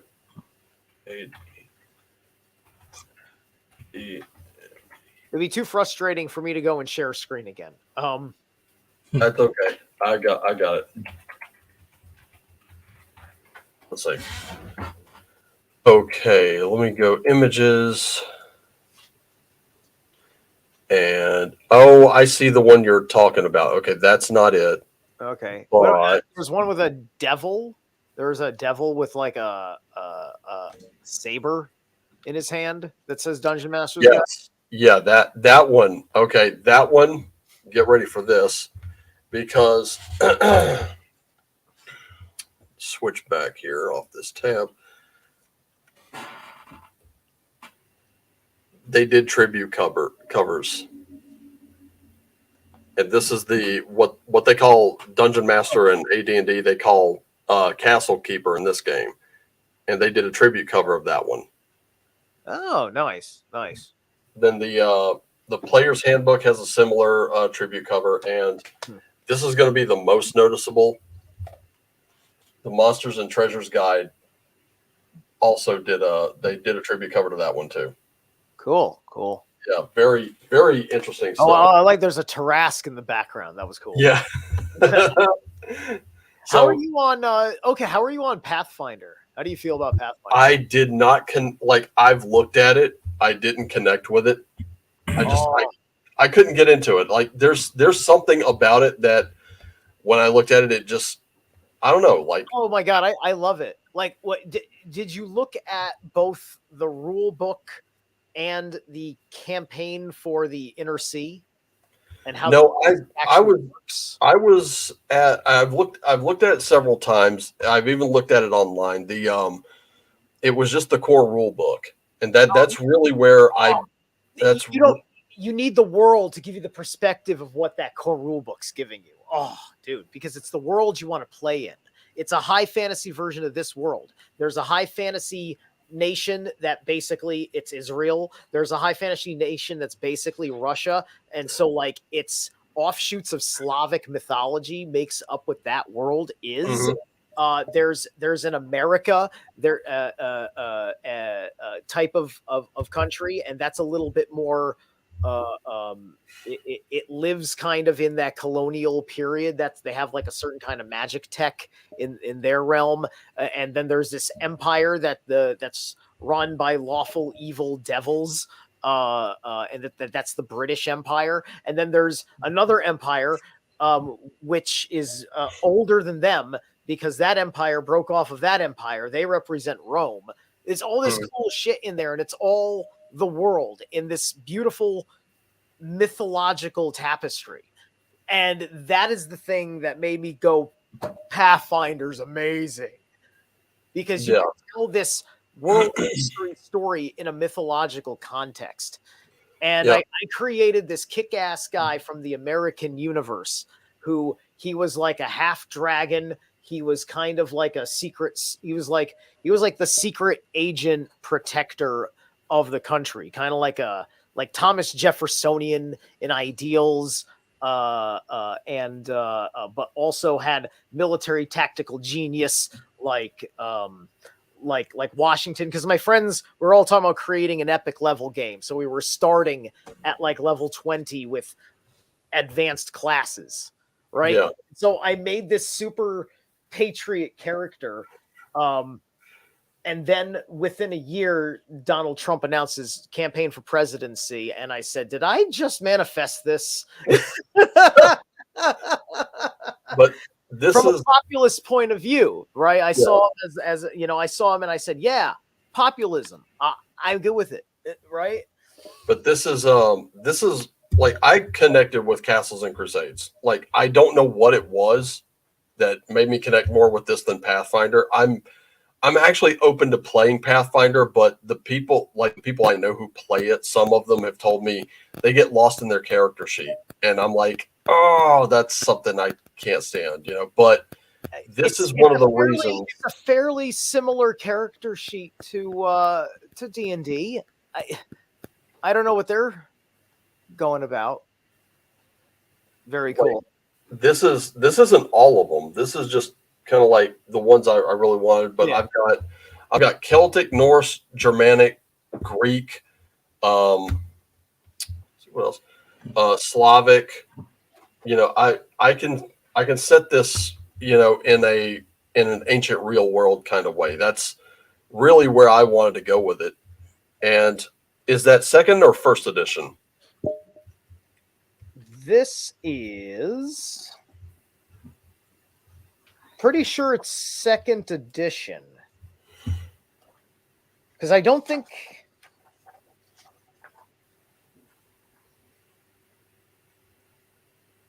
I don't see where it says an edition. Maybe it is first edition. Oh, what was the year on it?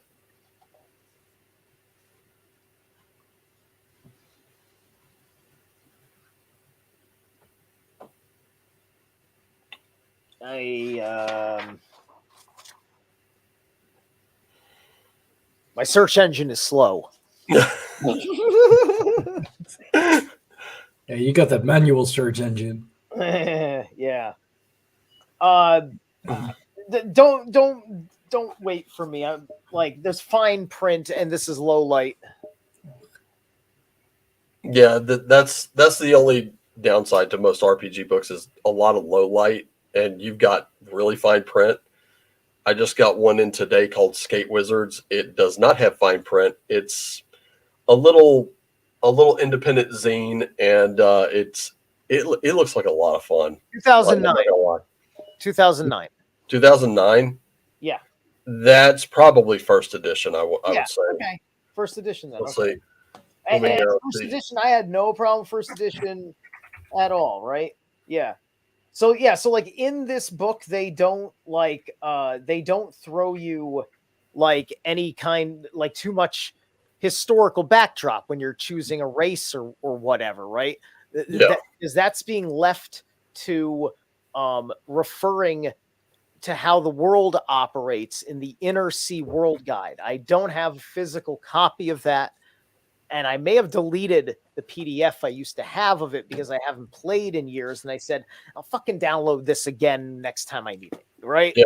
Yeah. You definitely have first edition because I just looked it up. So yeah, go look at the Inner Sea World Guide, and then you'll start to understand what you can really do with the game.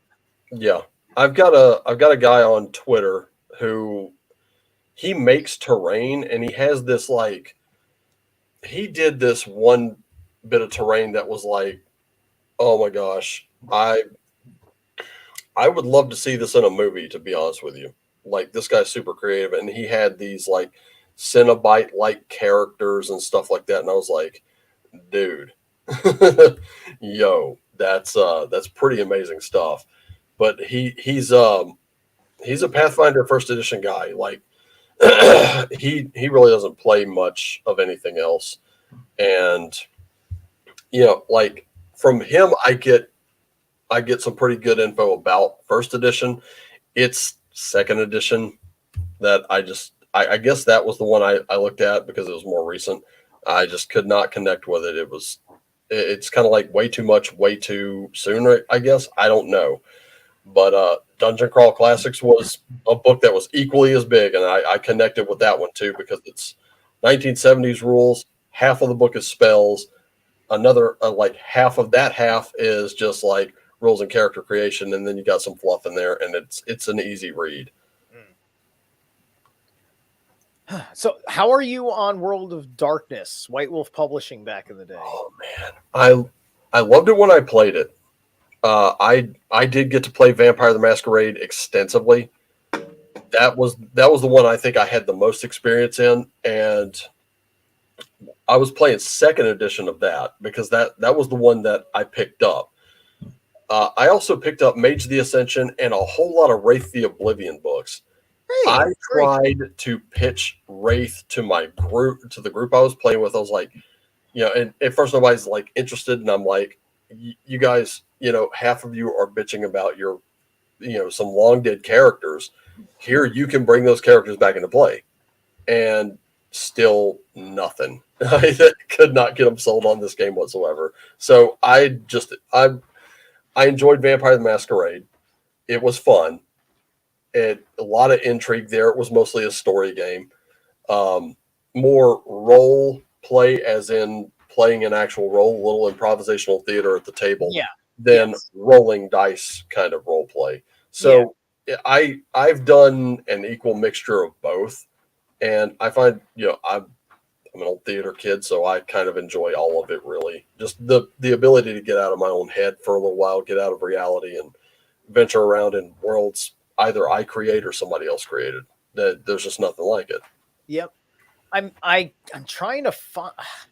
I gotta find part 1 and 2 because I know if they're not archived anywhere, I'm pretty sure I saved them on my computer, and I'll have to upload them to my backup channels until I figure out when I'm going to do YouTube again. But I'm going to throw it in the chat room here. This is a link to my BitChute channel, and when I did my Mage of the Ascension overview, where I go through all the occult orders, how they reflect, these guys are kind of like the Freemasons, yada, yada, yada, right? So I go and I do that whole rigmarole. Now, when I was introduced to Werewolf the Apocalypse, when I was a teenager, like I had played plenty of Vampire the Masquerade up until that point, and I was digging it. I didn't get it with Werewolf when I was looking at it, and I had to be encouraged to play. And then once I finally was actually paying attention, like that was like, I didn't know it then, but that game made a pagan out of me. Looking at what it was to play a werewolf, like, look at this Viking werewolf, right? And then later on you figure, they did their homework. That's Ulfidnar shit. It's like, holy shit, right? So talk about the places where they get you, where they get you. That's where they got you. That's where they got me, and it's part of what's helped me with my personal occult and shamanic practice. I'm a very gifted rune reader. If anybody wants a rune, that sounds awesome, actually. Because like your story kind of resonates with me a little bit too. Sorry, by the way, I'm Firefae. Hi, Firefae. Pleasure to meet you. Are you a redhead? I am. Awesome. Yeah, I had to go step away to put the books away for a few, but when it comes to games, like I'll say this much: World of Darkness these days, Vampire the Masquerade 5th edition. There are people that love it. Magic. Sorry. There are people that love it. I don't. D&D, honey. Or RPGs in general. Are you talking about when they rebooted World of Darkness? The most recent edition of Vampire the Masquerade, I don't care for it. Are you talking about where that new company that bought White Wolf's products went and made a complete version of the game anew? I'll be honest with you. Like I've been out of the loop except for like the past 2 years. But Vampire 5th edition, I just did not. You need to do mushrooms in the mountains in a cabin in the Smokies with me and stuff. You're not talking about. Hey, I can join too. Like here's Werewolf the Forsaken. Okay. I happened to pick this one up because I don't like it, quote unquote, better than the original because of what the original is. But I really enjoyed what they were going for with this because they gave you a system that was really cohesive for having a different kind of metaphysical interaction with the different types that you had. The way they organized everything, it's just like it doesn't. You don't have to hate it, but like you can still prefer the old. But I think there was nothing wrong with this because I was able to unlock my imagination because some of the foundational principles that they rewrote for where vampires come from really, or werewolves come from really, as a gaming system for campaign writing, like you can go get supplementals that fill in those stories for you if you want, or you can just write it yourself. Because it's not just that's homebrewing. Homebrewing has always been the basis for just about every role playing game out there. Yeah, I even got like one of the offbeat. Like I took up Promethean. Yeah, Promethean is very cool. That's I loved it. I loved it when White Wolf owned it. I did pick up Vampire the Requiem. That was the 3rd edition. And that's the other one in the set. Yeah, that one I didn't care for what they did with the lore with it. So we stuck to 2nd edition. We kind of felt like that was where it was at its strongest, but the problem was they kind of blew up the world. They nuked the worlds from orbit. They really did. And it caused quite a stir. I mean, now I don't really have my I don't have my old White Wolf books anymore. I ended up losing them in the move. So the problem is that they marketed the game as a replacement, right? Like, yep. And because that's why it's not like Werewolf Apocalypse 5th or 6th edition or whatever it is. It's Werewolf, the Awakening or whatever. Right? It's got a different title. Yeah, that's how they mark editions, is with a new the new partial title is what marks the newer editions. Except for Vampire the Masquerade, they went back to Vampire the Masquerade. They just made it a 5th edition of it. Yeah, and I don't care for it. I can't get behind it. So it's so defaced that you can't even rationally say that it's built upon it. Their marketing was doing that, right? Yeah. That's how they marketed it. You're right. That's exactly the way the facts about the game's development came out. But and I gotta add something to that though. Yeah. The writer. Yeah. The writer of drama. Like a lot of the guys that get into it were like checking out, like they would look into like how the businesses were running and all the rumors about what they were doing and all that stuff. Me, I'm just looking at the product, and just want to have fun, and it's just like everybody's just like, oh no, company did terrible thing. Just okay, it's fun. I don't care. That's my attitude, right? The real problem that I have with Vampire the Masquerade 5th edition was they leaned extremely heavily into these identity politics. And I was just like I posted to Twitter. I was like, look, we don't need this in our RPG books. Just, I buy book, I take home, I make game for friends. Right. That's it. You do your table your way. I'll do mine my way. It's fine. And immediately it like, what in the hell was that? Yeah. Timmy like caused all kind of chaos just now. But yeah, like it got to the writer and the writer came after me. And I'm like, oh, okay. So I was like, okay, well, I don't need your book. It's fine. And I'm looking at possibly getting those, like some of those older books back. I know a guy who is trying to sell his. So I'm just waiting for him to tell me what he's got and what he wants for them. And after that, I'll totally just buy them, if the price is right on them. And after that, I think I'm good. But one of the ones that, in fact, I just interviewed the two guys who wrote it. There's a book out there called Night Shift, Veterans of the Supernatural Wars.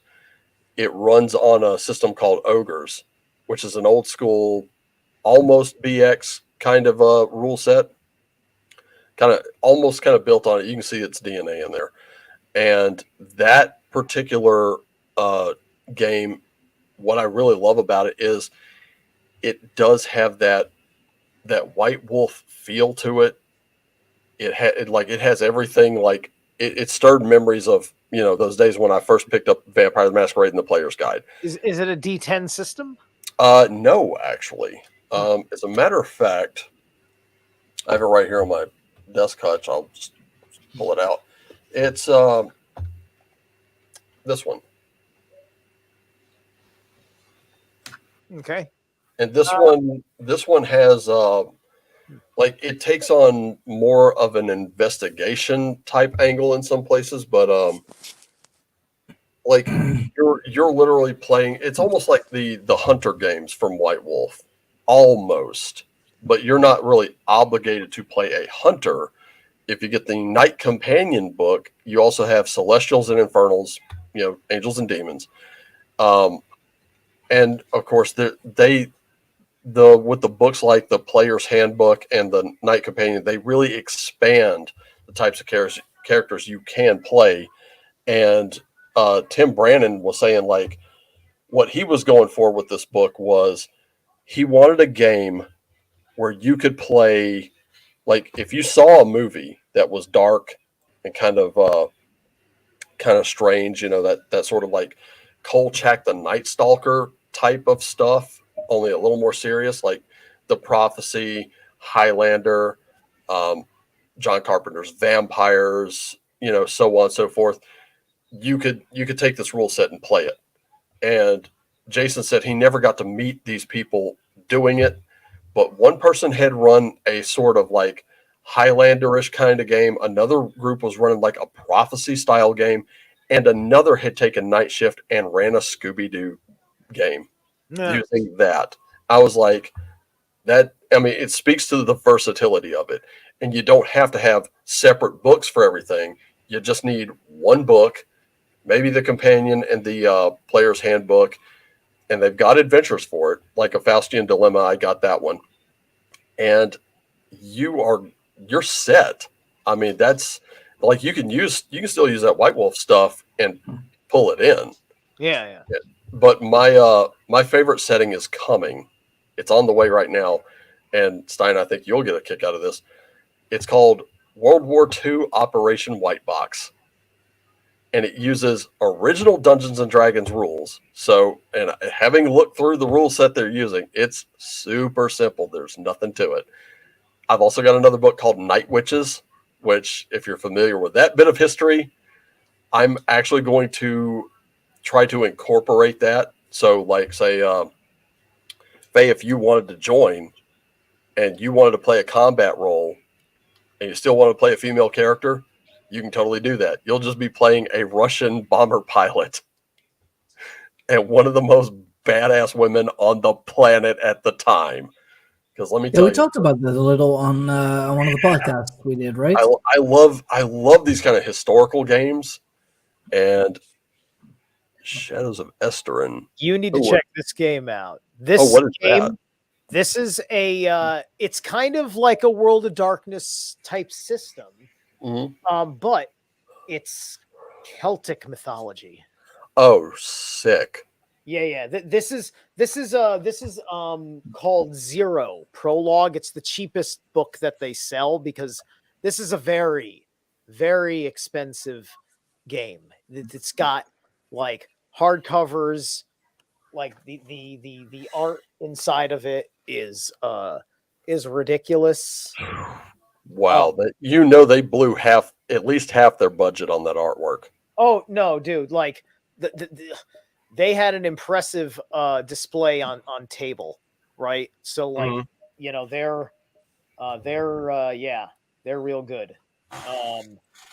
Because that's what drew me in. I mean, look at these just fucking landscape with dolmens sticking out of the ground that are like mountain size. Says here, Shadows of Esterin is a medieval world with horrific and gothic overtones in a dark, low fantasy setting.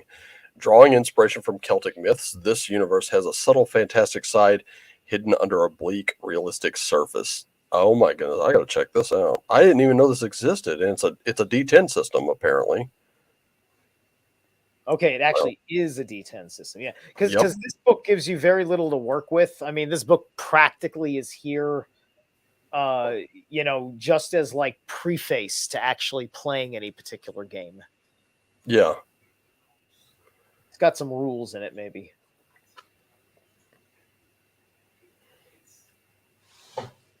So I just kept this so that way I could show it to people, but I certainly have nobody to play it with. Oh, wait a minute, hold up.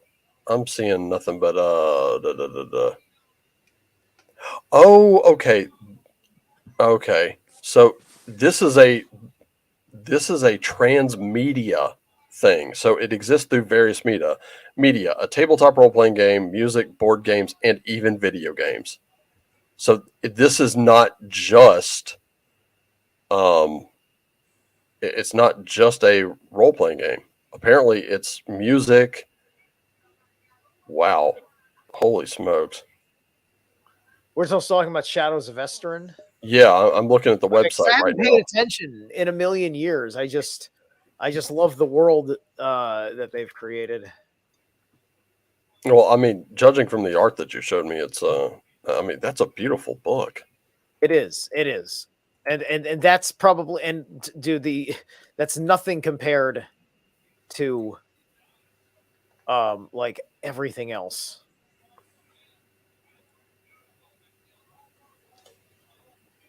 I wonder. That's the only problem with this website. They don't tell you where to pick it up or how much it is. And it's a French RPG. Mm. I kind of figured that from let's see, boardgamegeek.com. That's a review. Review medieval horror RPG. Drive-through RPG. Let's see what we got. Yeah, Shadows of Esteren Book 1 universe is a pay what you want. But the looks like on Drive-through RPG they only sell it in PDF. Like that's really all you got. They got the Black Moon Handbook, and we're talking Book 0 Prologue is a free one. As a matter of fact. See, can I find their website here? They've got Shadows of Esteren. Okay, they got a point-and-click video game that you can freely download. Mm-hmm. Okay, I guess this must be a screenshot of it. I think it's like it's like an animation, I guess. Oh, it's on Amazon. Let's see. $52.87. Holy crap! Yeah. Yo, okay, that's a hardcover though. That is a hardcover. It says it's 290 pages. Whew, dang, cuz. Oh wait, here we go. 16 offers from $3.55. Let's see. Oh, this one's only 80, and this is a paperback.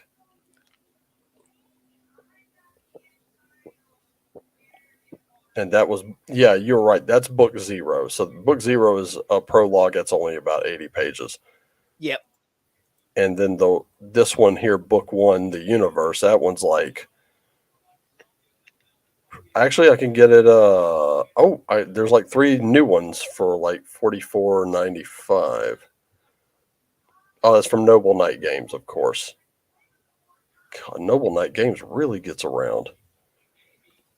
Yeah, they have quite a bit for it. It's not all that expensive.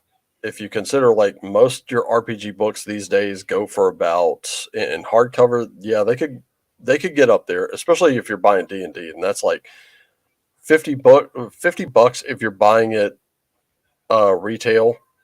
If you get it on Amazon though, you can get it quite a bit cheaper because they got a deal they cut with Wizards. So not that I'd recommend them, especially their OGL fiasco. Flocka sounds like a breakfast cereal, not one I want to try. Oh, Josh is awesome.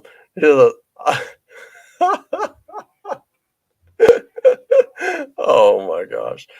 I like this. I was so drunk once that I walked into a Taco Bell and tried to order a hamburger. Oh no. Oh, that reminds me of something Rodney Rude once said. He's like, and I'm going to try to imitate his accent. I'm a little doubtful about my Australian, so if I offend any Australians, know one thing: I'm deeply, deeply sorry. But he said, he's like, I'll tell you what you do: you get your kids and you pile them all in the car. You go out to a fucking McDonald's and you're like, and when you get there, you hear them, "Can I help you?" You're like, "Yeah, 4 pizza supremes." And you'll hear this pause, and they'll come on like, "I'm sorry, could you repeat that? You heard me. 4 Kentucky dinner boxes." It's a great day if you got fuck all to do. Or you go there and you order a dirty big pile of big shit.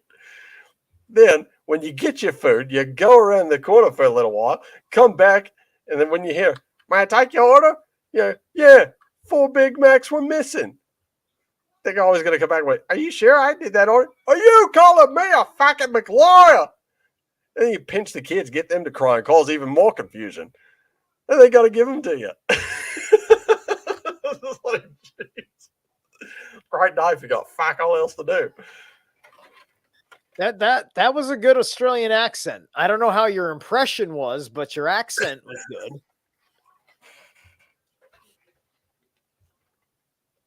Check it out. You got Rude, the fucking summer edition. Me and the boys pulled the big red Rude truck up in the McDonald's parking lot the other day. Filled 2 big McDonald's garbage bins with the shit out of our truck. Truck drivers know what I'm talking about. Coke tins, cheap wrappers. Yeah, shit everywhere. 4 condoms knotted up from your mother's house.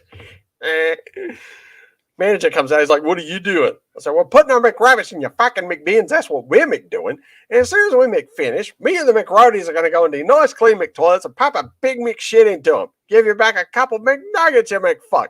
Now get back in there and make me a Big McBreakfast, that's McSmall. Big McBreakfast, small McAss, where you McPowdered McEggs and McChemical McFeast, McFuck, McOff, back to McAmerica. Coming over here, changing on my culture."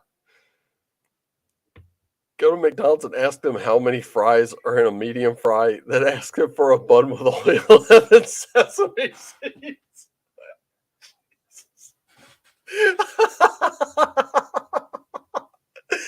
I am not doing that.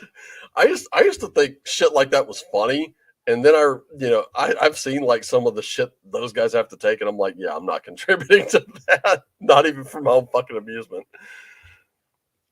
Oh. I wonder though, if you really wanted to prank like fast food places, you could do what that one dude did on YouTube, Stone Cold ET.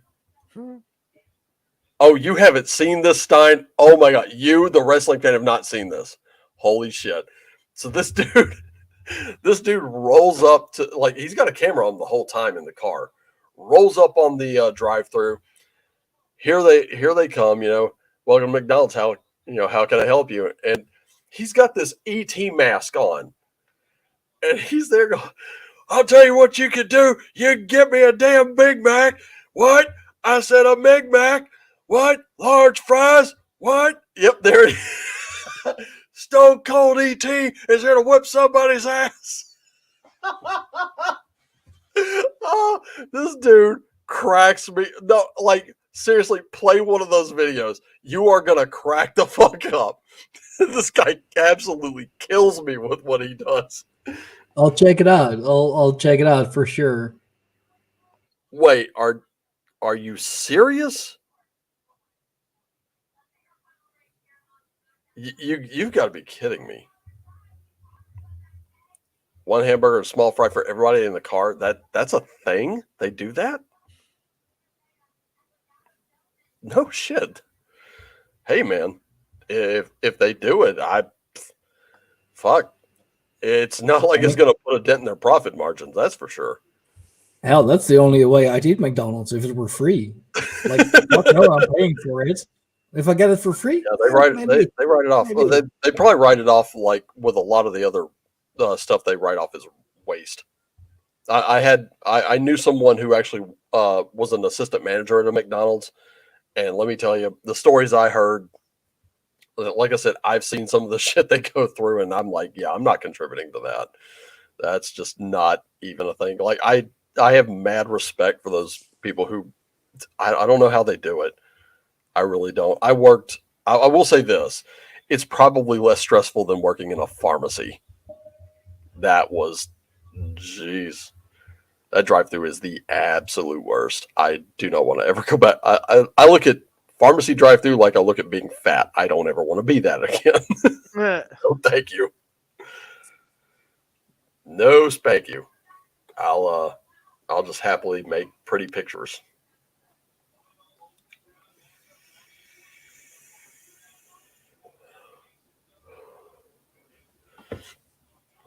Oh, but hey, you remember that movie idea I was telling you about with the one with the Old West, where you do the Norse gods in the Old West? Yeah, I've actually given consideration to making that. I'll pull this book down and show you.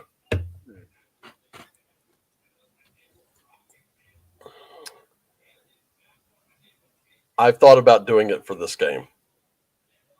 And I actually worked on this game. I did the editing, just like some text editing. And if you like Zara, if you want to, dude, Drive Through RPG, this thing's like $10. I recommend checking it out, especially if you like the Old West. And if you like Weird West or something like that, Wretched Country is a good one. But I love Old West because this one has the historical stuff. John really did his research on this. And if you want guns, but let me tell you something.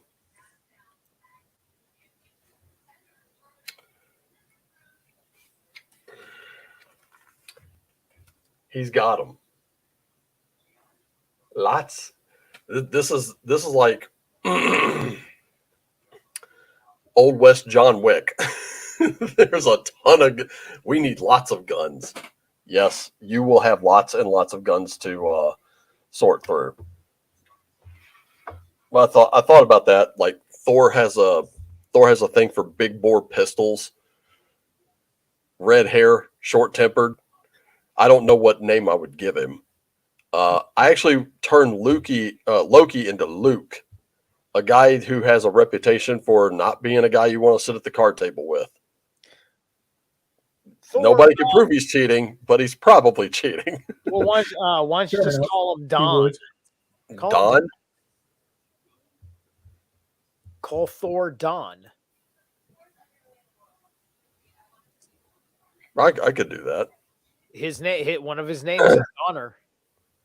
But there we go. Yeah, isn't that Anglo-Saxon? It's either Anglo-Saxon or Germanic. Donar. Yeah, I think it's Donner and Wotan. Wotan with the W. Wotan. Yeah, that's true Anglo-Saxon Germanic. Yeah. What I really wanted to do was like just take the gods, which the GM would play, and really ground them. Like these are characters. If I wrote this, the first thing I really wanted was when your character rides into these towns, nobody knows. Like it's not blatantly obvious. I'm throwing some like little stuff in there, but it would be so grounded that you really think that you're in an Old West town. And then you've got other town, like I was going to call Midgard Middletown, because that's just an easy translation. All the halls would be replaced with saloons. Naturally, that's why Mayor Otis Wednesday, the old man with the eye patch, right. wandering though he may be, yeah, that's why he lives in a saloon.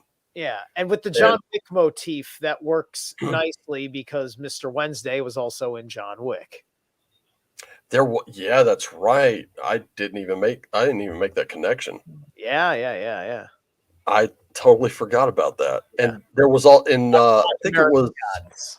Yeah, American Gods. I was about to point that out. Yeah, Mr. Wednesday was American Gods, but I thought make him a real Sam Elliott type, because Sam Elliott, if they ever really wanted to, Sam Elliott could totally play that role. Like, even if it were just like Norse gods, he could totally do that. And like, I can't remember, what was it? Was it Sarcastic Warlock who pointed out that he was doing a reading of Beowulf? Because that deep voice is something else, and I really love it. Plus, him having only one eye, like just him reading off the Cowboy Havamal, or him just kind of spouting out one of the stanzas every once in a while, right? Just as like words of wisdom would be. And there's awesome. There's always some raven. There's always some raven around or something. There's always a wolf howling in the distance. Yep. Yeah. And I thought the sheriff, who would obviously be Tyr, would have one hand, but it's not his shooting hand. Right. Lost He's got a mean ass guard dog that's leashed on the missing hand. Right. Or Now for Fenrir, I thought Tyr was my first Norse god. Then Odin. I went to Tyr first. But for Fenrir, I was thinking about making him like sort of an outlaw, and the sheriff ran afoul of him. That would be sheriff got, if Luke's telling the story, it's, I would think like Luke is definitely my either Bill Paxton role. I don't know, maybe Val Kilmer. Val Kilmer's Doc Holliday would make a great Loki, because he was always up to some shit. Yeah, in real life, he probably couldn't do it because he's sick. Well, yeah, but I mean, in an RPG, kind of given that over, kind of conjuring up those images, and naturally Thor would be my Kurt Russell role, because especially if you're sitting in a bar talking to Luke, and then Don bursts in and Luke, son of a bitch, god damn it, and whoa. He's got pinned to the wall. What the hell did you do to my wife? It was only a prank. It was only a prank. I can make it right. That would definitely be Bill Paxton, totally. Because I think Bill Paxton's if you were to take, well, I mean, he's gone now, but if you were to take Bill Paxton, have his attitude from his Hudson character from Aliens, and kind of mix that into his Morgan character, I think it would work. What, Game Over Man? Yeah. Game over, man. For which? Hey, hold on, man. Look. Whoa. Can we just take the hand off the? Thank you. Jeez. Okay. Which? I'll break every bone in your body. Okay, I've got it, man. Look.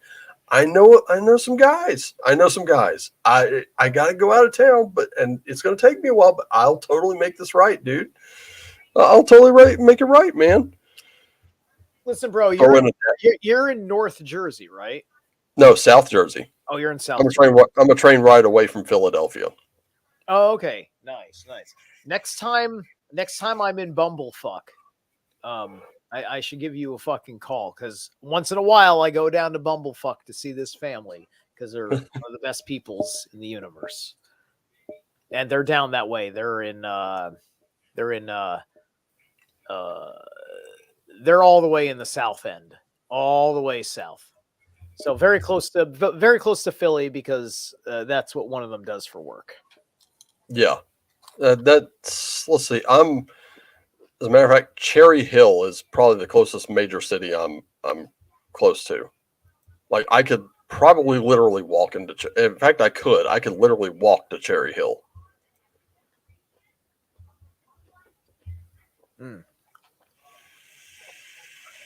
I feel bad. It's Stein just got off for wow. I assume a minute, but he kept it running. He's having us do the thing. It's like we've taken over his podcast. We've come in and commandeered the podcast. Yep. This is now a gaming and wrestling podcast.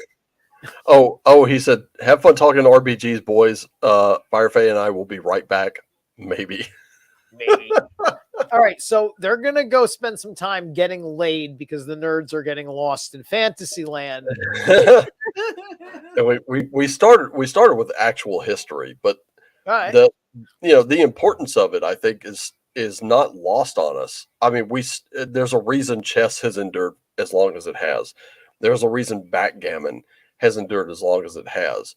And Bjorn Andreas Bull Hansen actually has a board game that I think simulates the older stuff, but I would have to look it up.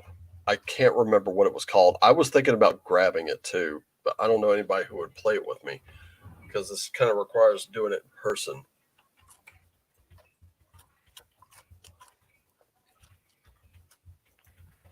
Let's see.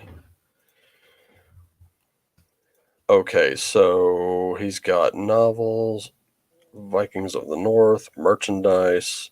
Okay, Vikings of the North is his strategy board game. And let's see.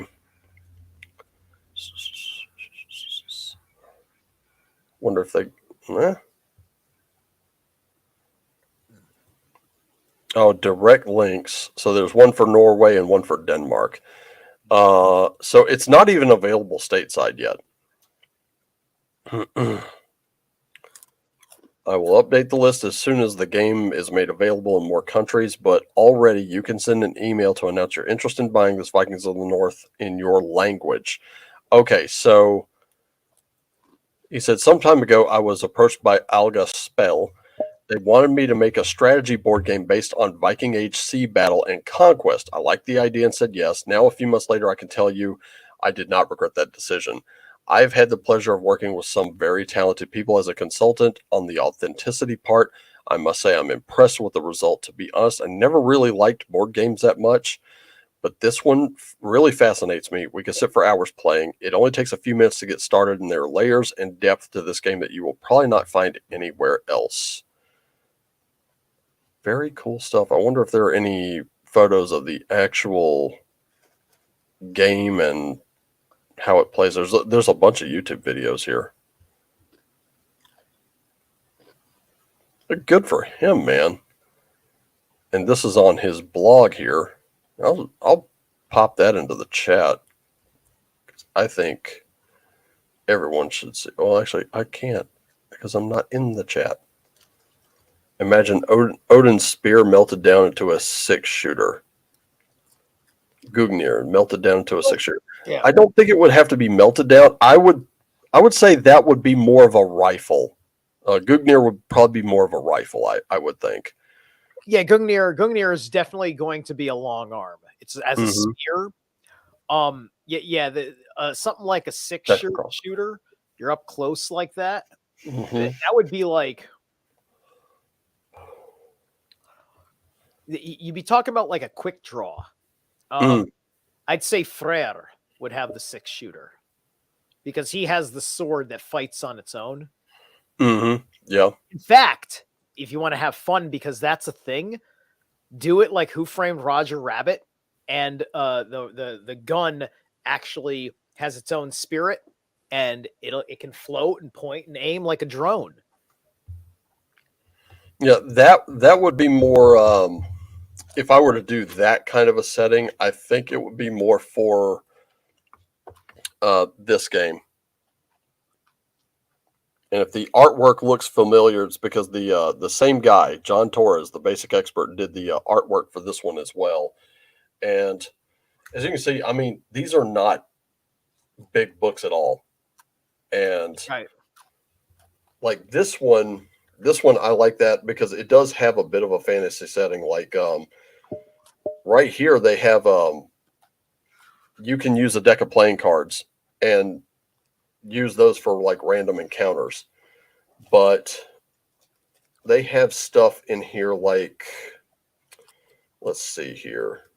They actually have an adventure in the back of the book. You got playable characters. They got a town called Hellstone, and that's a standalone game in and of itself. But one of the games that they have in here, I love how they put the Old West artwork in here. A Fistful of Bullets and Enzo Leopardi production. That's pretty cool. So this one focuses on the spaghetti Western. And yeah, here we go. So it's in part 9. It's called The Devil's Country. And what it is, it's a Western about to start shooting in the Tabernas Desert in the Spanish province of Almeria. And it's produced by legendary Italian movie mogul Enzo Leopardi. And the film has a peculiar backstory turned into an urban myth that began in the 1930s. So a lot of all this right here is setting and some adventures. This is what the actual rules of the game are. So it's not much. I mean, you pretty much have you have everything complete in here. You also have everything complete in Cowpunchers. And if you just wanted like a very, very rules light version, I don't know if you can still find it or not, but Cowpunchers, the original was only like 26 pages. And that one, that's the one that got me really loving the like I fell in love with Westerns again thanks to these games, and started watching my Clint Eastwood movies again. But I've kind of a special connection to the Old West. And what is this? Hi there, Captain Starship Troll. Jimmy's back. Also, please don't be wise. I don't know why he said, please don't be wise, but I'm afraid to ask him. It might turn into too much of a thing that I don't mind, except that I can't process his things. But anyway, the like my connection with the Old West is I'm literally maybe only a generation or two removed from it. And just like Father's Day last year, I called my dad.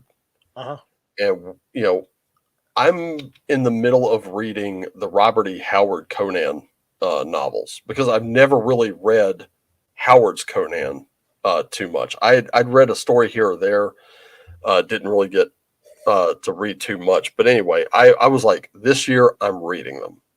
So I got his collection of Weird Tales publications and just read them. I was not disappointed. I could definitely see like Western themes playing out because that's what Howard grew up on. And so he had this like low fantasy sword and sorcery, you know, anti-hero, I guess you could call him. And you could see like he starts out wandering, you know, he little by little, he builds himself up until he does become a king, and it was by his own hand, and he didn't care for it. Like it was a gilded cage for that character. So I'm talking to my dad about this, and I said, I'm definitely seeing these Old West themes. And he said, you know, and he's telling me, he's like, back in those days, one guy could shoot another dead and just pack his horse, ride 50 miles out of town to the next town, give him whatever name he wanted, and no one was checking IDs. They didn't have a database of that shit back then. And he told me a story about my great-grandfather. And my great-grandfather had been shot in the back by another guy who packed up his horse and fucked off. It left him partially disabled. And so, you know, he's not really all that effective. Like, he's still the man of the house, but now he needs help. So his son, my grandpa, you know, he has to enlist his help. He gets my grandpa his first revolver and his first rifle, puts him on the back of his horse every day, and tells him stuff like, you know, shoot that knothole in that tree, you know, hit the top of that fence post with your pistol.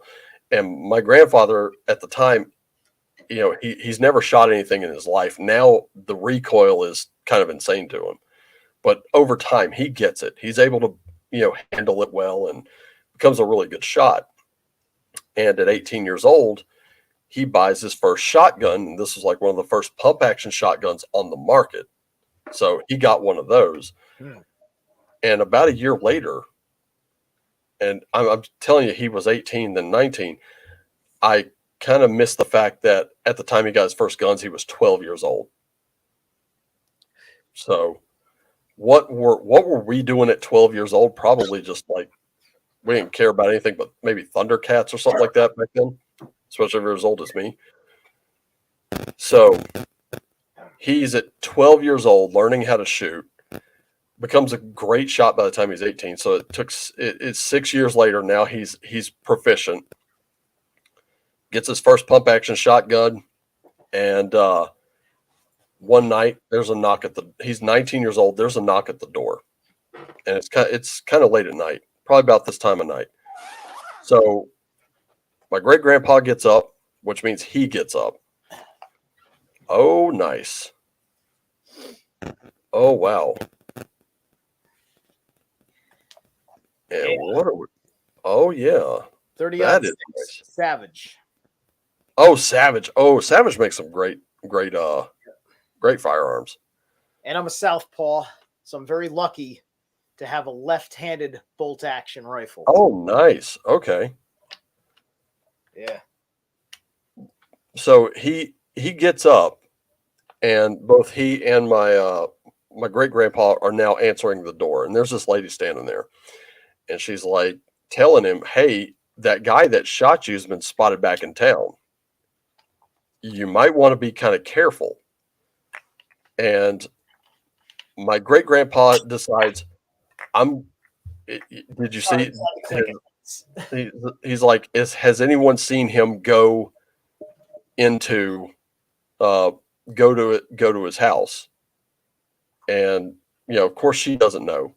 So he's like, I'm going to go over there. I'm going to make sure he stays there. And he tells my dad and my granddad, you go get the constable. And my granddad's like, no. No, you go get the constable. I'll make sure he stays there if he's there. And my great grandpa was like, don't let him get a beat on you with that rifle. He will kill you. And he's like, yes, sir. So my grandpa rides out to this guy's house with his shotgun, knocks on the door. It takes a while. Finally, the lady of the house answers, and she swears he's not there.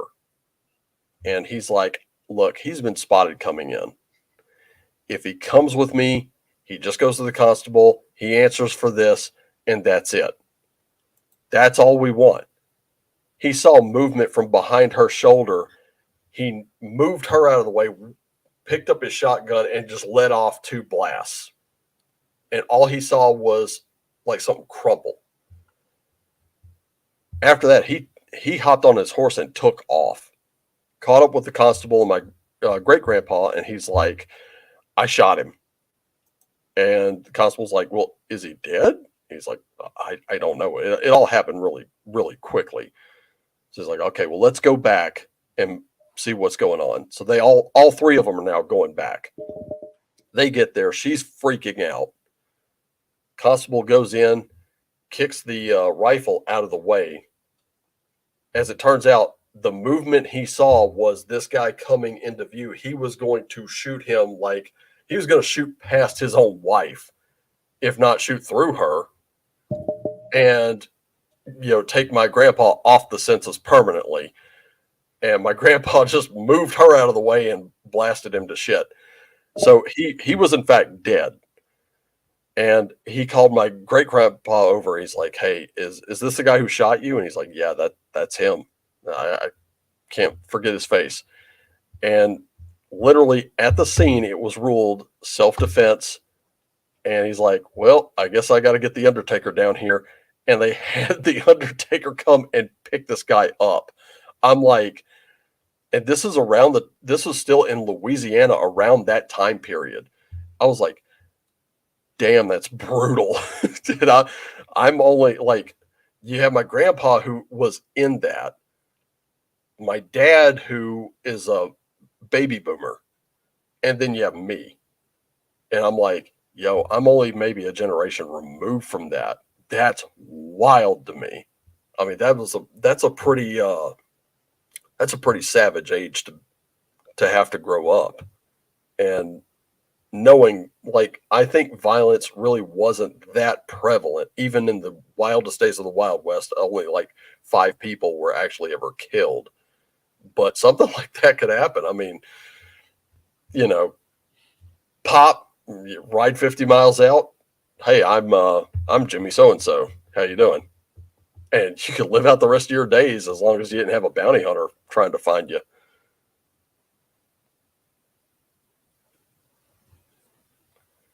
There we go. This guy talks shit.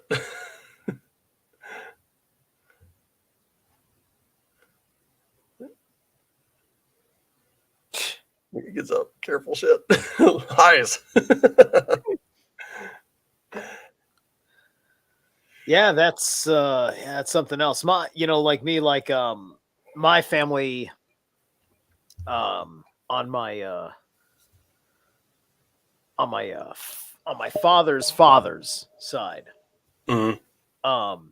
My grandfather was an equestrian, so there was the horse life, and thus there was always a liking for cowboys and Western cinema. My father loves John Wayne movies and things like that. Yeah. I didn't really like Westerns. I liked the spaghetti Westerns because they had the attitude, the Clint Eastwood. Oh, yeah. But even with all that, I couldn't reverse engineer myself into getting into the frequency, if you will, to be a new age snob about it. Right. Of like the more traditional, like a John Wayne Western. It didn't feel, I don't know, the gentlemanliness of it felt almost like, I don't know, man. I don't know if you'd be that polite doing anything in the wasteland, right? You know, you're out there, there's tumbleweeds and stuff, and you're all going to be like, you know, you're not under too much of a stressful situation where you can't like get angrier. I don't know. Right. It's that kind of thing. Yeah. It's about their self-control, too many mature people or something. Yeah. I don't know. And it was, I can say this, like, even the cities back then were a more polite society because everybody was carrying. And it, like, Tombstone, Arizona had probably the most draconian gun laws, like, even by today's standards. Like, when the Earps moved in, it was pretty bad. But that was, like I said, a lot of that violence didn't really tend to happen. A lot of it was, especially with your Billy the Kid types, what a lot of them would do was they would send letters ahead to newspapers who would then report what letters they got. And basically, a lot of these outlaws were writing their own legends.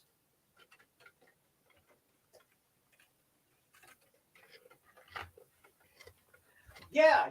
There's a thing about that, right? Like, I am, when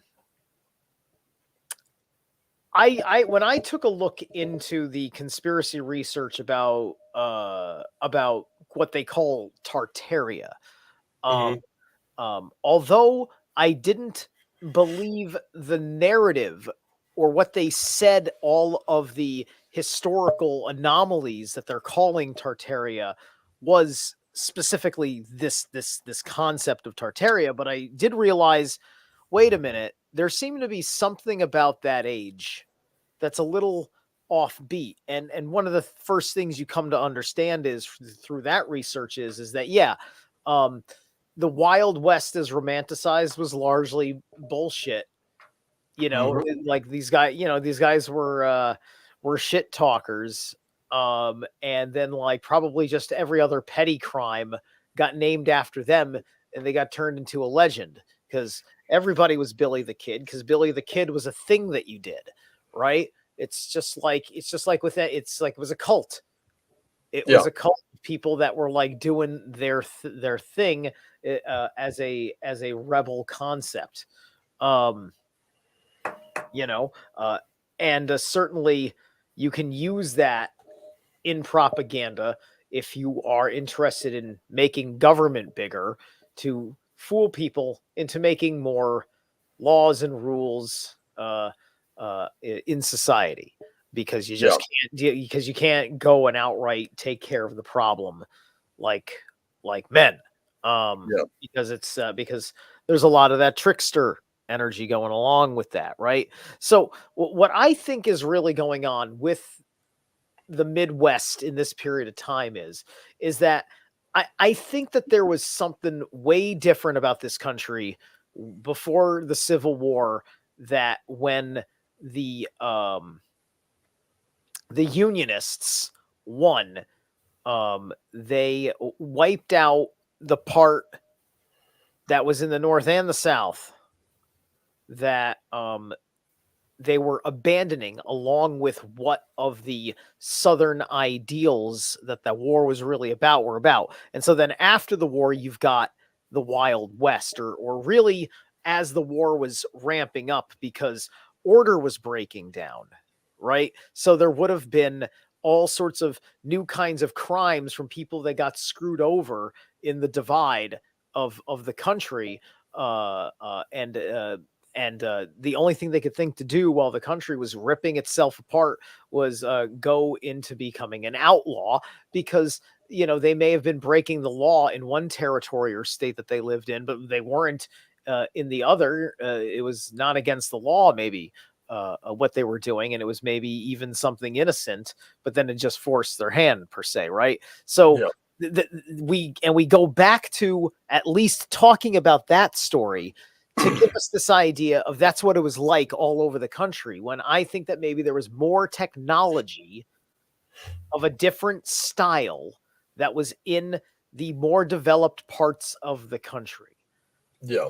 And with this westward expansion, Wyatt Earp lived into the, I want to say, the 1920s or 30s. He lived a pretty good long life. And a lot of the movies made about Wyatt were movies based on the stories he told to others.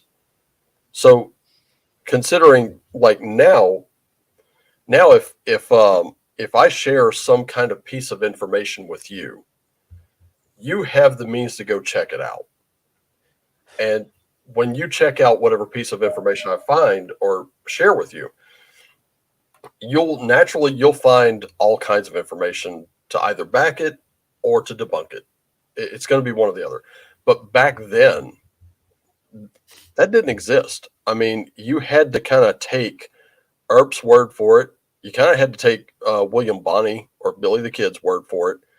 And a lot of these newspapers, that's how they sold. That was the secret of their circulation. If they could get one of these outlaws, so to speak, to talk to them, or to give them an interview, give them a letter from wherever they were, that was big news. That was breaking. They were like the punk rock of their era. Yeah, I mean, and they could be controversial. And now we got people today who have run down all kinds of sources. And what astounded me was, like, after I got through with my glut of Western films there, you know, the good, the bad, and the ugly, the Dollars trilogy, High Plains Drifter, Pale Rider, all that good stuff, because I'm an Eastwood nut. I love his work. It's just good stuff. Mm-hmm. Once I got past that, I was like, I really wonder what these guys were like.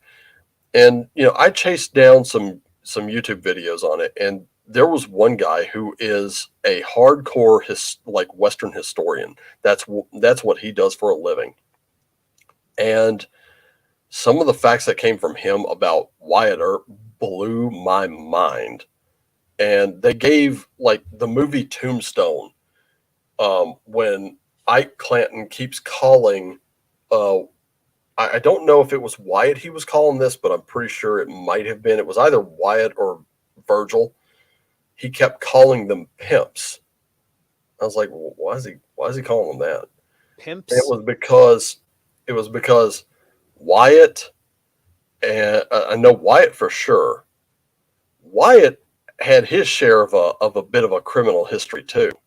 He owned a brothel. And, yeah, he ran a brothel, And on top of that, what a boss. he was Maddie Blaylock was not his wife. In fact, before they had a relationship, which didn't last, he was her pimp. Maddie was basically his prostitute. I'm like, so people who have this romanticized, glamorized ideal of what Wyatt Earp was, sorry, he's not that squeaky clean. He's just not. In fact, I don't think anyone really was. There was a lot of as much as we want to think Wyatt Earp, lawman good, Ike Clanton, bad guy, Johnny Ringo, bad guy. The fact of the matter was, a lot of them had acts to clean up. They existed in a sort of morally ambiguous era. Yeah. And so what? So like, if you own, so there was no way that you weren't pretty much a bad guy if you owned a brothel in that world. Oh no, but like by today's standards, that could be considered morally questionable. I guess it would be the same as owning the Bunny Ranch. You might make $1 million, but you don't want to put your name on the sign unless that's your thing, which, whatever. But that's just among some of the more suspect things that Wyatt did, which when you hear about the rest of what he did, which, you can go look this up and, see for yourself. It's, Wyatt had his share of shit he started, shit he had to end. There was gunfighting, there was actual fighting, like just, popping somebody in the mouth. Yeah, he's probably just trying to live his life. Probably, yeah. And live his life, right? And sometimes you make criminal decisions because you just don't want to pay taxes. Come on, let's be honest. It's the world of I don't want to pay taxes is the world of I got to beat up a guy and not call the fucking sheriff about it. Yep. And I think the reason why he just got away with it because that was all personal business. It was, yeah. And a lot of it was all honorable, and you know what? The gods can smile upon that, no matter what. Yeah, yeah. And the thing is, I mean, you've got to remember this is during an era of Western expansion, so you're coming from the East where cities have been established. There's infrastructure there for what it was worth back then. Even in the South, where plantations existed and all this other stuff, you're moving out into the frontier. The one thing that was probably going to kill you was disease. And we're talking like cholera and stuff like that. That's dysentery. If you played the Oregon Trail, you know what I'm talking about. I have the Oregon Trail card game. I played it with my friend for the first time like last week. It's fun. It's fun. Yeah. But I mean, you're talking about land that has not been settled. Practically nobody lives out there. And it's hard living because you're out in the middle of nowhere. You're starting from scratch. You're building it. Everything out there is going to be DIY.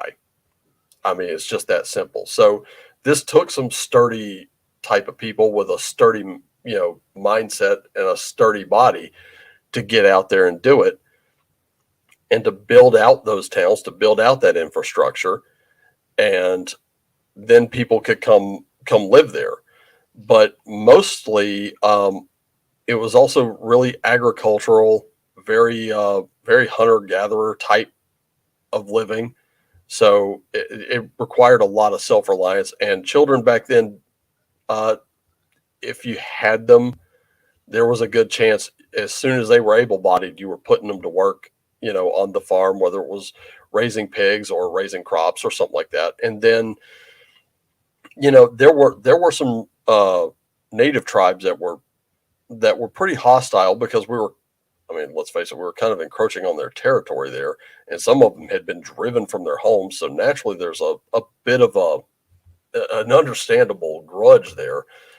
Some were okay, some would show up and be like, okay, you're just doing this. Okay, well, we're going to fuck off back over here. If you need anything, let us know. And, more often than not, that favor was returned, but some of them were just like, no, you don't live here today. we're going to drive you off this land. And some went out there, and I'll tell you, the founding of Tombstone was the most interesting example, because the person who founded Tombstone had done lots and lots of surveying. And that's the whole reason he was out there. And he kept surveying, and he was sure there was silver there.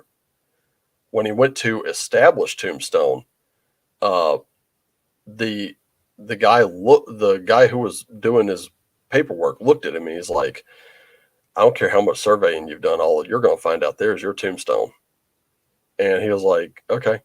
He went out there, and he did find a good sized silver nugget. He surveyed some more until he found the vein, which led to the mother lode that he found.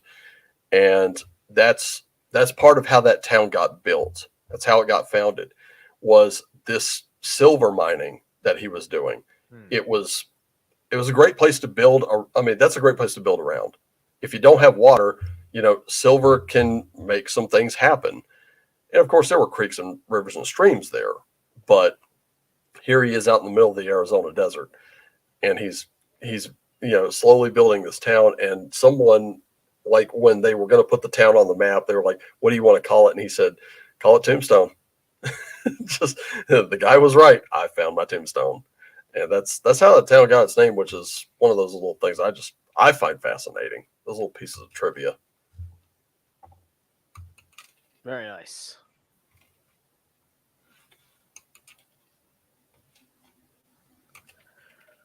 Ooh, I might be out of gas on the gaming and the Western conversation. As Stein finished his private time, I don't know. I don't see him back, but he's off enjoying his birthday, and it's been over 5.5 hours. The stream's been going.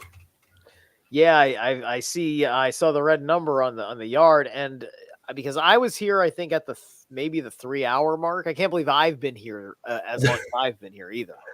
And here's the thing: I did a 2-hour live stream already today. Oh my god!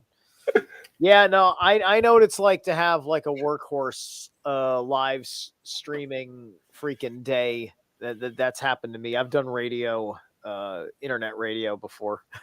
Same, yeah. When did you do yours?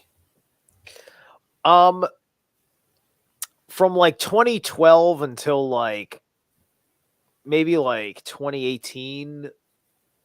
Well, 6 years. Really is when it kind of dropped off as me doing the internet radio thing. But I was a big part of Revolution Radio, Kentucky-based. I've heard of them. Originally stationed. Mm-hmm. Yeah, I was known as Steve Travesty for a long time there. Then I changed my name to Steve Zerolath. I had to upgrade my gimmick. Yeah. But anyway, and so I had a couple shows there. I was producer for Sean David Morton's Strange Universe when it was on Revolution Radio. So Sean David Morton, who is not doing well with his health, he's a friend. And if you don't know him, he's big from like television and doing esoteric conspiracy stuff, metaphysics, talking about principles of Buddhism and all that stuff, like new age adjacent. The man is a bit of a legend of his time, but not doing well, unfortunately, now. But yeah, no, I like all sorts of people over there. And there was one point where I was just doing 10 hours a day for like 5 days a week, because I was doing my show, I was producing his show, and I was hosting roundtables later in the evening. And sometimes I would even do both of them, because there was kind of like a short staffing at the moment. And I was like, I had an Alex Jonesy kind of bug like not with the yelling and the screaming, but with the passion for the truth, right? And so my shining achievement was that during the 2016 election cycle, Roger Stone gave me an hour of his time. No kidding. Get me Roger Stone is a meme, you know? It's like, because very few people have. You're looking at a rare man who has gotten Roger Stone. Nice. He stood me up on the second date, and I don't blame him.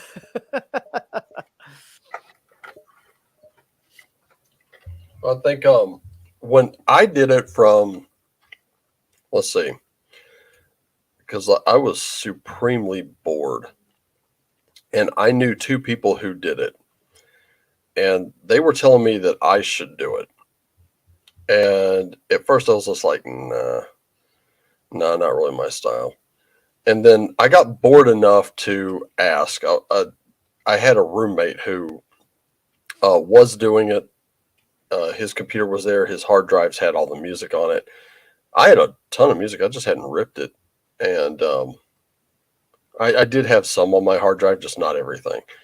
And he was like, okay, well, let me show you a few things. I'm like, okay. So I let him on my computer, and he took my CDs. He made a night out of this while I was at work. I come home from work.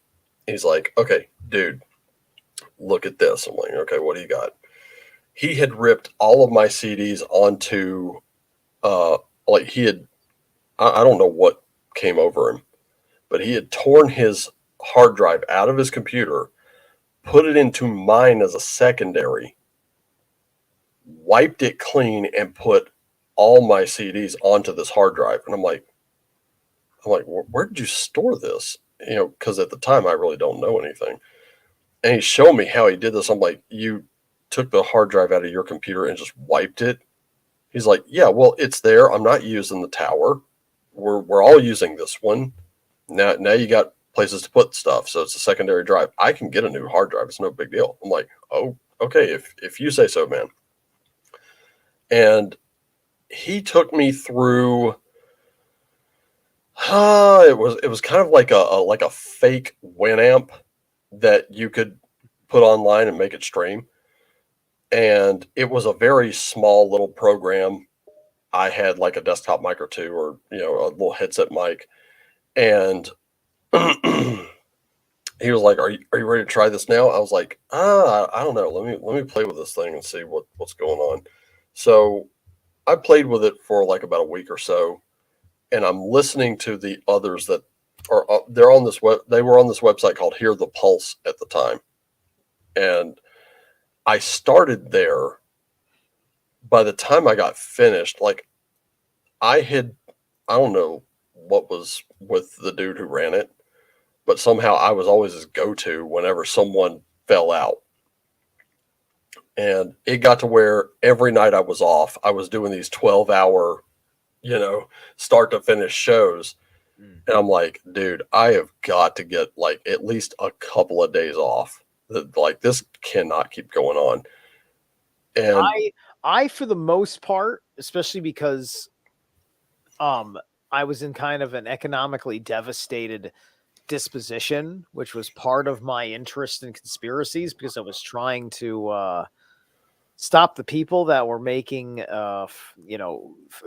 freedom so I could do my thing possible, right? So like amongst the other threats to civilization that my fellow Americans were ignoring. So it was a pleasure for me to do it because I was fighting the war. Like, I was really about it. And you know what? If you had told me in 2016 that we would have had a paradigm shift that then would have catalysted the way there's people like us now since 2020, it's a tremendous blessing because we're inheriting everything that they lost by the merits of us finding our own strength and having used the wisdom, to be above it all. You know, It's like- quite something, and it would be nice if people looked at us about how we did it. Yeah, and like, I mean, even with that, like, I think the reason I was like, after a while, it got to be a bit of a miserable existence because the guy who owned it kept requesting, like, content that I was doing cut from the show, and my audience, which wasn't very big at all, would be like, where's this, where's that, why aren't you talking about this, that, or the other anymore? And I'm like, I can't, you know, the station owner won't let me. And so they were like, man, fuck that dude. Get out of there. So I think I got, like, he asked me to go on one day, and I was like, no, I told you I was taking a day off. I told you that 2 weeks ago. Right. Yeah. Revolution Radio had really, really excellent freedom of speech principles. There were very, very, very few things that were not permitted. Very few. And so, like, there were a lot of widely different people, you know, people on liberal spectrums, conservative spectrums, and everything else. Sometimes there'd be a host I had never even had time to listen to ever. Weird part of the day, you know, all that stuff. And then there was me and all the other guys that were doing a whole bunch of stuff, because I really liked doing those overnight live streams, because it's the same thing that, well, like this, and it's also for people that know the Weaving Spiders, Weaving Spiders Web, Weaving Spiders Welcome. I'm a welcomed guest on their flow states all the time. And so this is all, like, so I've been doing this for forever, right? And so, like, I feel like I manifested this world that everybody is really liking, that are seeing it now, right? Yeah. We've gotten over the storm, isn't it? Yeah, I remember specifically, though, that day I told him no. He ended up talking me into going on. I was really not happy about it. And I had some, like, pre-recorded stuff that I had done for my next show, because I was like, yeah, I'm gonna kind of just pre-record my vocal parts, put those on, and let it ride, because he's not gonna be able to tell the difference. And so that with this last show, I wasn't really going, like, I wasn't really doing or saying anything, but he was like, I'm pissed off. He's trying to lecture me. He wants more changes to the show, and I told him absolutely not. It, like, normally he called me, and the thing was, he had 4 of us in the same location. He had 4 DJs in the same location. So he liked to call and talk. And then, like, if we tried to compare notes, oh, well, he told me something different.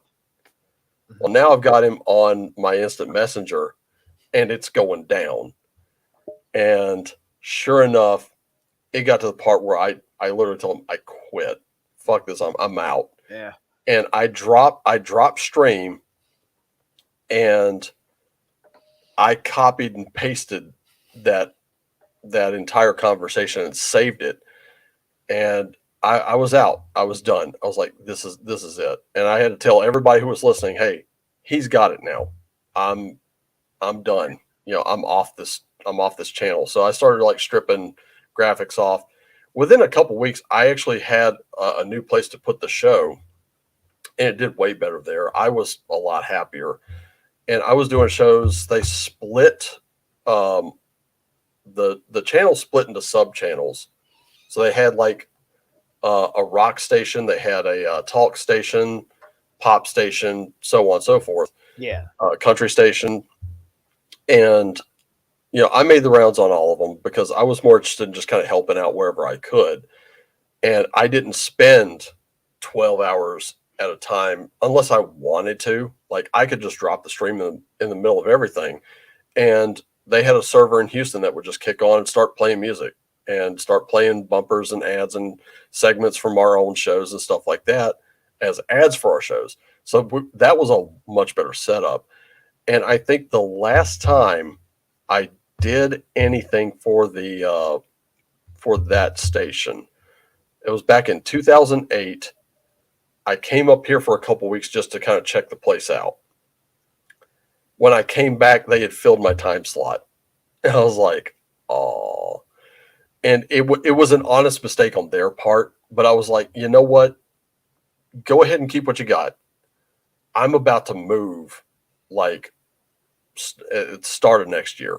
So rather than try to break down setup and break down setup again, let me get up there. Let me get myself established and I'll come back and we'll just figure it out then, if that's cool. They were cool with it. I was like, okay, great. Unfortunately, the station changed hands and I was there for the last day of it. And it was because there were a whole lot of laws passed. You know, the FCC was now going to govern this. And I'm like, are you fucking with me? And at first I thought about like doing it. And I want to say this was probably about the time you started. So it was about like, well, no, it was a little bit after that. So it was about like 2011, 2012. And I thought about going on, and when some of my friends there told me what the rules were like, I was like, there's no way in hell I'm not doing that unless I'm getting paid. That's way too much stress for something I was doing on my own time. And you know, that was it. That was just all I cared to even see of it anymore. I don't know how it is now. I haven't really gone back to look, but this format, whether I'm on camera or not, is beside the point.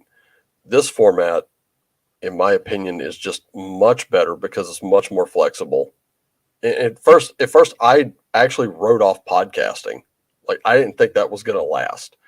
And I was dead wrong on that one. I really should have picked that one up when I had the chance. I was doing everything live. So, you know, what we have now, I think is like, in my opinion, it's way better. I just kind of wish there was a balance here. And that balance is the corporations do what they need to do to fund this thing. And they have the advertisers understand, listen, you know, this is not network TV. It doesn't work that way. It never will. You know, and leave the creatives to kind of either, you know, rise or fall, whatever it is they do. You know, let that market decide. You know, if the market decides that they want to listen to the two of us talk about conspiracies, or listen to the two of us talk about games, or, you know, listen to us talk cars. I don't know much about what's under the hood of a car, but yeah, they can't have their on-running psyops being discussed in a constructive manner. That's it. You know, and that's the thing, right? It's like Owen Benjamin makes this point, like about a good one is his comments on the stunning and brave Woman of the Year Time magazine cover or something like that for Caitlyn / Bruce Jenner, right? And so he was canceled for certain things based on telling that joke. And then a few sometime later, different professional comic, you know, like a Dave Chappelle or something like that, gets to say it with controversy, but you know, it's not like he couldn't do banking or something like that. And there was even a handful of newspapers that thought it was funny and all that stuff, right? And so, you know, he wasn't attacked for it because the time of that psyop, whether it succeeded or didn't, had come to pass. Yeah. And honestly, like, I guess it's just a little bit of my idealism. I've always seen the internet as an open frontier where ideas can be discussed. And here's the thing, like one of the controversies going on right now, this is happening in gaming, is Wizards of the Coast, who owns Dungeons and Dragons, they want to deauthorize the open gaming license, which has really helped their brand. It's helped bring attention and keep focus on D&D.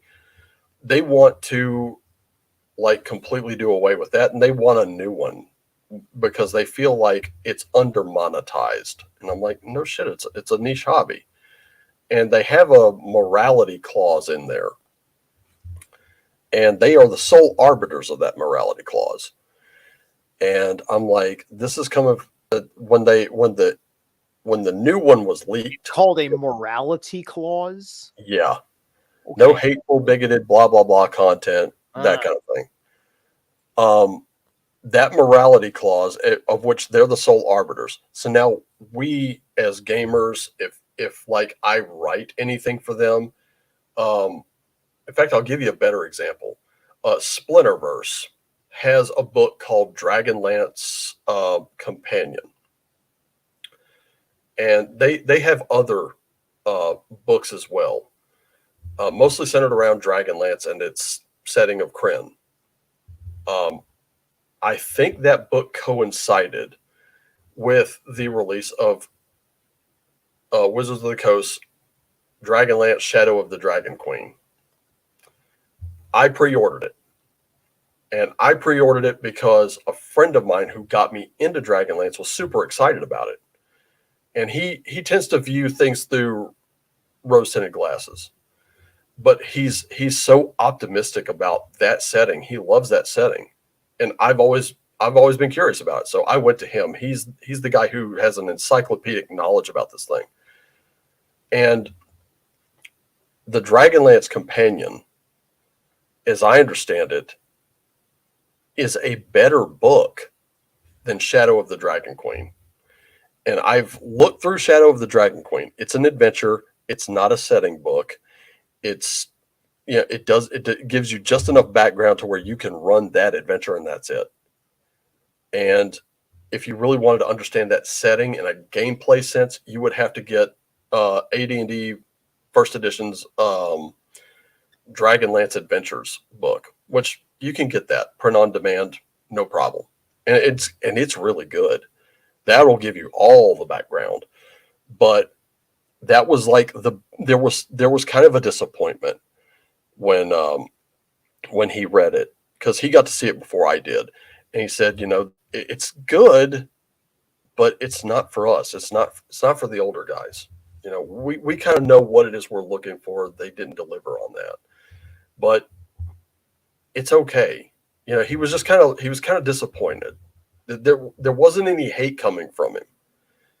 And one of the artists that he followed acted completely childish and petulant and really went after him. And, every time we tried to bring a reasonable argument forward, she would shut us down and block us and stuff like that. And I was like, geez, wow, you Wizards of the Coast, you really let your people act like this. But Dragonlance Companion, under this leaked document, would have been in danger of being shut down. In fact, anybody who made anything for D&D probably would have been shut down. And they held their silence way too long. And when they finally broke silence, it was one of the most petulant and condescending things I have ever read in my life. Speaking of breaking silence, I also wanted to say, there's a lot of other, independent magazines and things like that make little compendiums. Those same magazines will even they'll make up stuff to put into here's an artifact that you can run in your own thing. Yeah. Right. It's just it's it's very irritating. Good old corporate decisions. This is why I don't like publicly traded corporations. Yeah. And before this leaked document, there was a PBS NewsHour published a nice little hit piece about those of us into the old school stuff, basically painting us all to be racist and bigots. And I was like, fuck off. That it just kind of got met with the eye roll and this shit again. because that's exactly what we've been up against from the start. Right. So we have the luxury now of having heard it so many times that you can just refer to how stupid it was last time. Yeah. Because unfortunately now it's set in people's memory about how absurd it is. It was a lot harder up until a certain point, and then it lost all of its luster, and they had to change their tactics, but they're still not very good at it. So there's no, they're not at all. But this there was some more leaks that came out, and it seems like every time something would come out, if Wizards spoke out about it, it just came across like they were calling the initial leak a draft, which it wasn't, because the head of games at Kickstarter said, hey, they approached us with this. And then a couple other companies were like, yeah, we were summoned to their headquarters or wherever we were met, and they wanted to cut us deals if we would sign off on this one. So I'm like, it's not a draft. This is what they want. This is what they want to do. So they're still calling it a draft. Now they've got a Creative Commons version of this where they tell us you can still do this, that, and the third, which were never concerns in the first place. They're acting like, oh, we're doing you a favor. They've reworded some of the parts which were like, you can still get around us. They did away with some parts of it, but I'm like, no, this new one's not going to do, because there are huge problems with it, including the morality clause. Politics. Yep. And they were like, we're going to play test this one. So they released it. They sent out a survey. I took the survey, and the reason they want to do it is because they want to keep it all contained. I'm like, no, not cool. I'm going to go ahead and still make noise on, where I can. So that's what a lot of us have been talking about lately, because if they succeed with this, eventually it will go from what they have now, it will go to the leaked draft. And eventually you'll find like third-party creators just absolutely destroyed, or it won't be worth their time, or they'll have to have deep enough pockets to do it so that they can hire a team of attorneys who can then, stand as a barrier between them and Wizards of the Coast and Hasbro. They can also, like, I'm assuming that Pathfinder is still doing its thing, like, because there's a reason why Pathfinder exists in the first place, and that's because of big changes they made several years ago with 4th edition or whatever it was, and then well, 4th edition is what spawned Pathfinder. Yes, exactly. As a backlash to 4th edition. So the backlash to this can simply be that all those companies just exclusively operate with Pathfinder and other Pathfinder-like franchises that are out there, and this will screw over Wizards of the Coast, because the markets are changing dramatically.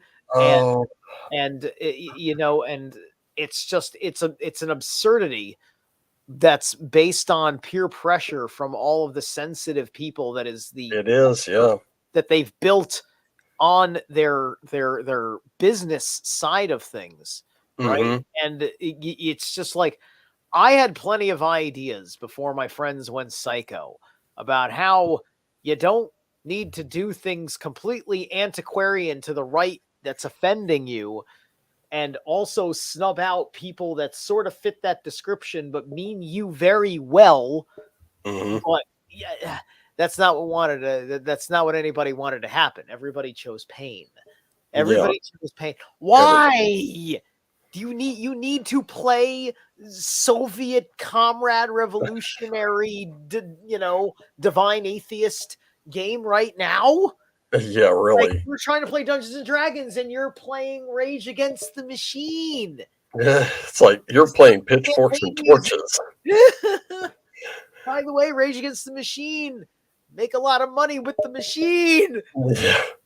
Yeah, they used to be Rage Against the Machine. Now they're money makers for the machine. Oh yeah. And like, but what was so interesting about this is that you're right. This is bringing up 4th edition vibes all over again, and it's because the last time this happened, they closed ranks on 4th edition, and I know he's going upstairs, but they did close ranks for 4th edition, and then, you know, of course, that didn't do well. They did have a license, but it was so restrictive, no one was interested in doing it. And now, with 5th edition, they finally saw the error of their ways and they opened it back up, and they did away with that initial one for 4th edition. So now they opened it back up, and they were saying, we want old school and new school together, and, you know, that sort of thing. And they ended up quickly going back on that. They went back on those promises. So going, like, just to catch you up, they closed ranks for 4th edition, came up with a new license that was totally restrictive. No one was interested. 4th edition didn't last. It didn't land very well. They wanted to bring old school and new school together with 5th edition. They quickly went back on that promise. And now they've had the leaks, they've had the lies, they've had the gaslighting, the condescension, the petulance. They finally issued an apology. They issued this one. And now there's this morality clause. And they are the sole arbiters. That means we have to trust them. And I'm like, haven't you violated that enough? Yeah, don't get me wrong. I accept the apology. I forgive you. I'm just not stupid enough to continue trusting you.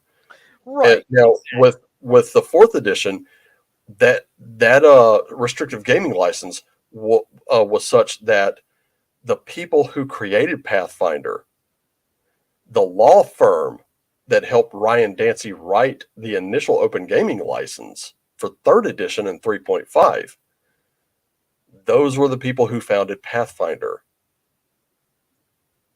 And Pathfinder happened because 4th edition closed ranks. So now Pathfinder's a thing. And the initial response from Wizards on this leak was, well, we didn't write this gaming license to, you know, subsidize big corporations. And I'm like, we really want to go there? I don't think that's a good look. But they're basically pointing the finger at Pathfinder. And you brought up they're going to do their own thing. You're absolutely right, because while we're waiting for Wizards to finally break silence, they got tired of waiting. So now Paizo, Chaosium, Alexander Macros, the guy behind Adventure Conqueror King System, and I think it was like several others were watching the subscriptions to D&D Beyond implode. They lost something like 40,000 plus subscriptions. That's when they started getting worried. That's when they started breaking silence. But those companies are coming together to form their own open gaming license that's system agnostic. And as long as your company signs on to that, that means anyone can make content for your game, and they can make it cross-compatible with other games. As far as I know, the guy behind Paizo said that it does not have a morality clause included. So,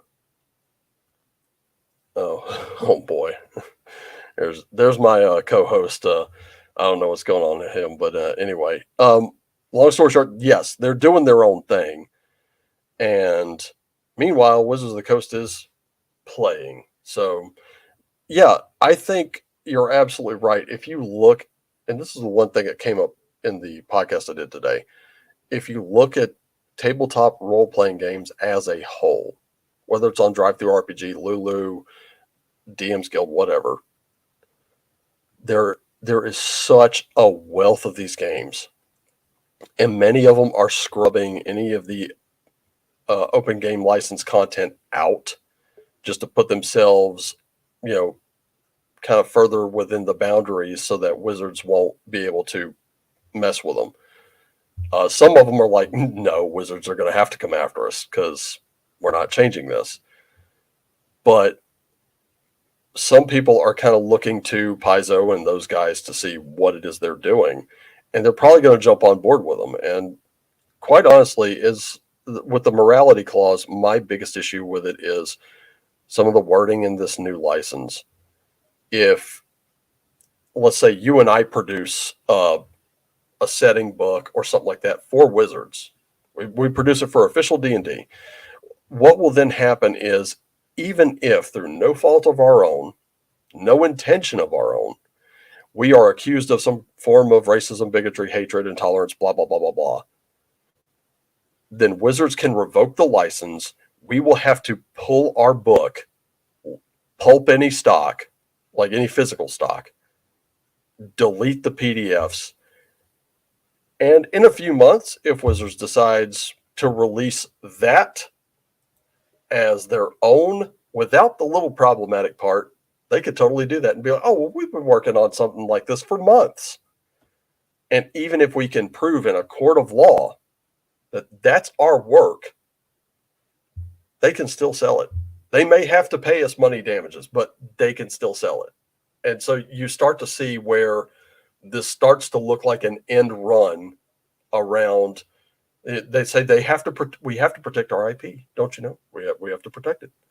But they're offering you no protections in return. This is a very one-way street. So that's where the problem is with the orc license that Paizo and others are putting together. What's going to happen is it will be system agnostic, and it'll be handed to a nonprofit that really has no interest in changing it. So I can see where they give that to a neutral third party and say, okay, anything written under this license is fair game as long as they're within it. It's cool. They can write from my book. They can write from my thing. They can write for his, hers, so on and so forth. The real problem that I have is, if you want to be independent, why do it under someone else's license? Come up with your own rule set. Come up with your own expression of that rule set. Others have done it, and I'm going to say this, they may not be on the radar right now, but it's important that if you find something that isn't on the radar, that's fun, that it's just a game for the sake of being a game, I say, play it, show everybody else, spread the word around.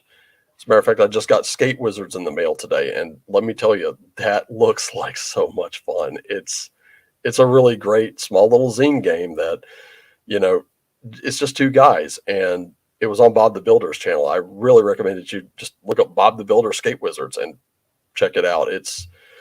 I do recommend it. It's so cool. It looks like so much fun.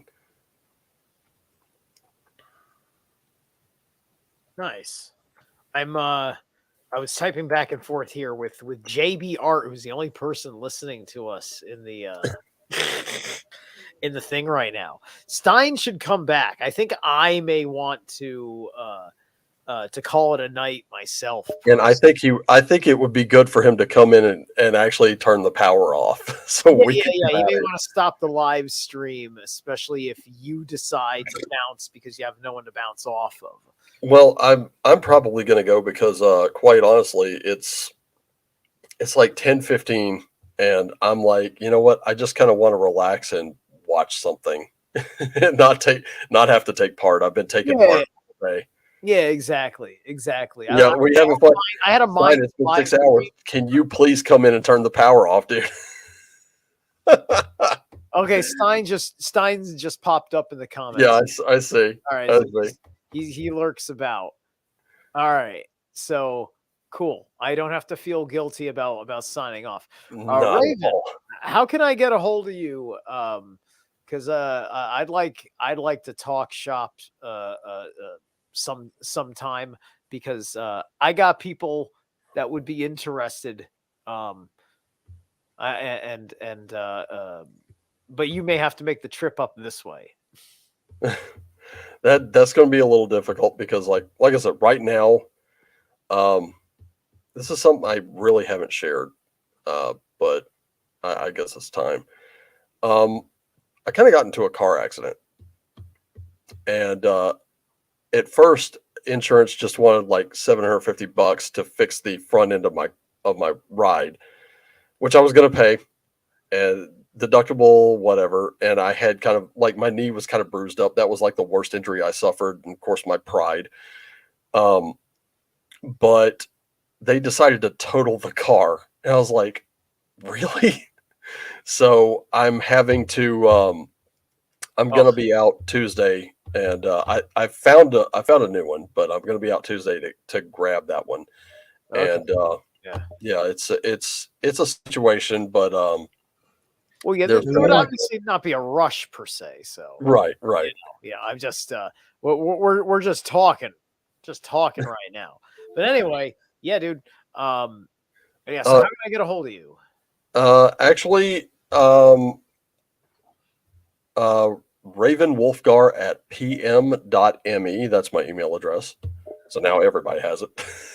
Right, you could have. I can edit it out. I can. That's fine. It's fine. It's fine. I've got like hours and hours of stuff to go through anyway, because y'all have been going for fucking long. I mean, Killian, we didn't know where you were. Remember, you've got the controls of this thing. Oh shit! Well, I mean, you could have just buggered off, and I'll just close. Yeah, and this would have been just one long piece of like a picture of a hall. People would have been tuning in and been like, "Where the fuck is everybody?"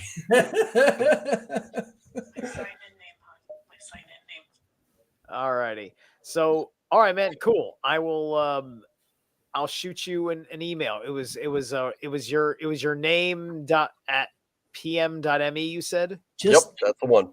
Just throw it up in the private chat. And sorry, I left you guys, but you were going on and on about RPG and whatever, and I was just like, you know what?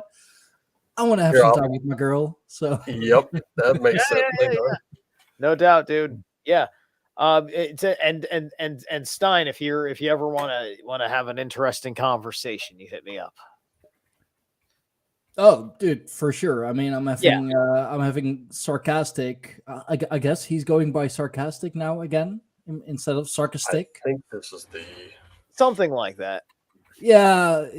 Either way, I'm having him on the first. So, I mean, if you wanna join in on that one, you're more than welcome to. Okay, so I put my link tree in the private chat there, so you can reach me at any of those places. Oh, okay, perfect. All my social media is there. Excelente. JB, I haven't forgotten about you. I have just been busy. He's all right, my man. Go. Everybody, have a great night. Have a great night, guys. I'll lock up. All right.